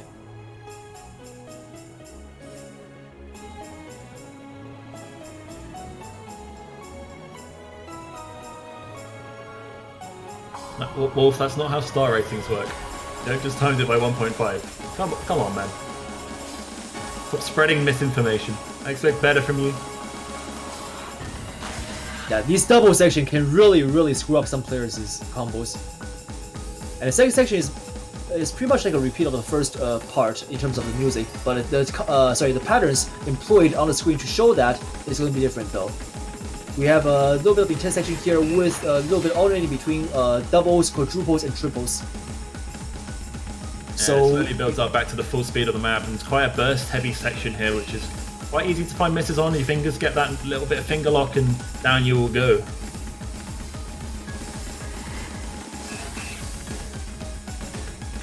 And once again, guys, still a reminder to keep on guessing what the tiebreaker is. I think with us show up, you guys will be like, oh my god, how can I not think of this? It's what you call it, data? What's the term? What's the adjective I'm looking for to describe the song and the map? Bad? Oh, talking about something else. Sorry. It starts with a B, but I'm not quite sure. Like the term is escaping me right now. Oh, the Bianga. Ah, yes, exactly. Okay, I missed that, right? How can you miss that? I think it goes without saying at this point. I don't think we've had a bad one yet. Yeah. Overall, though, I would say the maps themselves are very well good. It's the brutal aspect that's really being emphasized here, however, for some certain maps. Yeah, definitely. Well, rip Dada with the reverse choke, and it's time to move on to a big moment in the 2018 World Cup. Our next double time map is Felt Story Lunatic Difficulty by Johannes. And why is this so significant? Well, it's the birth of 10.3. This map, approach rate 10.3, adds that insanely extra bit of difficulty as the approach rate, as it increases, gets significantly harder.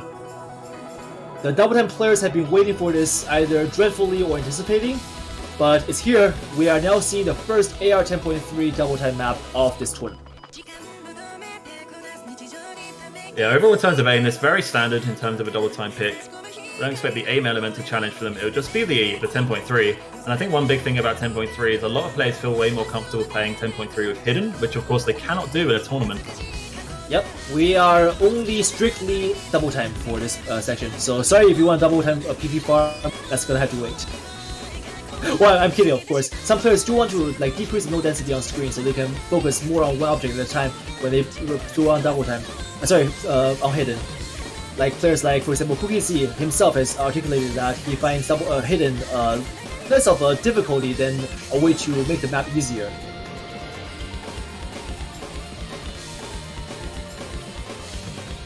And this is also very burst heavy in certain sections, so it can catch some players off guard with their stamina.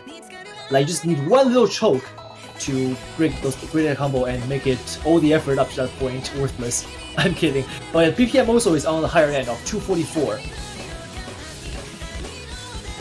So definitely a map that's long and hard and yeah.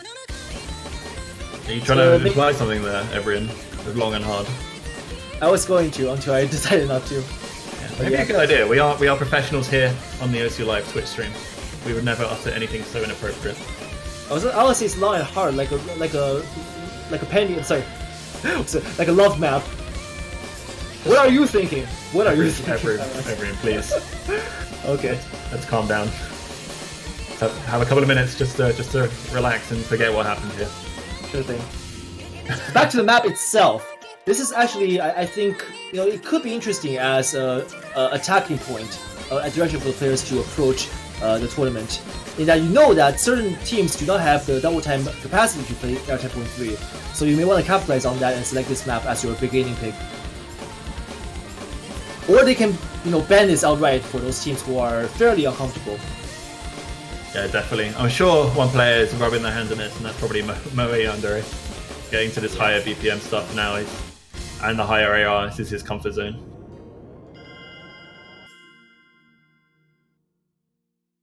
Alright, and that's going to be the second map of the double time section. So moving on to our final double time map, it's going to be Dystopia Ground, True Theory of Inheritance, the Ignacio map. And supplied to us, this map is from the player Bartek22830. Yeah, I think one of the fun things I saw when I found this map is that the number one on this map is from Spare with a hidden double time play. It's actually a one miss on the last note. Ah! And then also in the fourth slot is Wobblewolf, who also has a one miss, but he missed about 5 notes from the end. So in the top 5, I mean, there's only about 9 actual FCs on this map, but 2 extra of those are just one misses right at the end. And yeah, this map is insanely high BPM as well. 273, we're really starting to pick the speed up. Yeah, some extreme speed players, like Gaze McGee, for example, who's not really in this tournament, but they can really shine here. If they want to really get himself know it's time to come out here and FC this map for his team. And see that stream right now, that's going to be a place where some players who are not as fast can break. Yeah, gotta love a good 270 BPM burst. Oh, definitely. Always a amazing thing to have. Yeah, once again, guys, the star rating at the bottom of the screen is not correct. This map is 6.11 stars after you apply double time. Yep, and 9.67 AR after double time. So yeah, another interesting note. Yeah, so actually faster than the last map, which is AR 10.3, but lower in AR. So that this can be... the point that I was going to make. My point to make is that there isn't an AR 10 map in the double time pool. There's 2 9.67s because Mirage Coordinator is also an AR 8 map before DT, which means there's no AR 10. Well, then again, AR is not the only thing that makes a map worthy in the map pool. You can just assess a map based on this AR solely. We have to take account of many other factors too. Here we have a lot of spaced patterns here and bursts, and that's going to be the defining thing for this map, which it tests. If the players are good with these two things, which are spaced patterns and bursts, he should be fine. And that's going to be it for the double time section. So finally, before moving on to the tiebreaker, which we're still looking forward to seeing the players guessing, is going to be the Fremont section. And we're going to kick it off with a featured artist track. Antiplur and Speed of Link, the 100 million milliseconds difficulty by Kickster. And I think you'll all know this map. I'd be surprised if you don't. This map, well known as a speed challenge. You know, the difficulty names relating to the different speeds, where the top diff is the speed of light, which is, you know, a great joke on Speed of Link. Ha, real funny. This map, though, is one of those maps that gets harder as the map goes long. It gets faster. It starts at 220, it ends at 285. Oh my god, we forgot to turn off the storyboard! Seizure alert! Epilepsy! Seizure alert! Yeah, if you have epilepsy, please look away. We don't want to be responsible for this. Epilepsy alert. Oh, alright, there we go. The operator saved the day. Thank you, operator. Thank you. But yeah, we see Musty playing Hidden Hardrock on this, and this is actually a map I think will be really interesting with mods. Obviously, with free mod, having to have 2 players on each team take at least 1 mod. Hidden makes this not much easier, honestly. Like, with having hidden the patterns and stuff, it's quite hard to read, and there's quite high object density, but it's high BPM. And then Hard Rock, the small circles, but I think we're about to watch Musty absolutely destroy it with Hidden Hard Rock. Indeed. Well, Musty definitely showing that he's got what it takes to be in this tournament still. If he's still in this tournament, that is. Can you stop this roasting, man? Please. I'm not roasting him! I'm just saying the truth. He's a good player. Just stop rubbing it in, man. He doesn't need the reminder. You're interpreting it wrong. Alright, well, for this map, the map itself, though, here's where it kicks off. Really starts kicking up with this BPM here. Yeah, we're up to 285 now. Yeah. There are some BPM changes here. We do slow down at the end, but that's not to like very end before all the drops happen and all the scores are decided. So if you cannot muster this sort of BPM bursts, you might want to consider a substitute on your team. Oof. You really are out to get people today, aren't you? Wait, what? Substitute to another team? No, for another player on your team. That's what I said. Oh, okay. What did I say? Okay, my bad. That was a false. Okay. Alright. One fun thing about that, Yep. so that ending single tap session is the BPM of the song actually comes down again. It comes down from 285 to 220. Yeah, But the so watch actual, out for the actual overtapping. speed of the notes doesn't change. So while the map sounds like it's getting slower, because it is, the speed you have to single tap at doesn't. And I say single tap because I single tap this map, because any good player is a single tapper and alternating is cheating. Okay, just to get that clear. Okay. And our next map is going to be Yosei Teikoku, Mischievous of Alice. This one is by our Japanese OWC player Dallas, actually. So we know that this map is not going to be going into his bad OWC map counter, which he keeps a track of on his Twitter. Yeah, nice to see Dallas map in the pool. The guy's still in the tournament as well, Team Japan. But this is the very, very heavily consistency map for the pre-mod pool this week. I expect as well this will end up being hidden favored, just because of the length of the map as well at 318. But Yeah, I wouldn't be possibly. surprised to see some hard rocks as well. Yeah, this is a AR 9.3 OD9 and CS4, meaning it's quite standard for map to go either hidden or hard rock, depending on basically what you prefer. It's like, are you more of a hard rock person, or are you fairly comfortable with the way the map is mapped to play hidden? And the map is ranked this year in April, and the leaderboard is now saturated. The top 50s are OFCs, so I mean the players, I expect them to be able to handle this without too much trouble.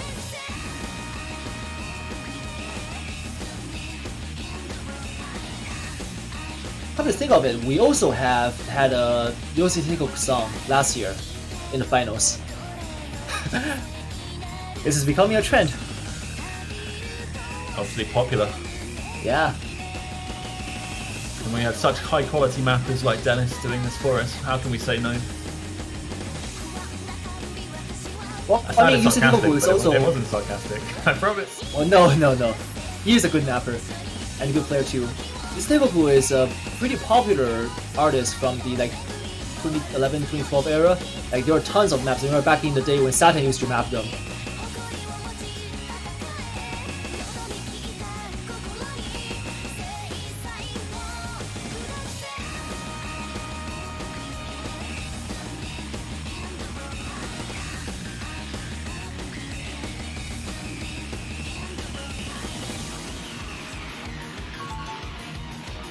Can we just ask Dada why he didn't play Hidden Hard Rock? Is he afraid? I think he's afraid. Come on, Dada. Step it up. Well, I think Musty has set the bar a little bit high for the other players. But then again, yeah. So Hidden Hard Rock on this map is still kind of doable, I would say. I can certainly see some like Daredevil players going for the the mod advantage here. But still, it's going to be high risk, high reward. I would still advise the players to stake it to the bare minimum and just go for the FCs. After all, we have seen the Daredevil team so far just not really showing up with the mod advantages they wanted and breaking with the extra mods instead.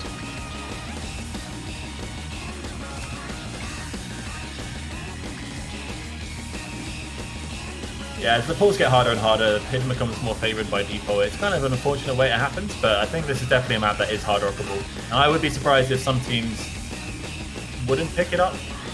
I expect something like Germany, perhaps, where a very good hard rock roster could definitely give it a good go. Definitely. All right, well, we've only got one more map until we get onto the semi-finals tiebreaker. And oh I've god, seen some very interesting guesses in the chat so far, but I don't think I've seen the correct guesses yet. Have you seen one? Maybe I missed it. Evrian, I forgot what map is up next. Oh god. Okay, well then, Oh, God, our last please. map, pickable map of the semifinals is. Oh my god, this next one, this is so juicy. Azer, you'll love this. It's gonna be Forest Piero, Kanojo ga Ichiban Shoujo Nanoka.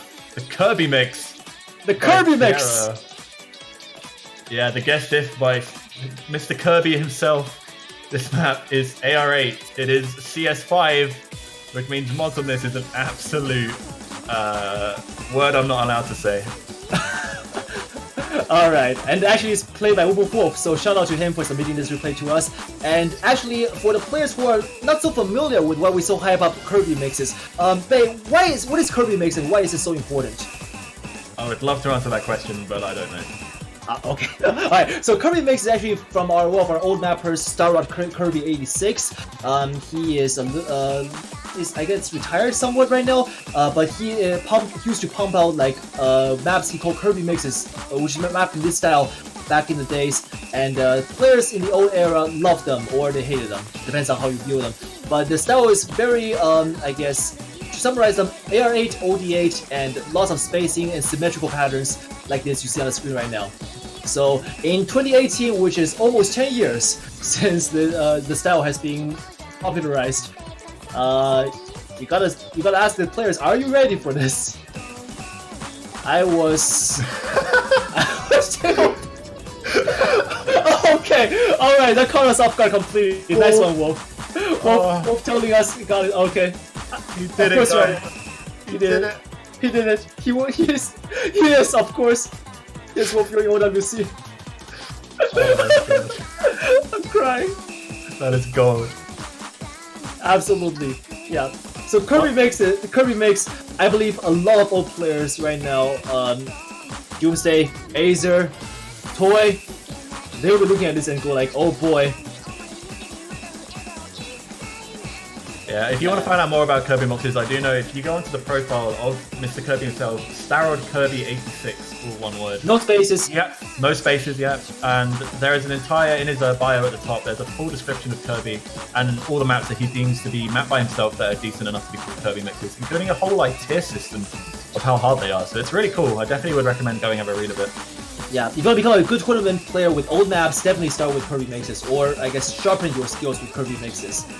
Like if you go up your MP lobby and say, oh, by the way guys, I can play Kirby mixes, everyone's gonna turn around and be like, oh my god, this guy's a real deal right here. One thing also I want to mention about this map, so the star rating of 5.02 with, as it is by default, no mod. When you add hard rock to this map, the star rating goes to 5.91. There's a whole leap of 0.9 in star rating, which is absolutely insane. Yeah. But, I mean, you can see why. The star rating is very misleading in the beginning, but I mean, yeah, with Kirby mixes, you really cannot assume star rating to be the. All right, well, come on, come on.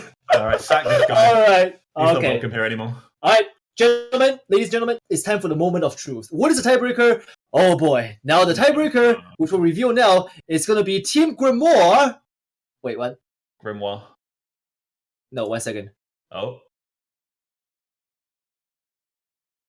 What are we waiting for? Waiting for? All right. It's gonna be Team Grimoire, C18, H27, and O3 extended. Cycle hit. Good try, chat. Good try. Good try, chat. Good try. Oh man, what a hype song this is for a tiebreaker. Yeah. I paused it because the operator in the internal chat actually posted a different one that I was not expecting. I thought we had a sudden change of plans. Alright, so this map definitely, oh, I can see the chat already knows what I'm gonna say. This map is a banger. I just saw what the operator posted. Oh my, how did I miss that? Yeah. Why would he give Itchy's replay for honesty? That's what I want to know. Carthy is the Yeah. number one score on that. Come on, operator, you can do better. We were going to troll you guys with an honesty replay instead.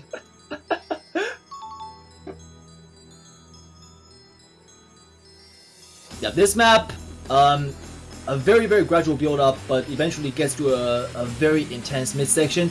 That's when all the breaks are going to happen. The early part is just going to be players where players are going to build combos, and their nerves. Imagine when you're playing tiebreaker at semifinals. Now your nerves are going to be quite tense.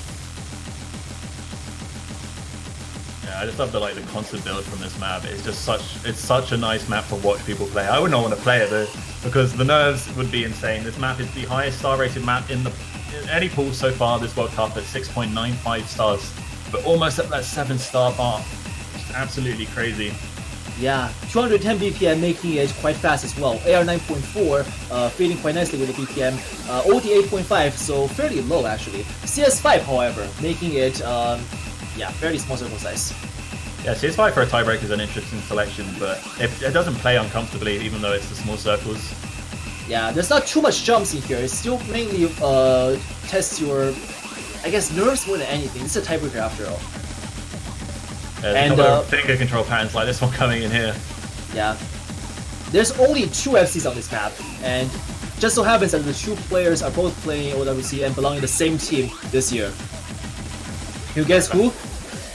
We're gonna make them guess? No, okay, Bei, I was gonna ask you. I don't need to guess, I wrote the stat on it, dude. Yeah! Yeah, those 2 FCs are Vaxay and Idki. Yeah, Vaxay and Idki from Team USA. So, if you're playing against USA, do not go into tiebreaker. Yeah, very notable mention though for Bubbleman, who actually has a 5-miss hidden hard rock comp on this. It's like number 7 on the leaderboard or something, which is an actually insane score for this map. Because that's 6.5, that's ridiculously small for a map like this.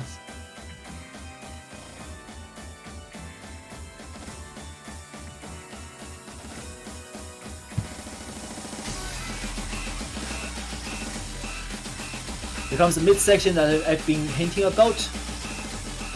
Lots of lots of snap sliders.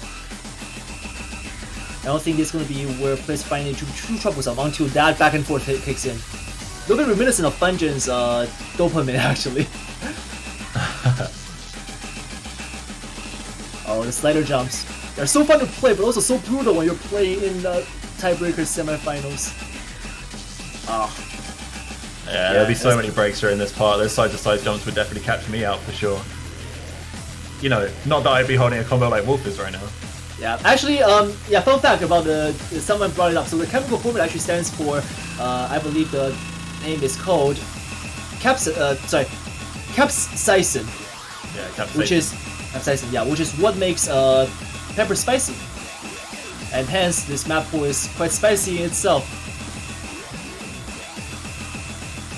I did my entire degree was in biochemistry, and I did an entire presentation on that receptor for capsaicin. So I know enough about it to know that it's pretty boring actually. It's not very exciting.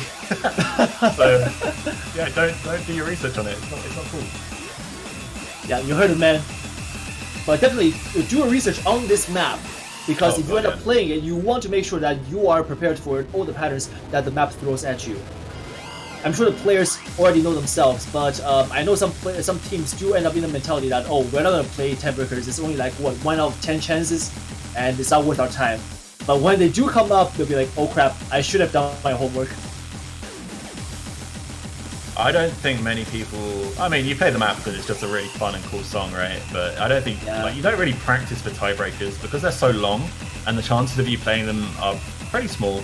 You might play it once, just so I know any notable patterns you need to keep a mental note of, and then that'll be that. Wait a second, we just said there's only 2 FCs, but Wolf is still holding an FC. I mean, yeah, hype. He's definitely going to see it. There's no way this replay's already set in stone. Let's go, Wolf. There's no way you're going to miss in like. No, come on. Oh, that's unfortunate. You know, I actually can't see the little the score screen on the side, so this is actually mystery to me. Maybe the chat can see it better. But yeah, Rip Wolf, why you do this to us? Why you play with our hearts? But at least Wolf is now officially in OWC, guys. Twice, yeah. Yeah, we cursed the replay. We did it. We did it. We're the best casters ever. We cursed. We retroactively cursed it. This cannot be topped ever. Period. It's done. All right. Take that, Kano. You think you can curse where the real curse is here?